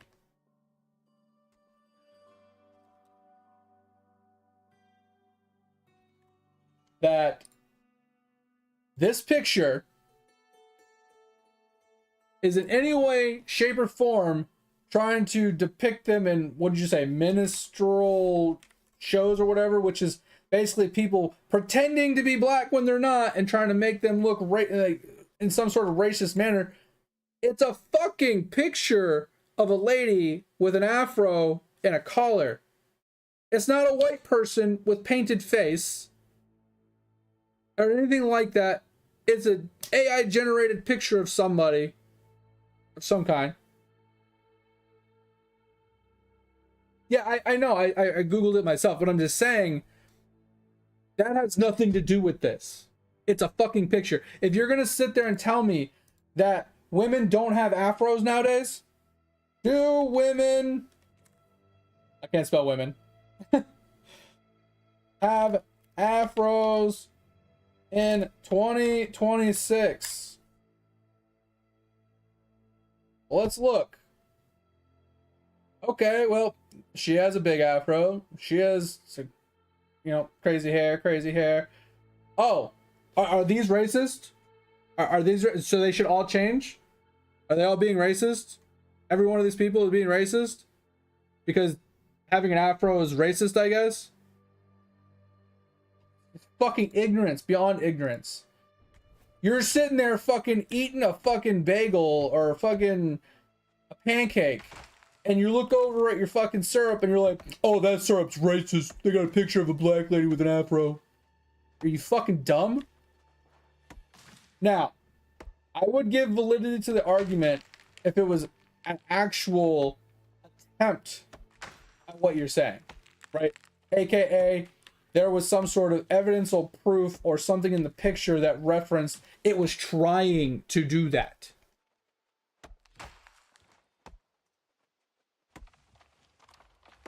All right, Dig, let me pull it up. Hold on. I want to know about this New World stuff. 3K hours, Ferd. Okay, so Ferd, I'm gonna agree with you. I love this game without a shadow of a doubt. It's a great game. It has great potential, but God, did they fucking miss the mark on so many points. It was so bad in so many different ways. Also, I want to look at the screenshot you posted. Yeah, so this is what I was talking about, mate. It's like, was an American form of theater developed in the early 19th century. The shows were performed by mostly white people wearing blackface makeup. Now, in what way, shape, or form does that picture in any way portray that that person's face is painted? Or they're attempting to paint that face? It doesn't.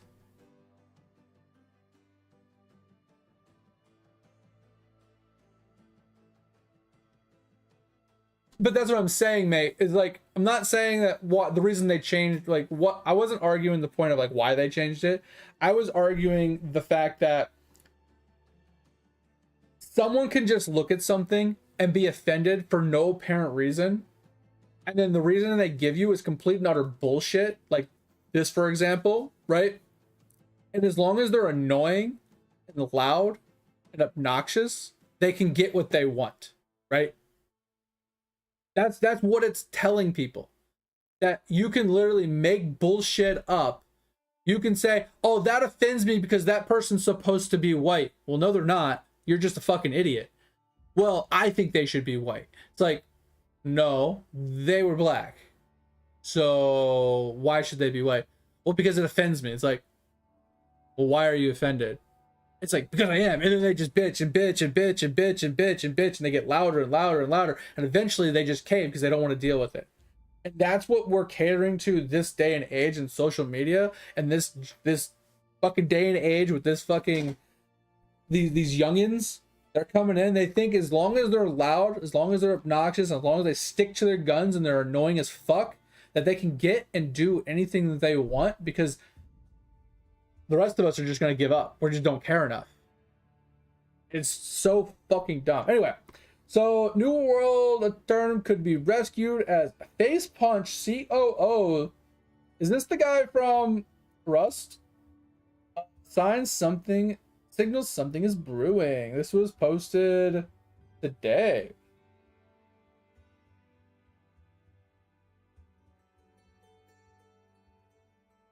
Exactly, too, mate. If there's validity to it, I'm there to back you up. But if you're just fucking gaslighting and throwing smoke and just flinging bullshit because you just want to, I think you should be locked up. Honestly, go to jail. You want to sit there and lie? You want to sit there and be a fucking idiot? You want to sit there and ruin a bunch of shit for a bunch of other people, cause drama and issue, and cause people money? You know how much money went into this lawsuit? Just because someone wanted to make some bullshit up? Like, they should be sued for the amount of legal fees that people had to go through, and they should be liable for that shit. Alright. Anyway. Fans of New World Tournament might just find a gleaming hope on the horizon. New World approaches the official shutdown and expect to be on studios, discussion, Face Punch Studios, which I think, if I'm not...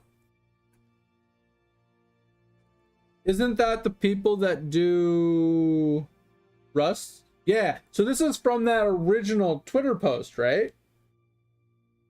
So there was some validity to that? Interesting. Okay, I thought it was just going to be a joke, because the articles I read, they weren't sure if it was a joke or if it was real, or if New World would actually take it seriously, if they would actually respond. But interesting. The creative force behind... Oh, it did say Rust here. Okay. Aging, prominent against...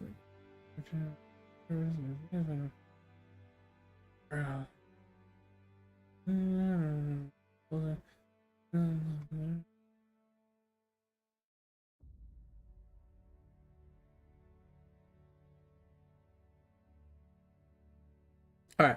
So shortly after shutting the shutdown news went public, made headlines by openly offering Amazon 25 million. I remember this. I think that was before the initial shutdown news, but or the official shutdown news recently.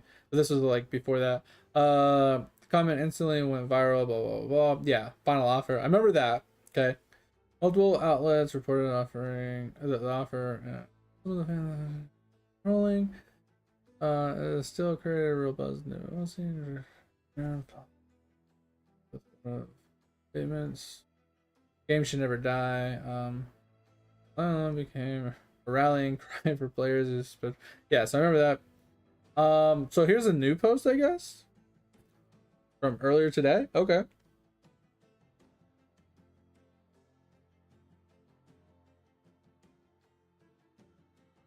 But it says going to be signing an MNDA.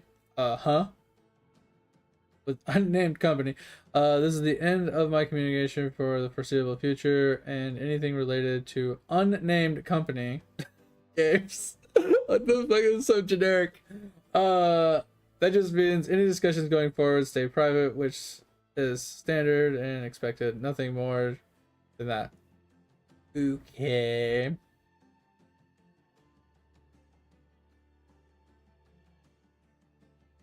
So it doesn't mean New World. It just means it's not New World, but it doesn't mean it's New World.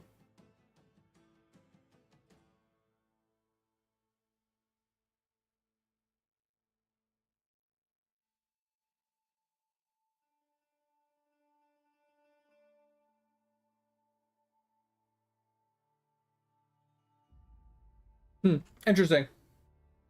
So I wouldn't say a sign of hope, but there's a chance. Right?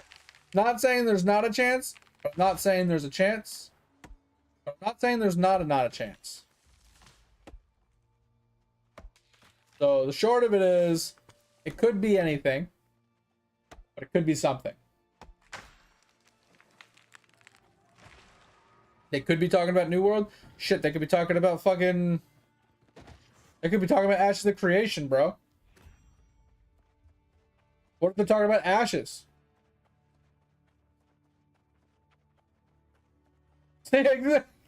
Exactly, Dick. You got it. You got it. So you're saying there's a chance. What if it's Ashes? Hey, you never know. Ashes has huge potential. If it's done right. Not saying I would like it to be Ashes. But I'm saying, if it was, that's not a bad option either. I'd prefer it to not be Ashes. But it's fine. Actually, I would like both games to stay alive, but... Yeah, it is, but like... So, I'm curious on that. Like, if someone was to buy the IP, do they have to buy the debt as well? Because I feel like the debt is tied to the company, and if the company goes bankrupt, the debt kind of goes bye-bye, right? But if they go bankrupt, don't they lose their IPs as well? Like, where does that... Like, I don't know how that works, but... I feel like if you're buying the IP, you're not buying the debt. You're just buying the product, and the company has to use that money to pay off their debts. And if they can't pay it off, that sucks to suck. But you can't expect a company coming in, buying something that you've already lost for what you want to pay, like what you want them to pay for, because you're in the hole, right?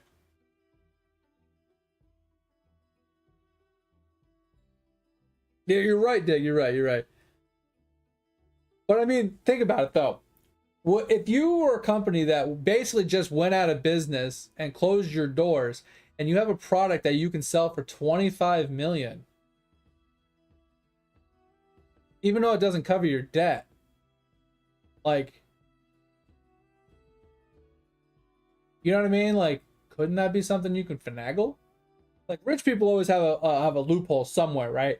Like, they put it into some sort of thing where they can claim bankruptcy while still maintaining some sort of control over it. So then once they come out of bankruptcy with no debt, they can then sell it, and now they're profiting 25 million that they pay taxes on, and then they get some sort of tax break so they don't have to pay taxes on it, and then they end up pocketing 25 million plus 25 million somehow, and now they come out 50 million richer and no one's the wiser. Like, isn't that usually how rich people work?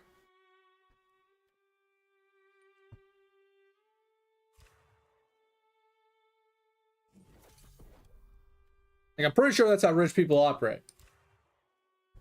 Ask me when I'm rich. All right, I'll see you next lifetime.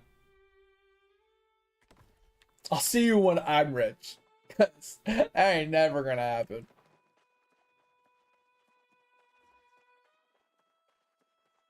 And that's 224. Is that another glass cannon? Oh, okay. You can go further. Sweet. That's huge. Congrats. Yeah, the endless ones can definitely be a huge bottleneck.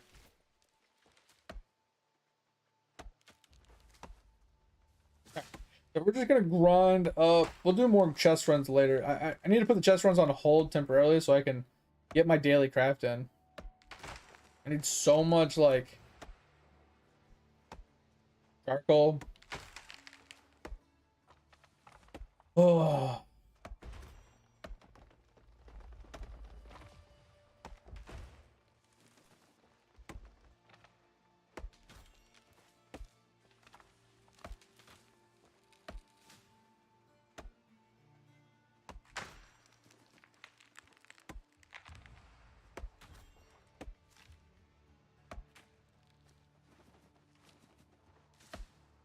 Saying there's a chance.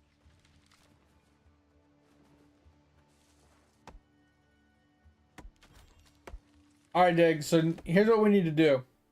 We need to make our own game. That's what we need to do.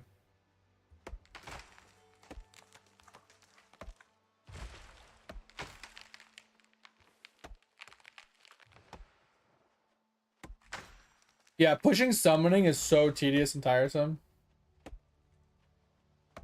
Hey, I'll work for free until we start making money. How about that? Until people start actually giving us money, I'll work for free.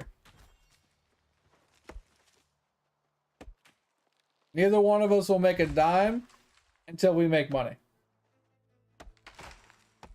Right? That's how it works, right?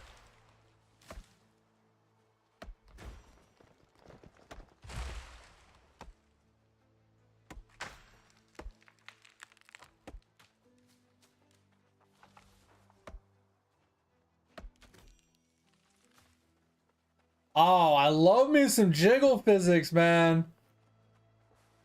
Have I ever showed you my favorite pastime in BDO? Yeah, we might go to BDO after this. I'll show you my favorite pastime in BDO, man.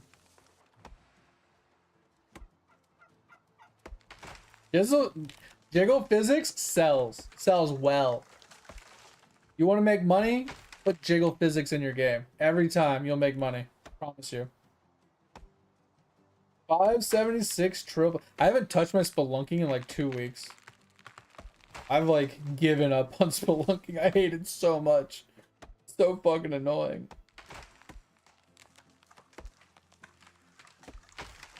It's easy. I just hate fucking doing it. So annoying.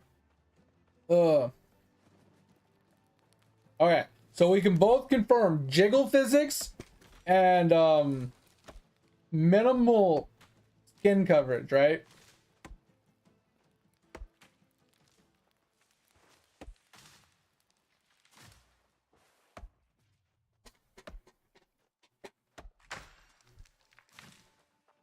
Yeah, you need all the sliders. Every slider.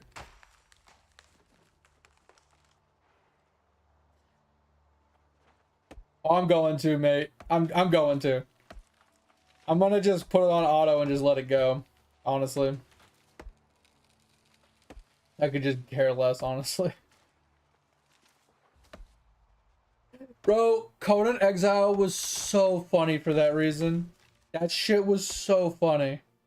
I died laughing. But yeah, you need all the sliders in a game. In any game like that, Dig, or in general, you need arm sliders. You need like all the sliders. You need hands, fingers, forearms, you know, arm length in general, shoulder width, shoulder height.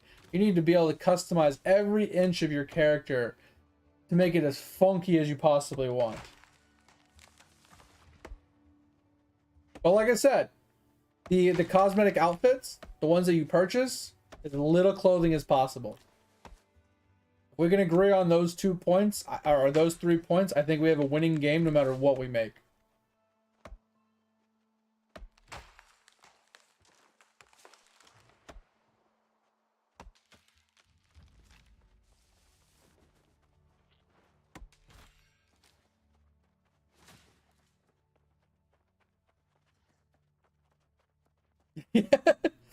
Just, it's like, hey, when the server goes down, the kids need to get off. Because when the sun goes down, the clothes come off. That would be hilarious if you had a game that did that.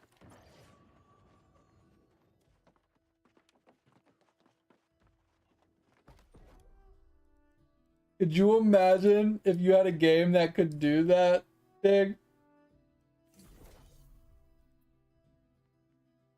That would be so funny.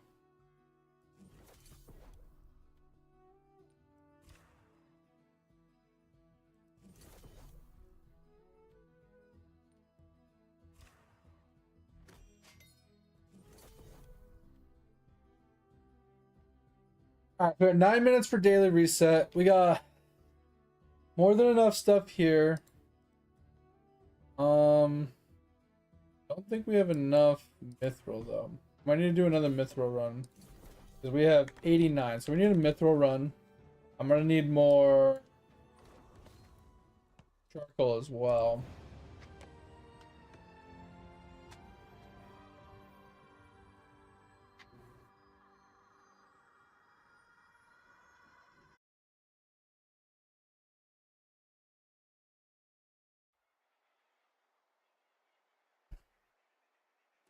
Yeah, I mean it's fun at first, and then it's just kind of like, eh. After a while, you know, enough dongers swinging, and you just kind of get, it loses its interest. I remember when I played Ark Survival, Dig, I made my character as short as possible and his arms as long as possible. He literally, when he walked, his hands drug on the ground. It was so funny. And then I maxed out his speed, so he looked like fucking Tarzan. He was just running at like Mach 50, just flailing his arms around like he was running around like a damn on all fours. It was so funny.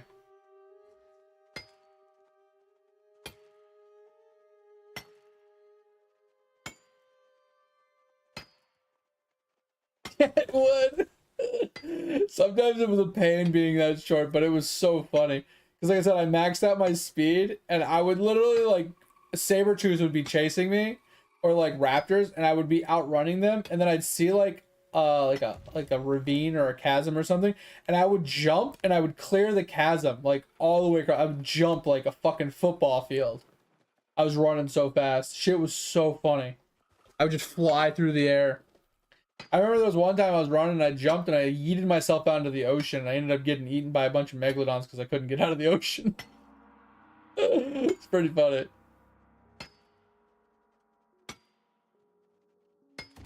Yeah. It's so funny, man. I was like my favorite. That's what I'm saying. If you have sliders for every aspect of the body, I think you can just, it adds so much enjoyment to the character creation that it gives people so much freedom to make whatever they want that it's already like success at the character creation. Because people just have fun at the character creation. And then when they get into the game, you know, skimpy clothes and jiggle physics kind of take over, you know, whether it's male or female. Like that, like people enjoy that as well. All right, We got the myth. We're not gonna go for the full on Ori. I just wanted the myth, honestly. We'll go back.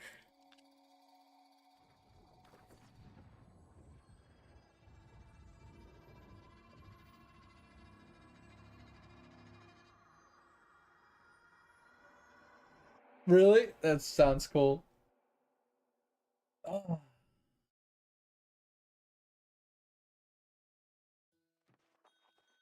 right, Dig. You got to come up with a game concept. We already have the basics down.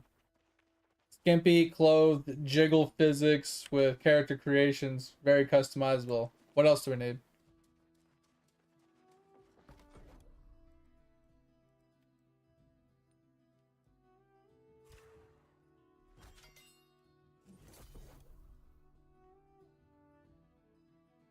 All right, so I got my mithril for my pristine. Crafts in 5 minutes.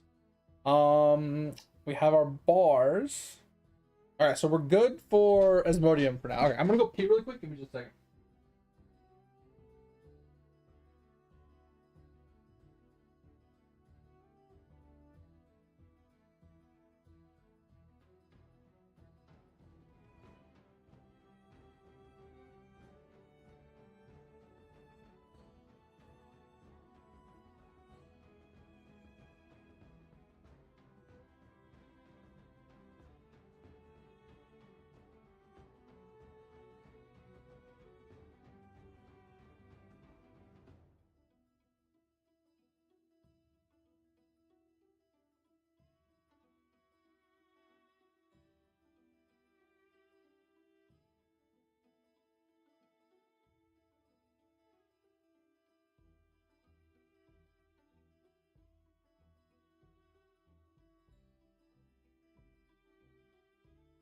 Oh, all right, I'm back.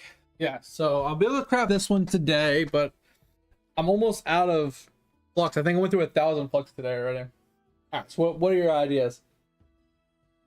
Yes. So I think a game, I wouldn't say based around gathering and crafting is a good idea, but I would say with emphasis on gathering and crafting being a required aspect of the game for progression.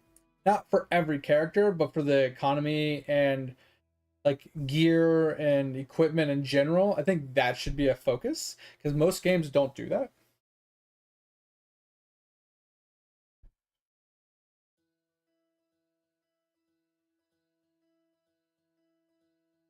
Yeah, something like that would be kind of cool. But the only problem with that, Brain, is everybody would have the same researches, right? For example, you put these two pieces together and you have a chance to get a new discoverable recipe, right?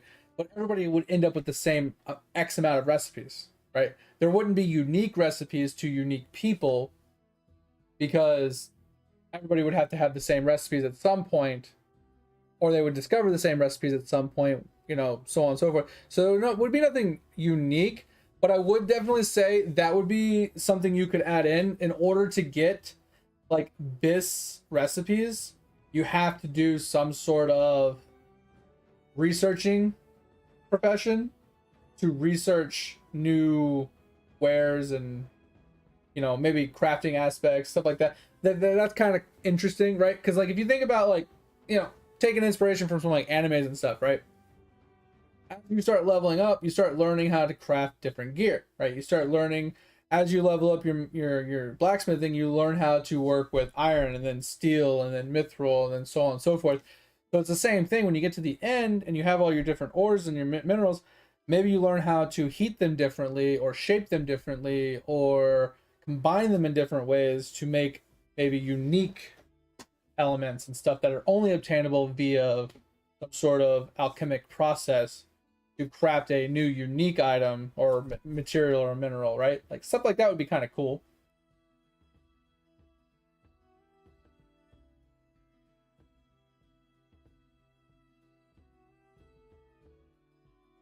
I'm not opposed to having class specific buffs and benefits, but I don't want it to be locked to only one character can do one thing, right? So like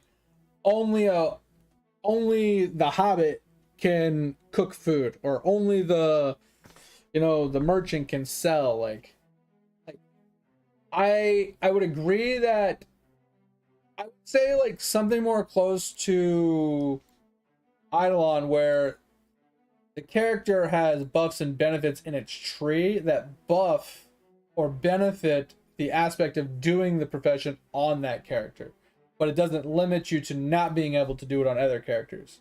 Not saying you'd want to do it on another character, but if you wanted to, you could. But you basically, yes, you still want to do it on the character that it's designed for. So I wouldn't say lock it to one specific character can only do it, but I would basically emphasize it to, if you don't do it on the character that it's designed for, what's the point of doing it at all? Right? Kind of force them to do it, but not force them to do it. It's like an indirect thing, right?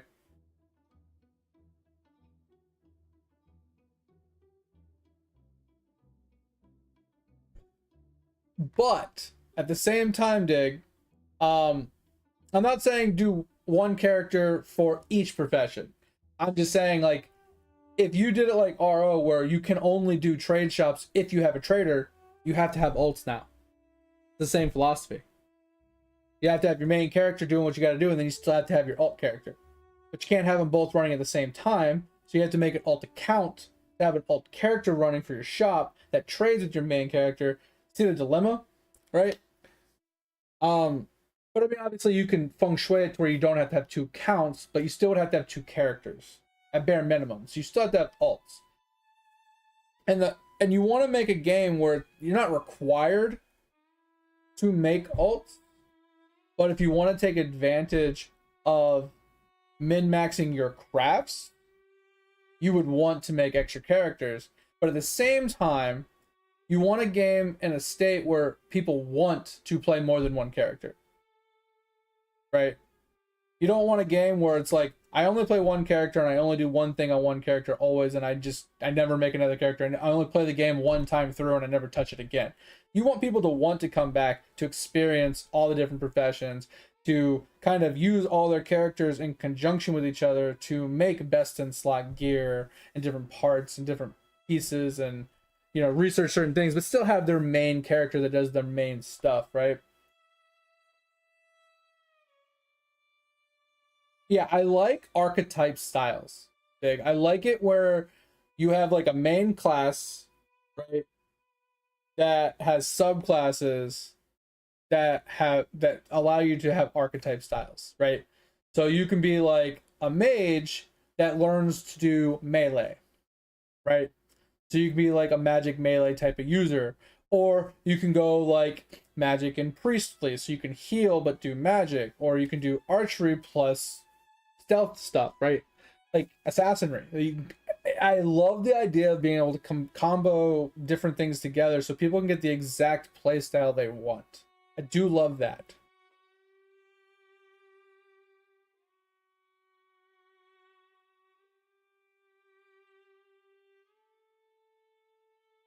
See, that would be cool too, Brain, where instead of having two weapons, have one maxed weapon with all 6 abilities.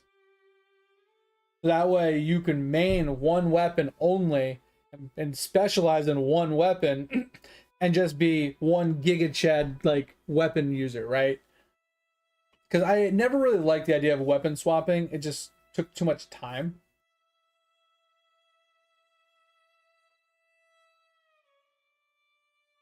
Exactly, Dig. It allows for a lot more complexities, a lot more min-max methods of metas and trial and errors. And like I said, it fine-tunes it more detail-oriented to a specific player style instead of just being a warrior that has 3 different, play styles, and a mage that has 3 different play styles. And so it allows for those people that don't fit into the specific standard classes to find that niche that fits them, right?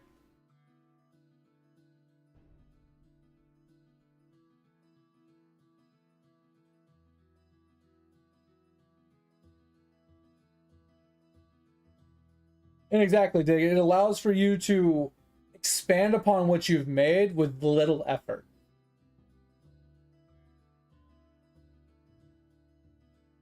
So I would say, Dig, at its core, you need the basics, right? Just like, we'll just take New World, for example. The basics, you always start with the basics, the gathering, right? You need to have a specific gathering set of resources, right? That trickle into refining, which trickle into crafting. You always need those three tiered systems. And then fine-tuning that from there is the more tricky part, but you always start with the basics. What are we looking to do, right? Are we looking to making like woodworking items? So if you need wood-based items, you're gonna need, wood chopping, right? If you need metal-based items, you need mining. If you need like leather and tailoring, you need obviously skinning and harvesting. So these four are obviously a staple. Fishing, always a guarantee. You need fishing, and I would say a straight up gathering one for things like it kind of goes in with harvesting in this game. But I feel like they're two separate things. One is for like hemp and fibers and things like that get woven into fabrics, and then the other one is more farming based. So you get farming foods and you get different seeds and stuff, so you can grow farms to get foods to make cooking, right?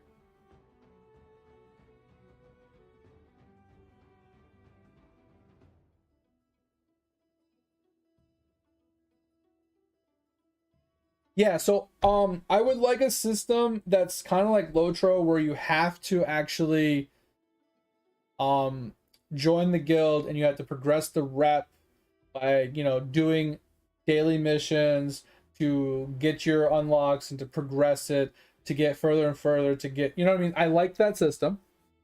I've never done Final Fantasy 14 crafting, but I do like the crafting system in this, just like how it's laid out, where it's relatively simple, right? Where things progress from one to the other, but at the same time, it can be tedious to have to gather a ton of basic resource to then upgrade it to the next resource. So, I mean, maybe that's not the best way to go.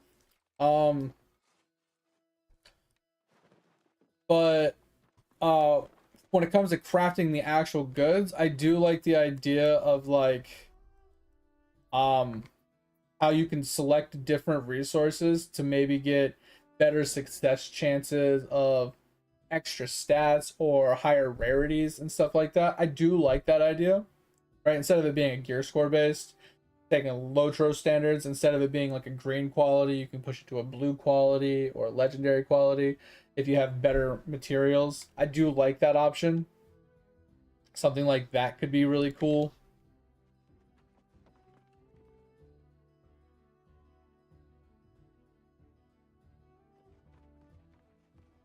Yeah. So there should be, yeah, I agree with that. So,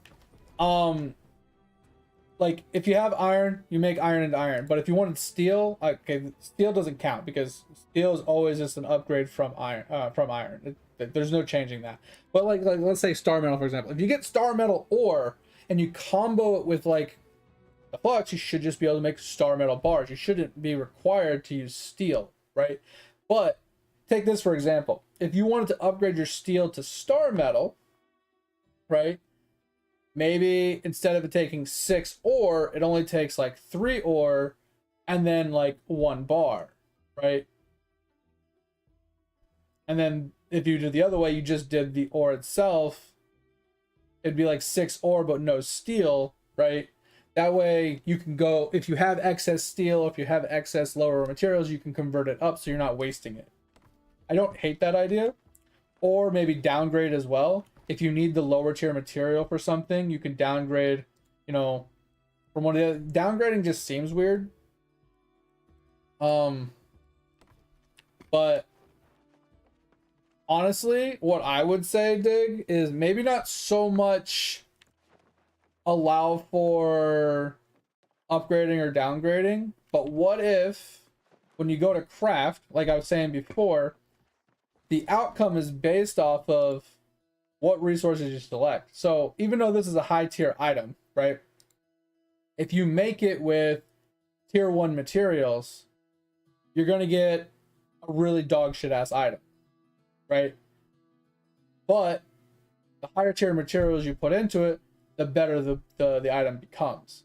That way, it prioritizes you to use high-end materials to make good stuff. So, but if you have low tier materials, you can still craft stuff. So you can craft whatever you want. And I guess the EXP could be deterministic based off of what materials are being used. So like, let's say in this case, if you were to use orichalcum, right? One orichalcum bar is 100 XP and it's using 15, so that's 1500 XP, right? But if you were to use mithril's 200 XP each, right? So the EXP would go up based off of the materials that you're using and the quantity of the materials. So the EXP can be deterministic based off of the amount of materials and the quality of the materials. So there's no one size fit all, craft this one item over and over again and you win, right? It's craft whatever you want, however you want, eventually you'll get EXP. Yeah, I like that idea, because that way if you have excess other materials and you're just trying to get rid of it, you can at least use it and just, you know, get rid of it. You know what I mean? As you progress up the tiers.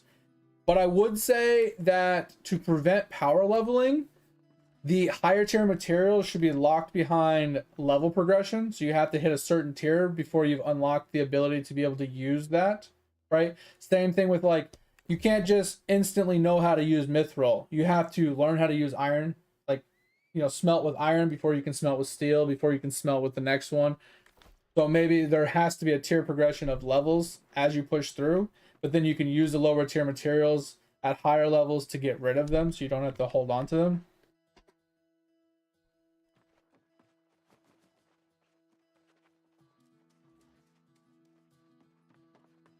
Yeah. So yeah, there could be diminishing returns slash no returns. So if you're crafting, let's say you have it based off of levels of 50. If it's a level 0 item, lowest, you can only use lowest tier materials on it, right? Or not only. I guess the tier materials is deterministic based off of like your smelting, right? Or however you decide that. But yeah, if you're like doing, let's say you're doing an orichalcum one, right? And you wanted to use a lower tier material, say star metal would give you 50% XP instead of 100% of whatever XP it would give you, right? Because the standard is orichalcum, but if you wanted to make it with cheaper stuff, it would yield cheaper results. And if you wanted to go below that, it would give no XP for that resource specifically. But you could use it to get rid of it to make your craft still, right? To fill in gaps that you're missing or something like that. I don't hate that. But maybe not a 0 multiplier on that section. Maybe it just reduces the EXP for that material by a percentage. So instead of the star metal giving 100 EXP, it only gives 80 or like 90 EXP each. If it's one tier below, if it's 2 tiers below, it gives 80 EXP each, right?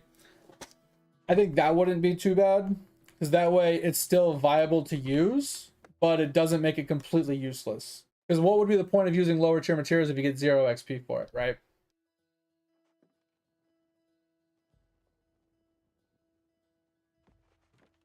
Kind of like WoW, how WoW is like, if you're crafting this, you know, if you're too many levels above this, it doesn't give EXP. I don't hate that idea, but I would like diminished returns, right? Yeah. So depending on how far high a level you are above that recipe, it goes down to a certain point of like, it's not worth doing it because you get such little XP. Yeah, but you still get some XP. Like, you would still want to get some XP from it, but not 0. And like I said, I'm specifically talking about the resources that's used within the pattern itself, not, because like what you would want to do is you would want to have, let's say this blunderbuss would have a base EXP value of 1000 XP, and then that gets increased by the materials used, right? So the weapon itself is 1000 EXP. The materials used within it give base XP per whatever material you're using, but it gets a multiplier of, like a negative multiplier if you're using things under the minimum of some kind, right? So if you were using the base materials that it's asking for, it would give you a total EXP of like 10,000. But if you use the lower, like the one tier below, you instead of getting 10,000 XP, you might get 9,000 XP. And if you used another tier below that, you might get like 8,000, and you know, so on and so forth. So that way, like, it makes it less wanting to do the lower tier materials and the higher end crafts. But like I said, you can also incentivize using higher tier materials for increasing the chance of it rolling better stats.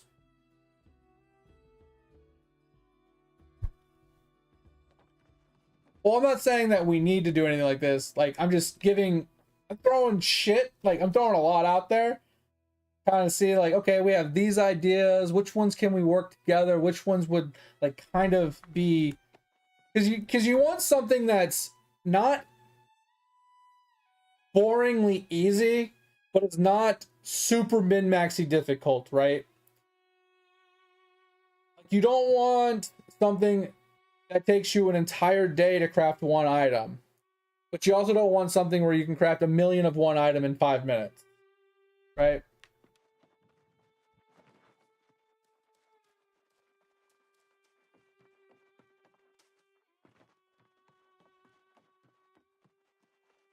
Yeah. Kind of like the additives in Lotro, where at the bottom, if you use this item, it increases your chance by X% or a guarantee, right? I like that, so you can farm up like those rare drops or whatever to get your success chances higher, to like give yourself like guaranteed success procs, because that could be very useful, right? Because let's say the success ones only give you a success chance boost of 50%. But if you want to guarantee, you have to use higher tier materials to get that last 50%. Right? Something like that. So if you wanted like 100% chance to get it, you'd have to dump high tier materials plus a success booster. Like that's ideal. That's something that could easily be done.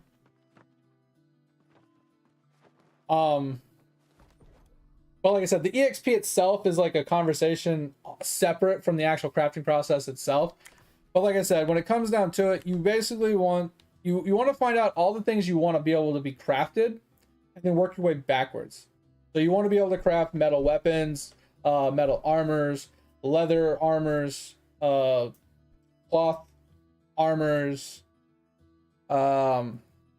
most likely like wood shaped weapons and stuff like that. So like a lot of this stuff still holds true. Like I said, almost every game has like the same staple trades, right? You got your weaponsmithing for all your metal weapons. You got your armor smithing for all your armor, like your metal armors. You got your arcana, which I wouldn't really count this one. It's like magic stuff, but that could be obviously switched out for anything else. Obviously, you can name them whatever you want. Cooking is a guarantee. But like this is technically like a weird anomaly one, because like you'd want like a woodworking one instead of woodworking being down here. Woodworking would be like bows, staffs, spears, things like that. That'd be like its own section for like, unless you comboed that in with weaponry. But you kind of, I think you want to separate them almost, so you have more professions so people can specialize a little bit better. Damn, let's get those beans. But yeah, once you hash out what you want to be crafted, like what you want the high-end crafting professions are, you can hash out what refineries need to be with them, and then what gathering skills need to be with them.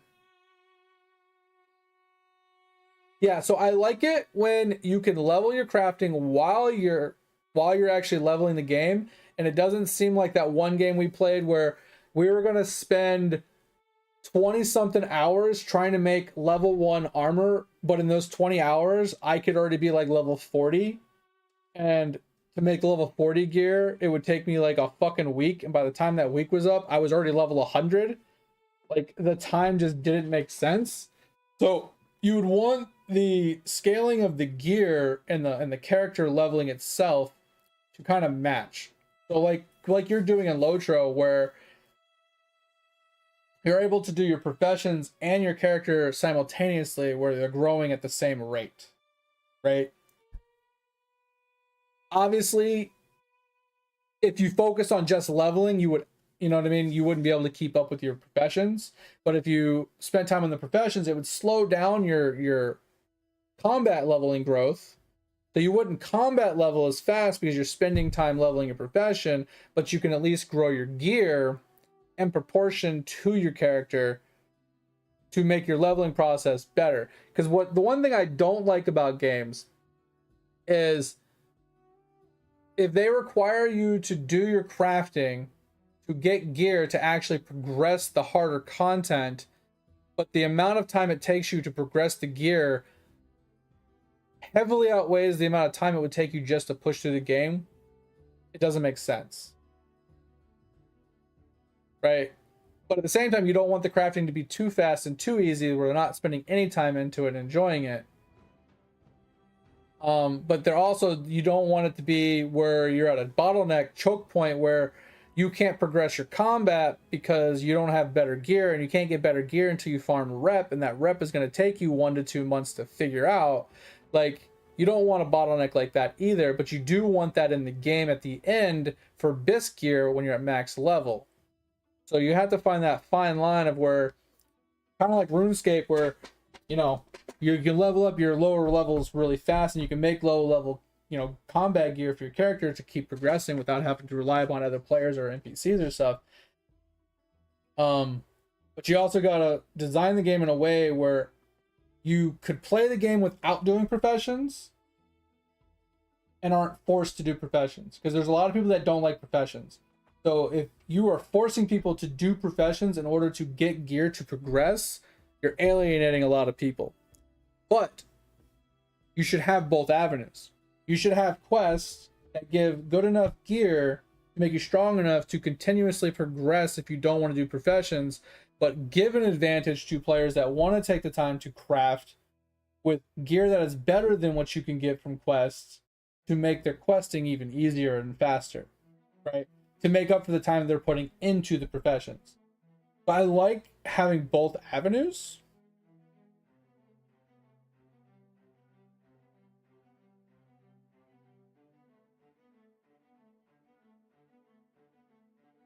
Yes, I think being able to scale the difficulty of the mobs based off of personal preference is definitely awesome.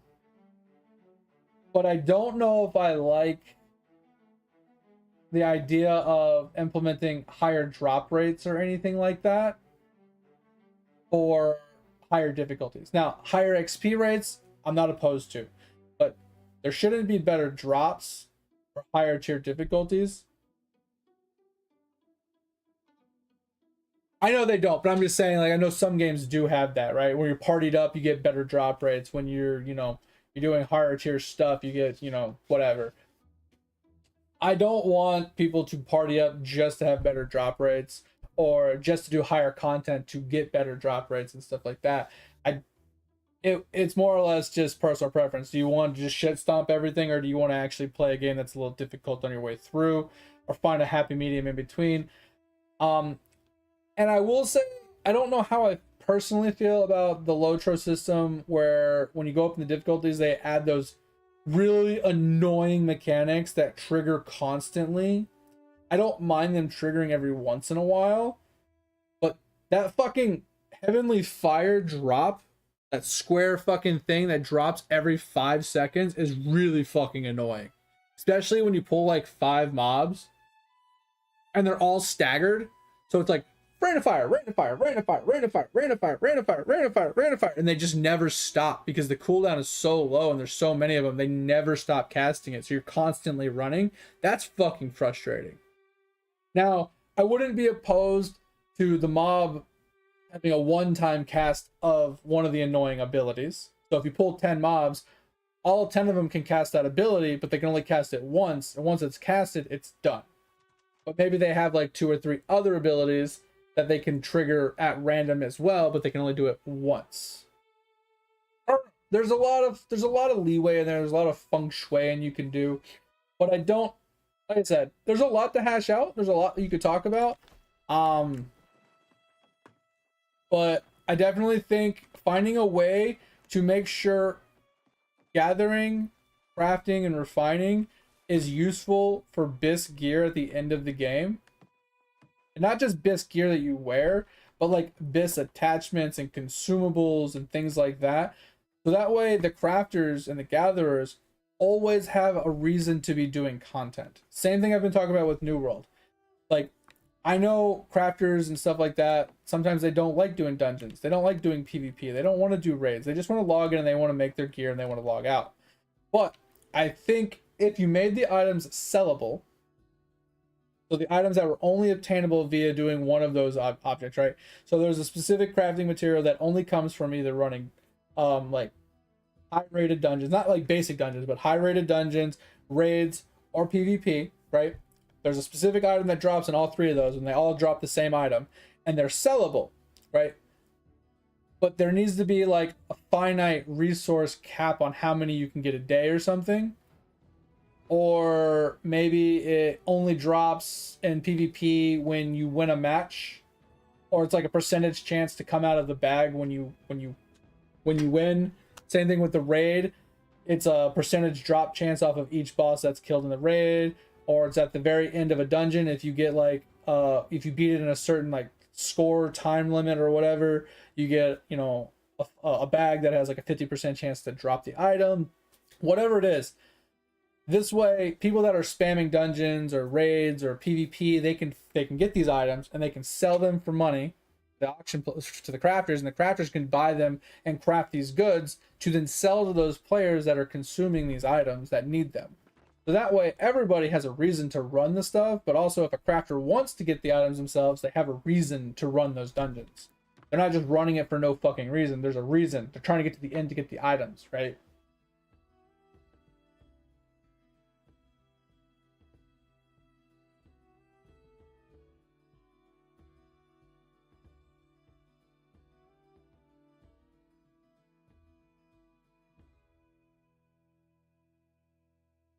No, I haven't got to the tierings and the different levels of difficulties and stuff like that when it comes to the raids and stuff. But yeah, I do agree. Like, there needs to be lots of different buffs. Because, like, if you're thinking about it in terms of, like, min-maxing and, like, super elite hardcore players, they want as many buffs and benefits as they can get. They will spend so many hours every single week prepping for their raids just to get first time, you know, world first and stuff like that. So if we had food buffs, potion buffs, weapon buffs, armor buffs, you know, scrolls, temporary things like that, like, you know, feasts and like potion buffs, like you can stack so many things for buffs, right? And then you have class buffs. So like priests can give certain buffs, you know, wizards can give certain buffs just like WoW does, right? Druids, whoever else class wise, like these classes can give class buffs. And then you can have party buffs. So if you're in a party with a specific person that has a talent, it can give a party buff. Like, there's so much we could do with just the buffing portion of it. But then all those buffs come from the professions, right? And I would say those professions would require more like for the high tier ones, you would need like more rare resources to be able to craft those. Maybe not so much like the ones that come from the dungeons or the raids or the PvP. Maybe if you were to craft an item like a buff with that, it would be a long-term buff. So instead of it being like a short-term like 15-20 minute buff, this would be like a raid buff that would last for like 1 or 2 hours. So that way you would just make one of them for the entire raid group versus making 40 or 50 of the smaller ones for everybody to have. So I mean, there could be a lot of like potential there for, like I said, crafters being able to craft these big raid buffs. Like I wouldn't say a raid potion per se, but maybe it's like, I wouldn't call it a jug either. But instead of it being like a feast, maybe it is. Maybe you can combine it with a feast. Maybe you could just do like feast, where the feast gives like water and food and like a bunch of other things, and like it gives all the buffs, but it requires like a raid buff from like a raid crafted buff from each thing, all consumed into one to make like a raid feast. that everybody eats from the feast in the beginning, kind of like we used to do in WoW, but that was just for food buff. Like you could do something similar to that. Like I said, and then it allows for crafters to be viable long term. But like I said, even when it comes to armoring and weaponsmithing and stuff, you need to have something that is consumable via those to make those people necessary in the future. Oh.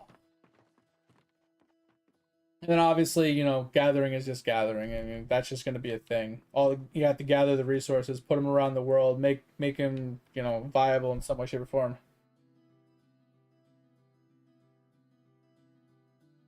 Yeah, that's what I was saying. So it takes like one of the big potions, one of the big scrolls, one of the big foods, and one of the big other things. It takes one of the big everythings, combines it into one usable. So you don't have to carry a bunch of stuff. You carry one usable item, and it lasts for like 1 or 2 hours.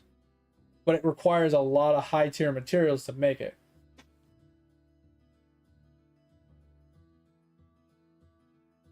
Oh, gathering outfits 1000%.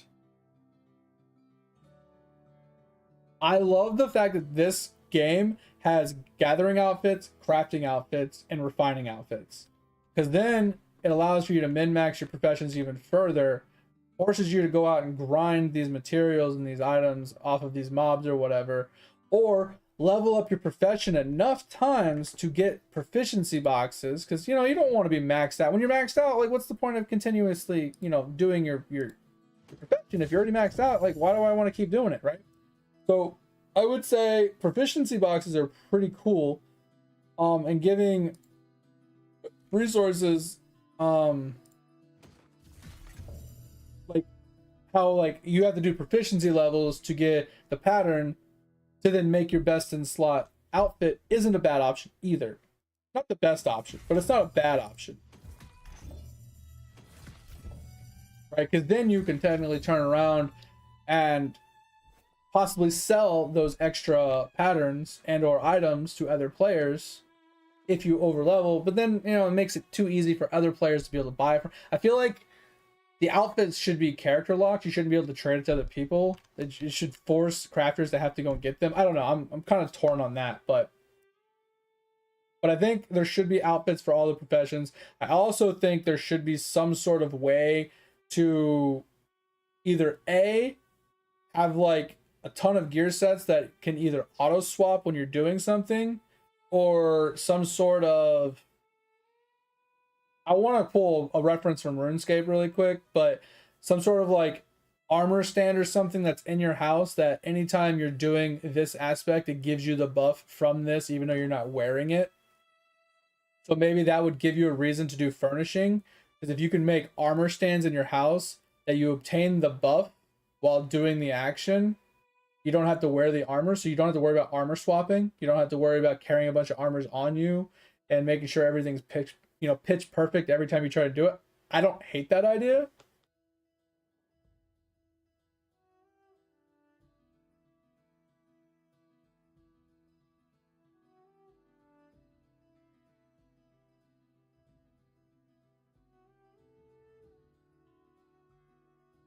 So, I like the way BDO does their auction house. If I'm being completely honest, I love BDO's auction house system.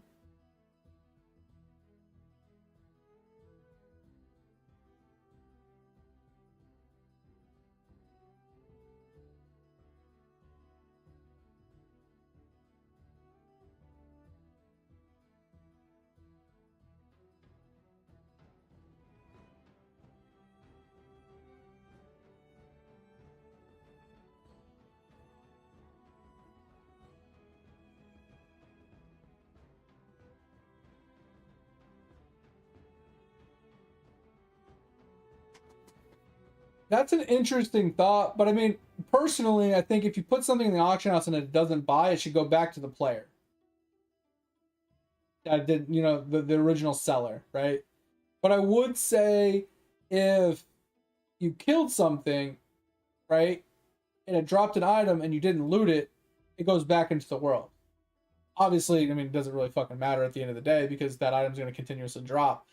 But like, let's say you did drop an item on the ground and it got destroyed, aka disappeared off the ground. I mean, I guess that's not too big of a deal. I don't know. I don't know how that would work. I'd have to see a good example of that to understand that and better understand and to know if I like it.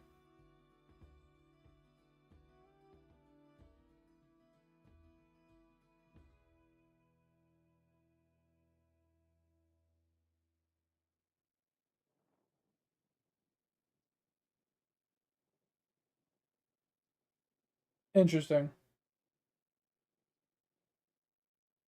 Yeah, I mean, obviously you want an auction house, some sort of trade market, so people can trade goods between each other. Um, but I also like the idea. Have you ever seen Black Desert's trading system or auction house dig? I love their auction house system. Now, the problem with the auction house system in BDO is it only works because BDO's items are set. If that makes any sense. Um, we're at the end of the stream. I'm actually just gonna swap. So anybody that's hanging out for New World, sorry, we're gonna swap here. I'm at 30 minutes left of the stream anyway. I usually swap games. We'll be back on Wednesday and Thursday. Wednesday night and Thursday night. We'll be back on New World. We'll be grinding if if you don't want to hang around for the rest of the stream. There is also the Discord if you want to join that.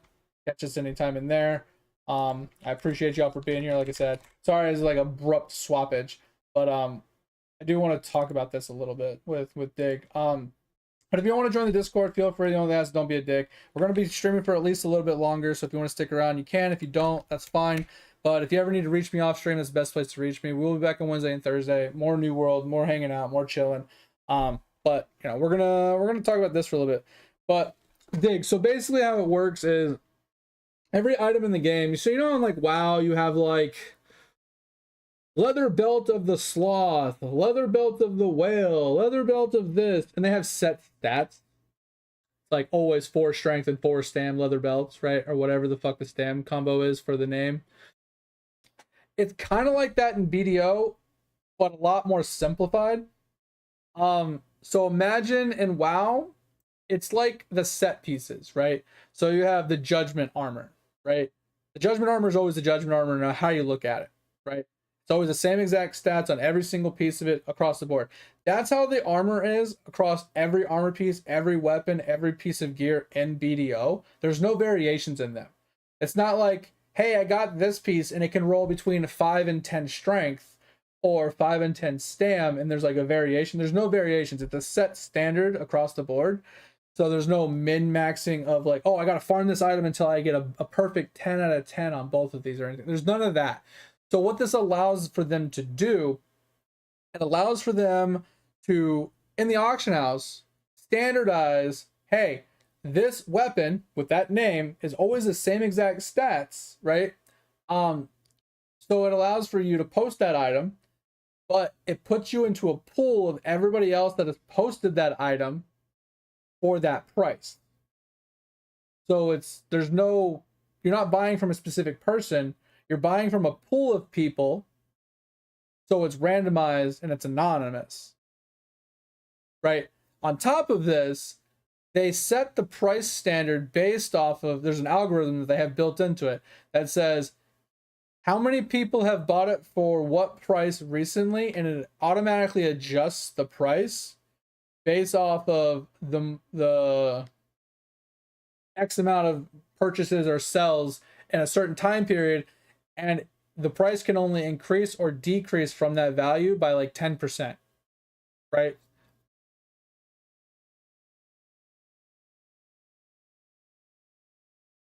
Yeah, so that's the difference. This one sets the price. So when an item first gets introduced to the game, they set a standard price. Let's say they set an item at 100 million gold, okay?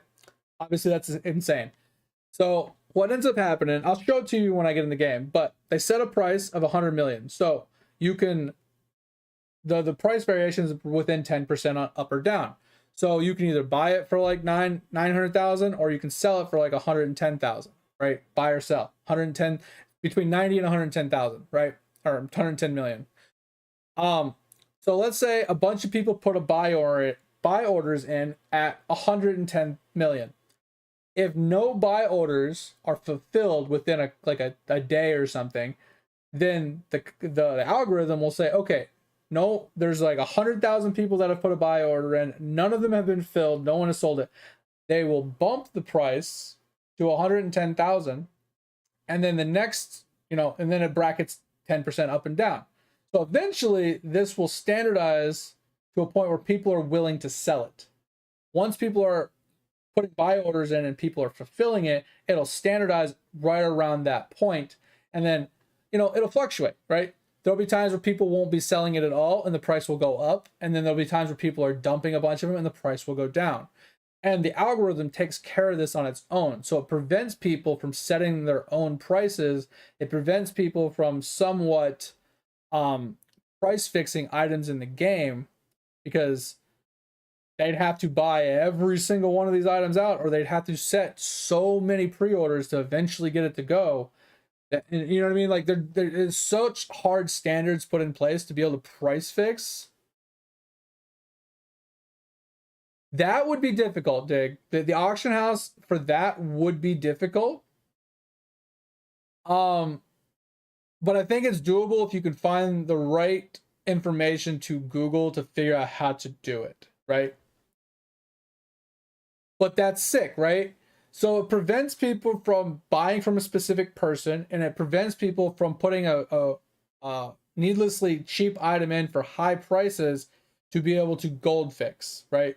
For trying to prevent RMTing to a point. So that somewhat removes RMTing to a point, because you don't know who you're buying it from, and you can't set your own prices.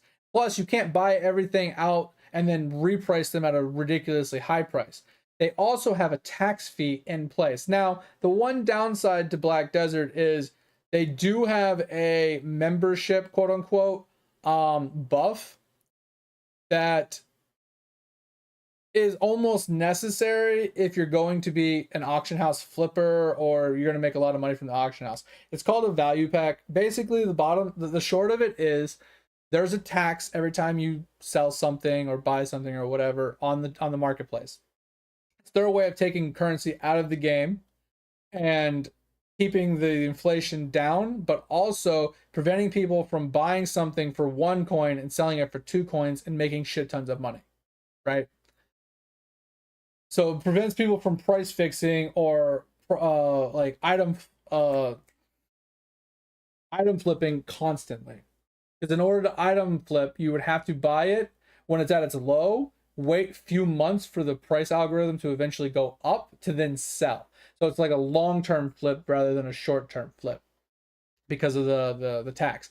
Now, they have an item in the game. It's called the Merchant's Ring, and it's one of the treasure items, which, like I said, that's a completely different story. But the short of it is, if you farm this item out, which will take you like 10,000 hours to farm, it'll reduce the taxes from when you're doing these trades by a percentage.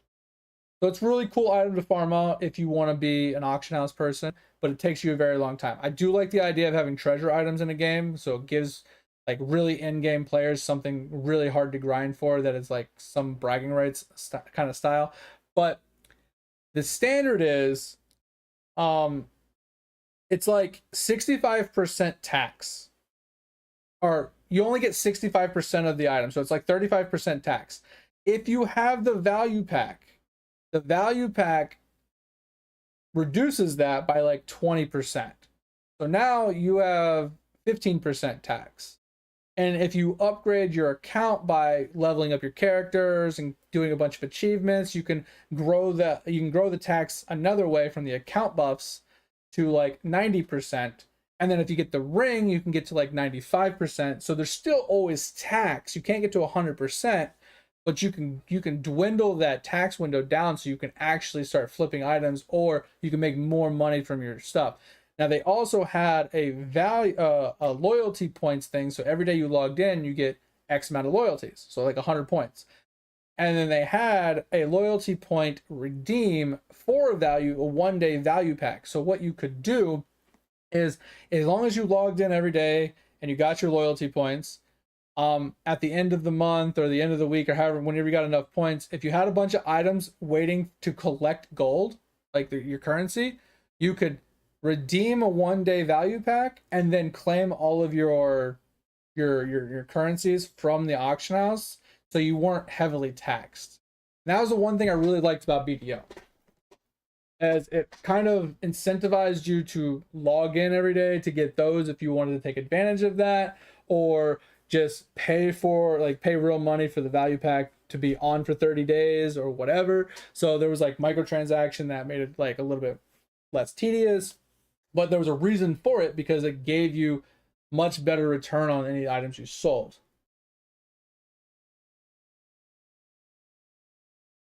Yeah. So in BDO I think is probably one of the best ones, I think, with chase items, because they're not power power enhancements, right? They're quality of life enhancements. Found a new level of laziness. LPs. Yeah. Wow, let's go. That's kind of funny. That's pretty cool. There's a lot of ways to do that too, like, you know, Steam links and other projections and stuff like that.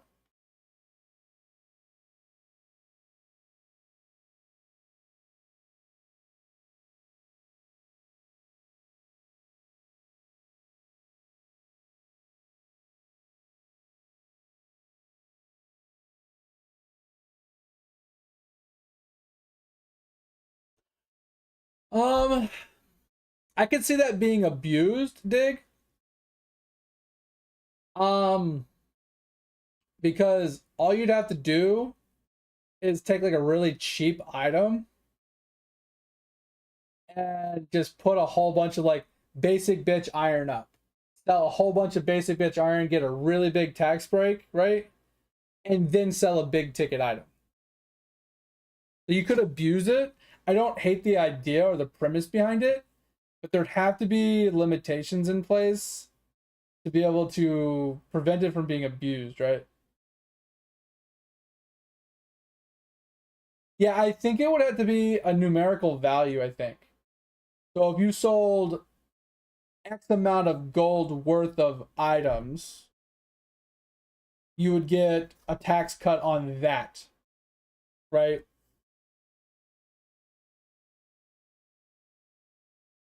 Yeah, so I would say if an item is going to sell for 100 million, the tax on the 100 million wouldn't be as much on than on something that is 100,000, right? So the tax brackets would change based off of how much the item was worth, rather than possibly how much you've sold recently.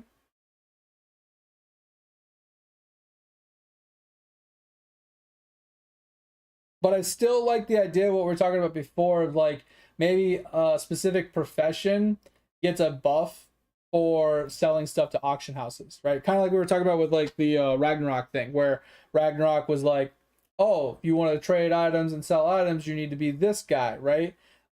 You could always segue that into the taxes fee, right? But I would say the tax fee has to have some diminishing returns with those things, so it can't hit 100%.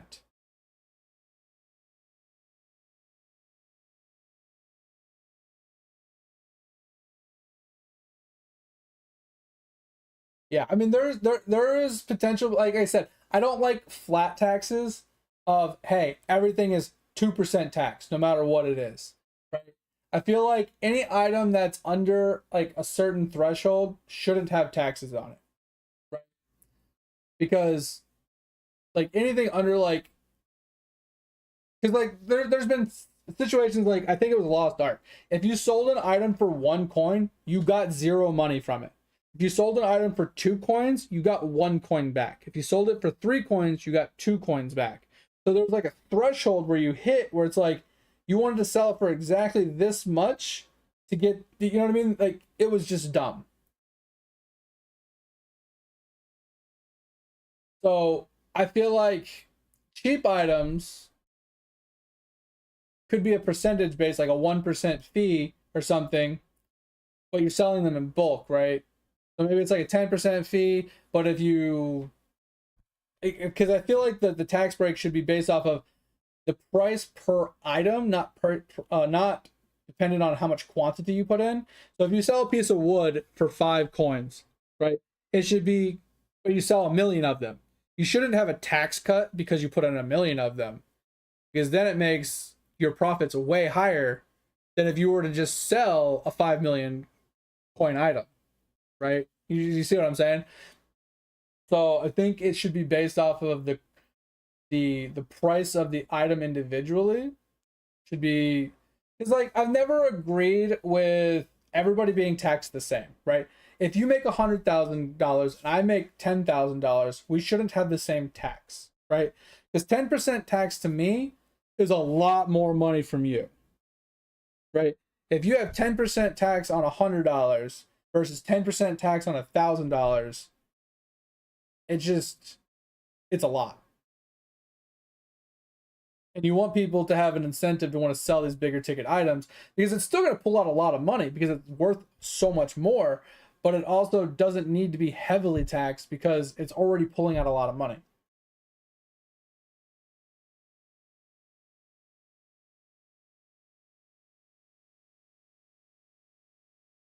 Yeah, that's what I'm thinking. I'm wondering if there's like a way that you can work in like a merchant class, like subclass or something, um, that has great potential in combat, but with the added benefit of having benefits towards merchanting, right? It is how taxes work, Thor, but there is also tax breaks for being in certain brackets. You get taxed less at higher brackets than you do at lower brackets in the real world. But in games, that's not a thing. It's a flat tax amount. Now, don't get me wrong. You have a flat tax no matter how much money you make when you're buying something. Always a flat state tax or whatever. That's different.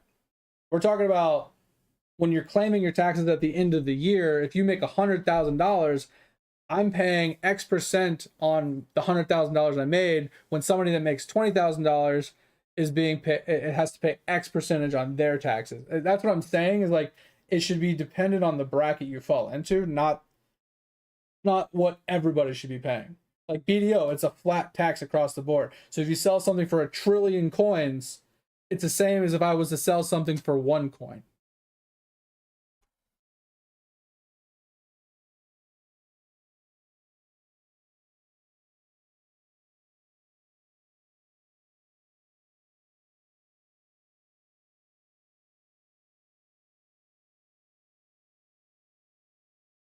Yeah, so yeah, I know what you're saying. So like in the earlier stages, the tax doesn't really exist, and then it kind of goes up to a certain threshold, and then once you get past a certain threshold, it goes back down to make it a little bit more incentivized to sell the higher items, like using the auction house. Because at the end of the day, Dig, if there's trading, people will use trade rather than the auction house to avoid the taxes, right?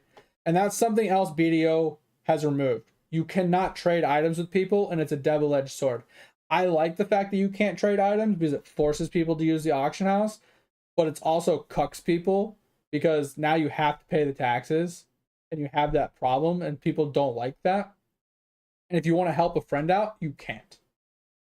So I like the fact that there should be a trade system, but there needs to be limitations. Like you shouldn't be able to trade gold, right? Because you don't want RMTing to happen. But you also don't want to be able to trade big ticket items to people that they can then sell for gold, because that's still RMTing. Right? They have some tradable things, but it's no, you can't trade items like gear, equipment, weapons, anything like that.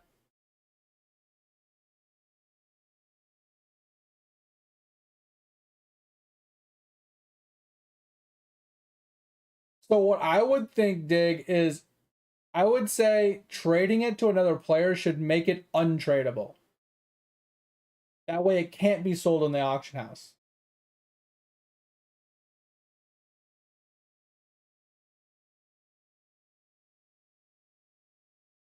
Yeah, so the only reason it regulates in BDO is because they have so many limitations in place, though, Thor. If you could actually trade gold and items inside of BDO, the auction house would be shit. No one would use it. People would just do trades in chat. Yeah, so like if you craft an item, right, for a friend and you trade it to him, that item becomes untradeable, right? So that way they can't turn around and sell that item for money, but you can still RMT the items, right?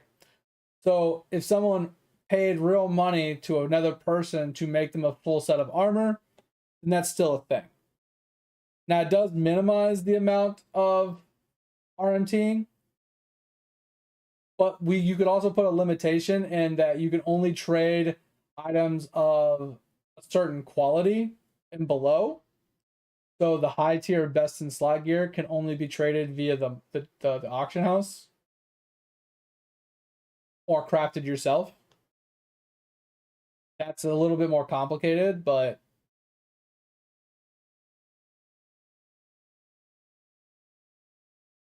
because like I said, the main issue you need to combat in an MMO is RMT.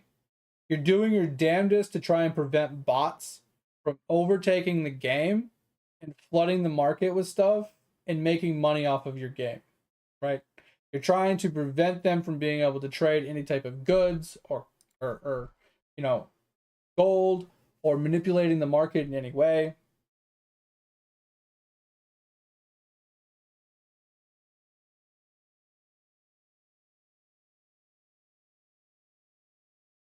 So I agree to a point, Dig, but at the same time, there could be some sort of flag that is implemented on each item as it's created. So the flags are what determine if an item can be traded or not, right? That way, when you're making an item, you can look at it and be like, should this item be traded or not? And if you don't think so, you put a tag of not trade, right? That way, you don't have to do it for every item per se, but they go into a bucket as they're being designed or created. So that way you can go to that bucket and you can search the list of all the items that are untradeable and you can make a determining, oh, I think this item should be tradable now, right? And then you can find the item, you can take the tag off, and now it switches to a different bucket, right?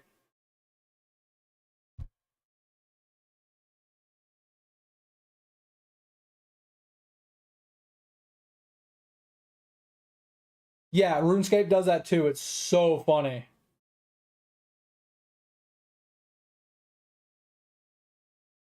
Yeah. So how RuneScape does it is they do the same thing. They look at the ban reports, and obviously these people have already been predetermined to be a bot. Like they've already done their due diligence. They followed them around for like a week, confirm that they are bots, and they teleport them to an island, like the bot island, the death island, and then they say, "Hey, this is your execution" or something. They type some funny sentence to him, and then they smite him right on the spot. And when the guy dies, everything in the account drops on the ground. Everything from the bank, everything from the character, everything drops on the ground at that spot where no one can get to it, right? And the account gets banned at the same time. It's so funny.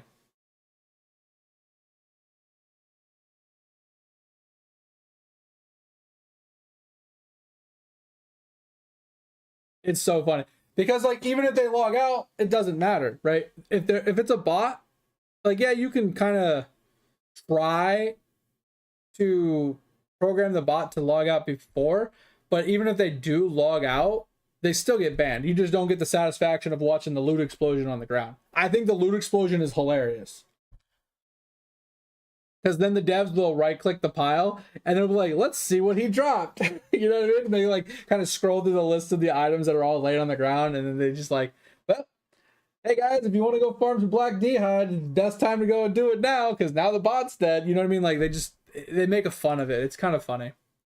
But I mean, that's a lot of work, right? You need someone to do live streams. You need someone to do the research of each count that gets reported and to verify if they are botting or not botting, and like with 100% certainty that they are botting, because you don't want false positives. And then you need to compile the list of everybody that is going to happen, and then start banning them one after the other while they're online, while you're live. Like it's a lot of extra steps, a lot of extra work, but it is kind of engaging. It is kind of community driven, and it's kind of funny people get some entertainment value out of it. And you can even throw a little tidbit in with the streams of like if they're watching the stream, maybe they can get drops while they're watching the stream as well, things like that. Yo, mate, thanks for the hydrate. I gotta pee. Give me just a second.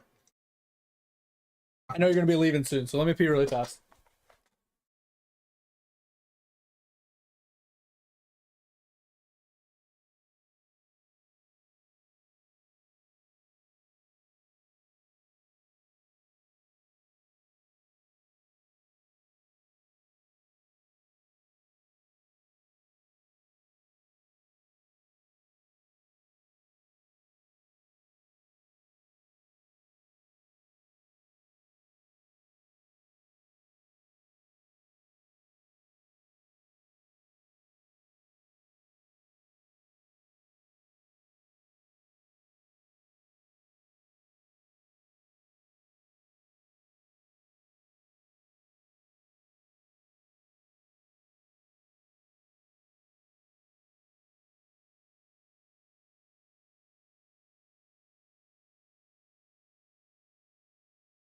Oh, all right, I'm back.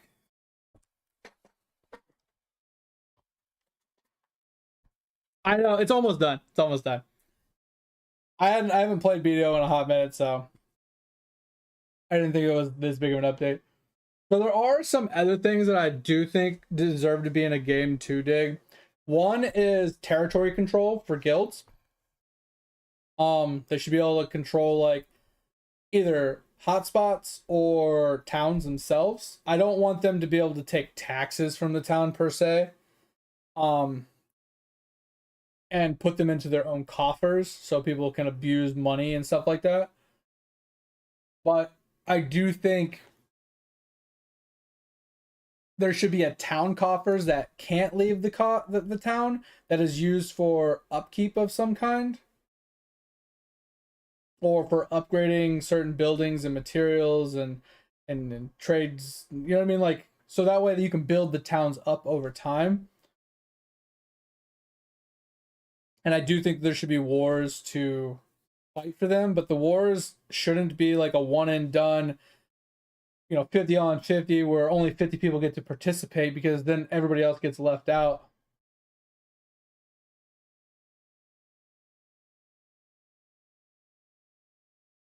Yeah, so what I would say is one guild can only control one place.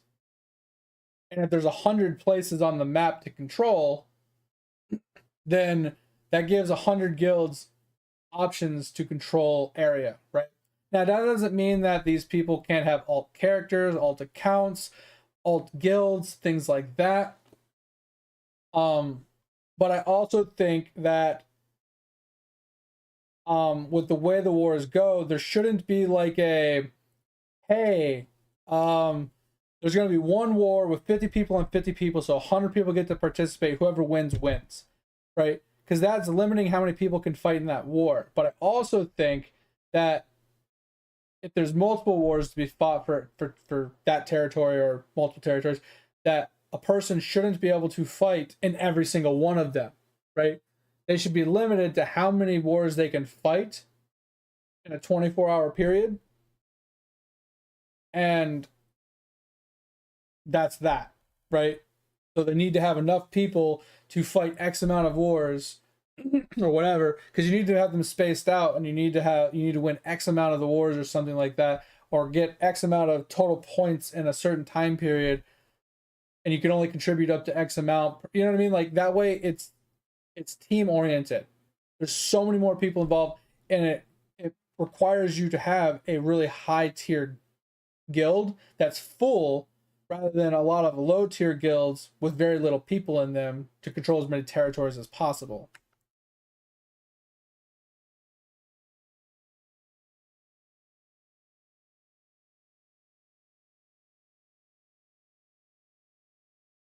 I don't know what this is.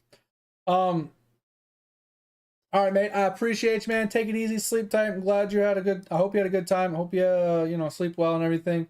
But I appreciate you for being here. And yeah, I'll catch you on Wednesday, Thursday. And if you need me in the meantime, hit me up in the Discord. Appreciate you. Talk to you later. Bye bye bye. So this is their market. big. And like I said, this is the tax, right? So you can see over here that I have 31% tax right now. Now I'm getting less taxes because of my family bonus. And if you see at the bottom, it says value pack bonus, 30%. I currently have value pack running because I haven't logged in so long. So that's why it's only 31% instead of like 65%. So, like I said, and there's other factors that you can put into place to lower this down even further and further. But this is like the tax that gets pulled out. It's like a flat tax. Like I said, that can be punctuated. This is the main overview page. It shows you positives and negatives, like price increasements, price decreases, items that are out of stock, that are like super in demand, things like that. But yeah, this is the volatiles. Like, you don't need something like this. You don't need this or anything like that. But like for weapons, for example, go to long swords. Like I said, they're named. They specifically have a specific name, just like any other game would, right? And then when you click on it, now ignore the pluses because it's the same item. It's just a different grade of the item. Once again, this is how they do it to get better stats for each weapon. So this has better stats than this. But if you were to talk about a pen black star, it's the best black star you can get. It's going to have the same stats as any other pen black star across the board. But you see how like this is the price. It's fixed between 17.7 mil, right? 1 billion, sorry, 17.7 billion and 15.3 billion. It's actually at a really low point as well. But you see how there's like 8 of them listed at 15.3. So if they keep getting listed at 15.3 and nobody buys them, it will lower to the next bracket. So this will become the mean, like in the middle here, like right around here, and then it'll go down by another 10%. And then if a bunch of them get posted at the bottom of that one and no one buys it for X amount of time, it will lower again until they eventually start getting bought. Does that make sense? But you see how like there's 2 listed. I can't see who listed them. There's 8 listed. So if I hit buy, it will buy one of the random eight that are there. I have no idea who I'm buying it from. And there's no way to price fix it. Because also, if I was to buy this and I was to post it up here, and let's say someone wanted to buy this one up here, they couldn't. Because it would automatically buy the cheapest one in the list. You can't buy something more expensive when something least expensive is available. That makes sense as well. So it prevents people from putting something at the highest price and someone, even though there's things at the lower price and someone's still buying yours. Right? Because like in this case, let's say I posted mine for 17.7 thinking, oh, I can just price fix this and someone can buy mine. And then they try and buy mine, but instead they buy this guy's because it won't let you. I love their system. It completely cucks all RMTing.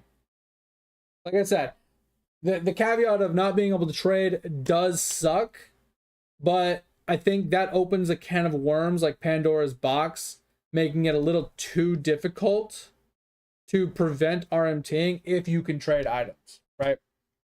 But they also have other items, right? Like I said, the chase items. So they have what's called an infinite HP potion.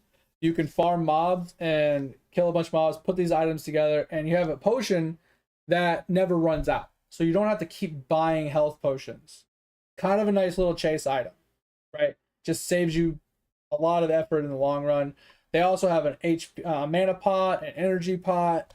They have a couple other things. Like they have a compass, right, that shows you where you are when you're in the open ocean or if you're in the desert, which typically you can't see where you are. And it also allows you to teleport one player to you every like 1 or 2 hours.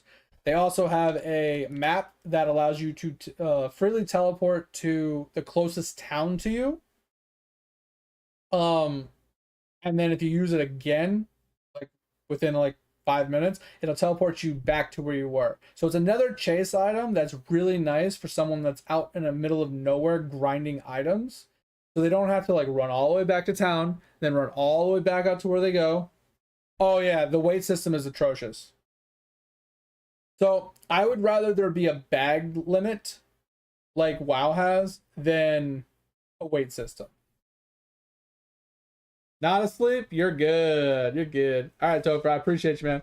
But yeah, so BDO has the weight system and the inventory slot system. I feel like if you're gonna have one, you don't have both.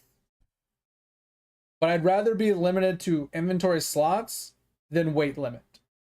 But you also have to limit the slots to how many stacks of an item can be placed in one slot, which is why BDO does both, because some of these items can stack a lot, right? There's no real limit. You can stack 5 billion items in one slot as long as you can hold the weight, right? So there is a validity to the way that they did theirs, and I don't hate it, but most games don't do it well, right? So, like I said, we could definitely take bits and pieces from every game that we like and kind of hodgepodge them together and kind of come up with like some ideas. And honestly, the ideas isn't the hard part. Implementing them properly and actually learning how to make a video game is the hard part.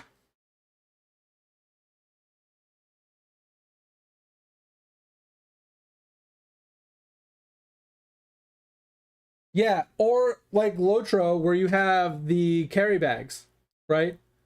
You can get a carry bag that can hold X amount of materials in that, and that can hold 200%. I love the Lotro idea because you want the carry bags. Carry bags are dope. The stacks can be twice as big, and it's free extra inventory slots.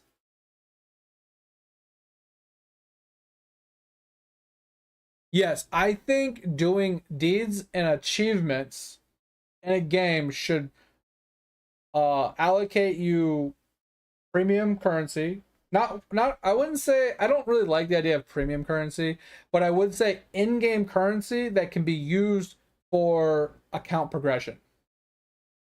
I do like that idea.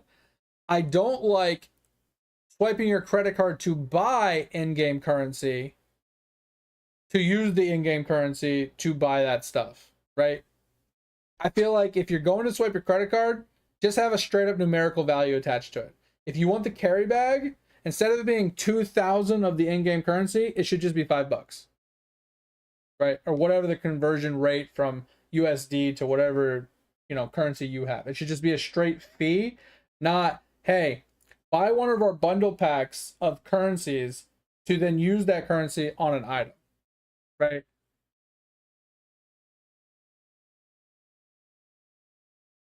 So I do think that's something you could do.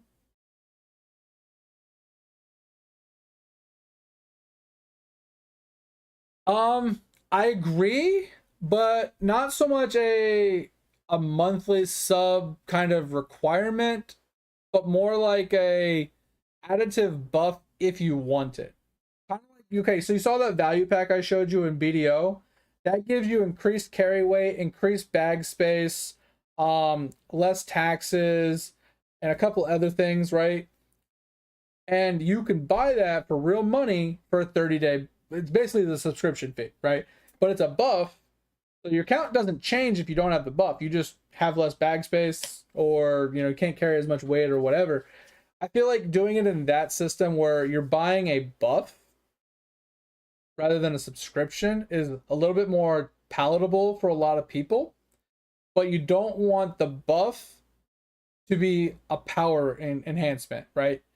Like if you buy this buff, you have more attack damage or more defense. You don't want something like that, but you do want something that incentivizes like quality of life, make people want to have it, right? Yeah, because isn't Lotro's like, it gives you, well, technically if you buy the subscription, you get permanent bag space and character slots and a couple of and content upgrades and stuff like that, but you also get being able to use the auto repair and stuff like that out in the world, and a few other miscellaneous things. So it's just straight up quality of life. But I will say with that, the fact that it gives you bag space that's permanent, even if you don't have the buff, is the one part about it that I think if you were running your own game, you wouldn't want, because you want people to keep reinvesting into it, right? That's the only caveat I would have, is if you had a true membership, you would want there to be a reason to have the membership, like access to certain things that you wouldn't have access to. But if it's a buff, it's just an additive kind of thing. Like, that's why I don't like the actual subscription, but I like the buff optional things. And then the buffs can, small versions of the buff can be purchased via, let's say, deed points, right? You can use the deed points to have a temporary 1 day buff pass, right? Something like that.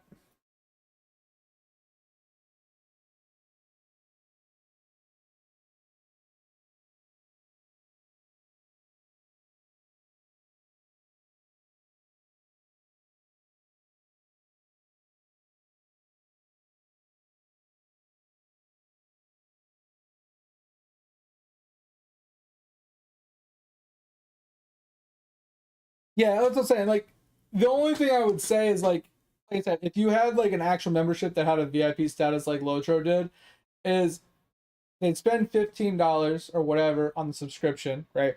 And then they unlock a bunch of character slots, bag slots, permanent.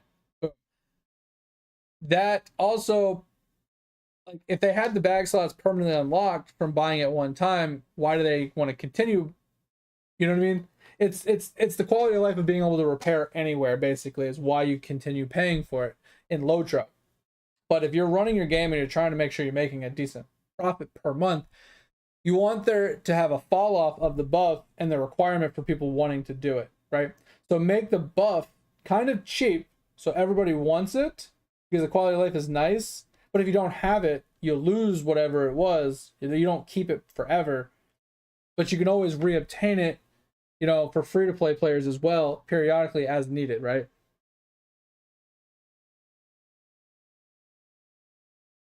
Yeah, I think having like a $5 buff, like a 30-day buff, would be kind of cool.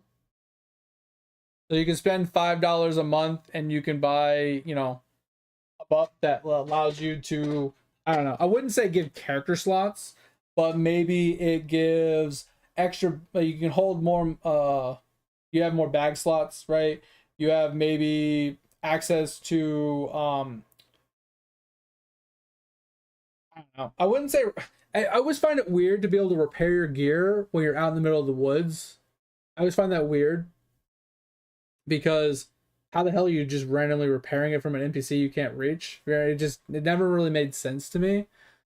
But like, there's buffs and benefits you could go with that, right? To give people a reason to want to pay $5 a month for a buff, right? Yeah. So I feel like characters you can buy with real money, or you can buy with deed unlocks, right?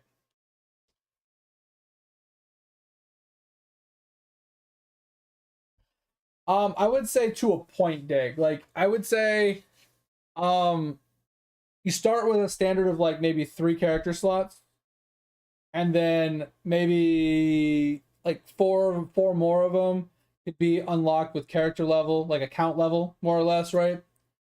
Um, and then if you wanted more past that, you can pay real money or use deed currency to buy more slots. Because let's say you had 5 base classes and you had 5 subclasses off of each one of those, like for archetypes, that's 25 total characters, right? If you wanted multiples of the same character, you're looking at more than 25 character slots. So I feel like giving people a decent chunk, like 3 or 4 to start, and then allowing them to unlock like another like 4 or 5, would allow them to play a lot of classes. But if they wanted more, they would have to either, like, say, swipe their credit card or complete deeds and stuff inside the game to continue, unlocking more characters.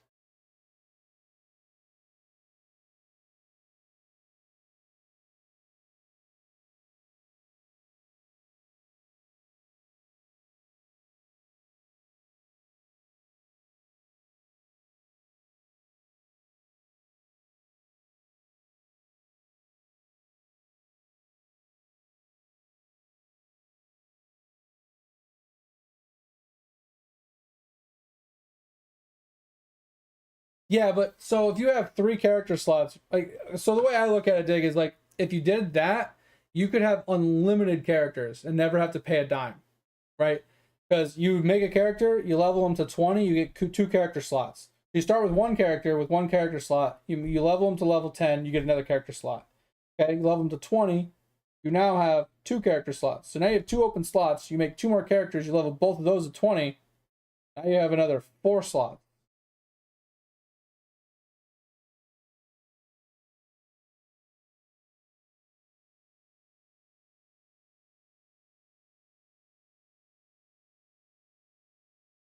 Oh, I see what you're saying. So it's like a deed that you can only acquire once. Yeah, yeah, okay. Because I was thinking you were talking about per character. That's why I said account level, not character level, right? So if your total account level was a specific, like you had 1 character at level 10, another character at level 10, that's an account level of 20. It's kind of not what you're saying, but it's kind of like the same premise. Once you hit a max level of 50, you can't get any more because that's the end of the unlocks.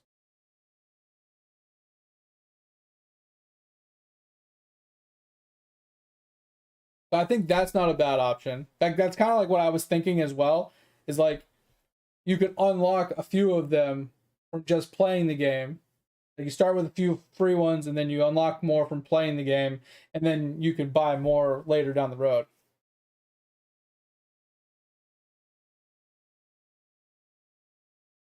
Yeah, exactly. And then you can get an extra slot because it goes up. Yeah, total combat level goes up. That makes sense. Yeah, I do like the account deed option, like the account achievement.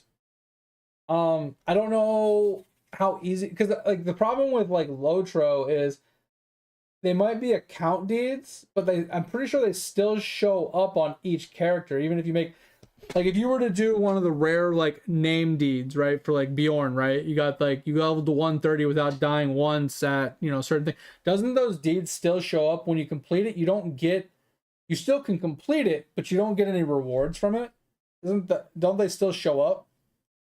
'Cause I would like them to not show up at all. I'd like it to be more like a New World-esque. I'll show you, like, where it's an achievement unlock, not a deed. I feel like those are 2 separate things. Achievements and in-game deeds. I think those are 2 separate things. I think the achievement should be what would be used to unlock the character slot, but the deeds within the zones and stuff, and the areas in the game, that's separate for different achievement or for different rewards.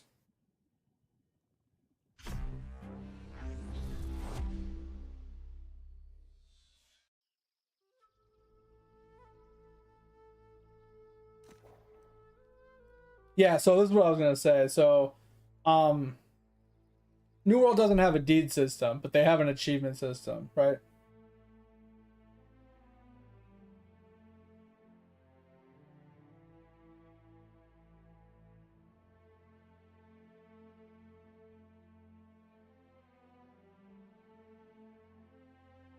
Yeah, I think WoW's had account wide achievements for a while. I don't know how long, but they have. Um, yeah, so in their achievement tab here, so this is just the account. So here's the problem with the New World one. Obviously, they're the worst fucking game known to man. Is the achievements are character specific, but if you complete one that's been completed on the account before on another character, you do not, it's already counted as completed. Does that make sense? Like, so for example, these, I've never done these on this character, but they're marked as completed. Does that make sense? Because this is how you can tell. You see how this one says I have 10 out of 500? I've only done 10 breaches on this character, but these 2 are already completed. So these are account wide, so count as being completed, but I can still complete them on this character. I just have to keep progressing. And if I complete this one, it'll complete for the other ones, but the other guys still need to progress. I play on, oh god, I always forget. Uh, uh, where is it?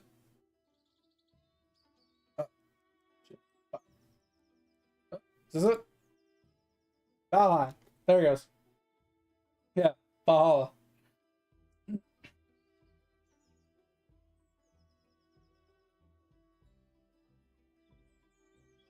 Also, Fire, welcome in. We're about to be logging off. We're just game talking right now. We're just shooting the shit. I know there's one above my character name. I just never find it.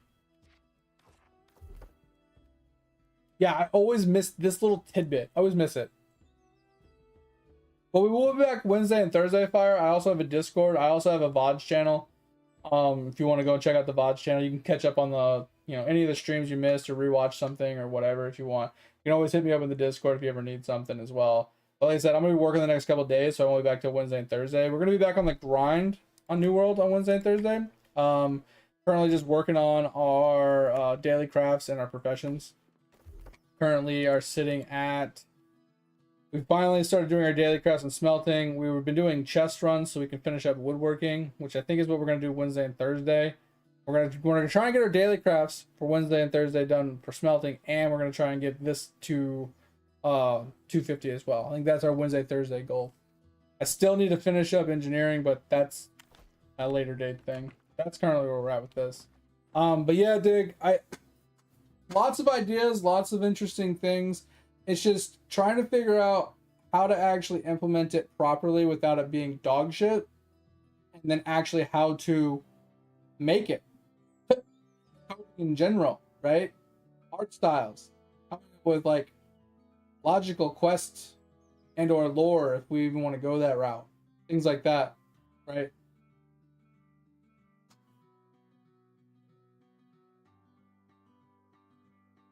You want to be the guy at the whiteboard? Bro, no, I want to be the guy playing what's put in front of me. I want to be the guy that gets to fuck around in it and tell you how bad it is. I want to be that guy. I want to give my 2 cents input. Be like, nah, this shit sucks. Find a new way to do this. You know what I mean?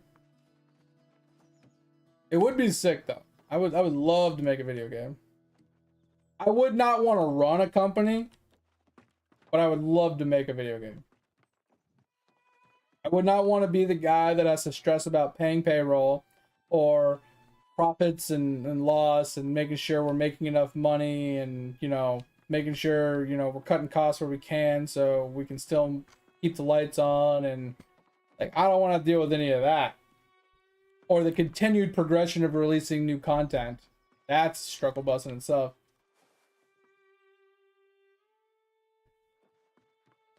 Oh, I know, Fire. Yeah, we've just been shooting the shit tonight about it. I told Dig, I was like, yo, Dig, you should make a game. And he said, as long as I work for free. And I said, I'll work for free as long as we're not making money. We are basic people. At its core, we are basic people.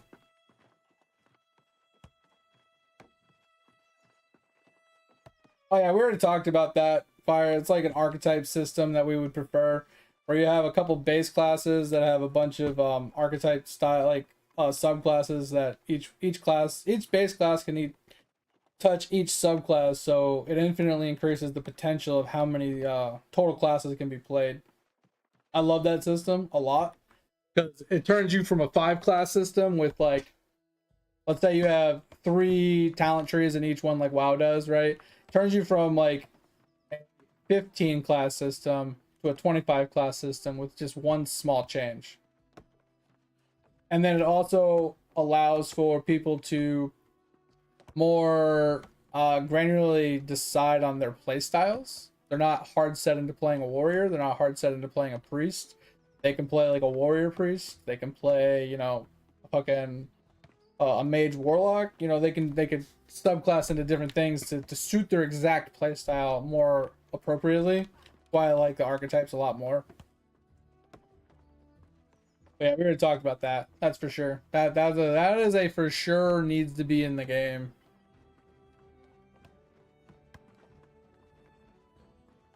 Anywho, it's 5:30. if you guys don't got anything for me, oh, also thank you for the follow, Fire. I don't think I saw that, but I appreciate you. Thank you. Hope you're having a good day. Hope you're enjoying the stream. I know it's you only been here for a few minutes. I know I'm about to jump off, but I appreciate you for being here. Either way, like I said, we are gonna jump off though. Here's the Discord if you want it. Like I said, just don't be a dick. If you ever have any gaming questions, ever need any help, and want to share something, show something off, or just help somebody out of chat, that's the best place to reach me. And if you haven't checked out the VOD's channel, I'd appreciate that too. Any type of support would be appreciated.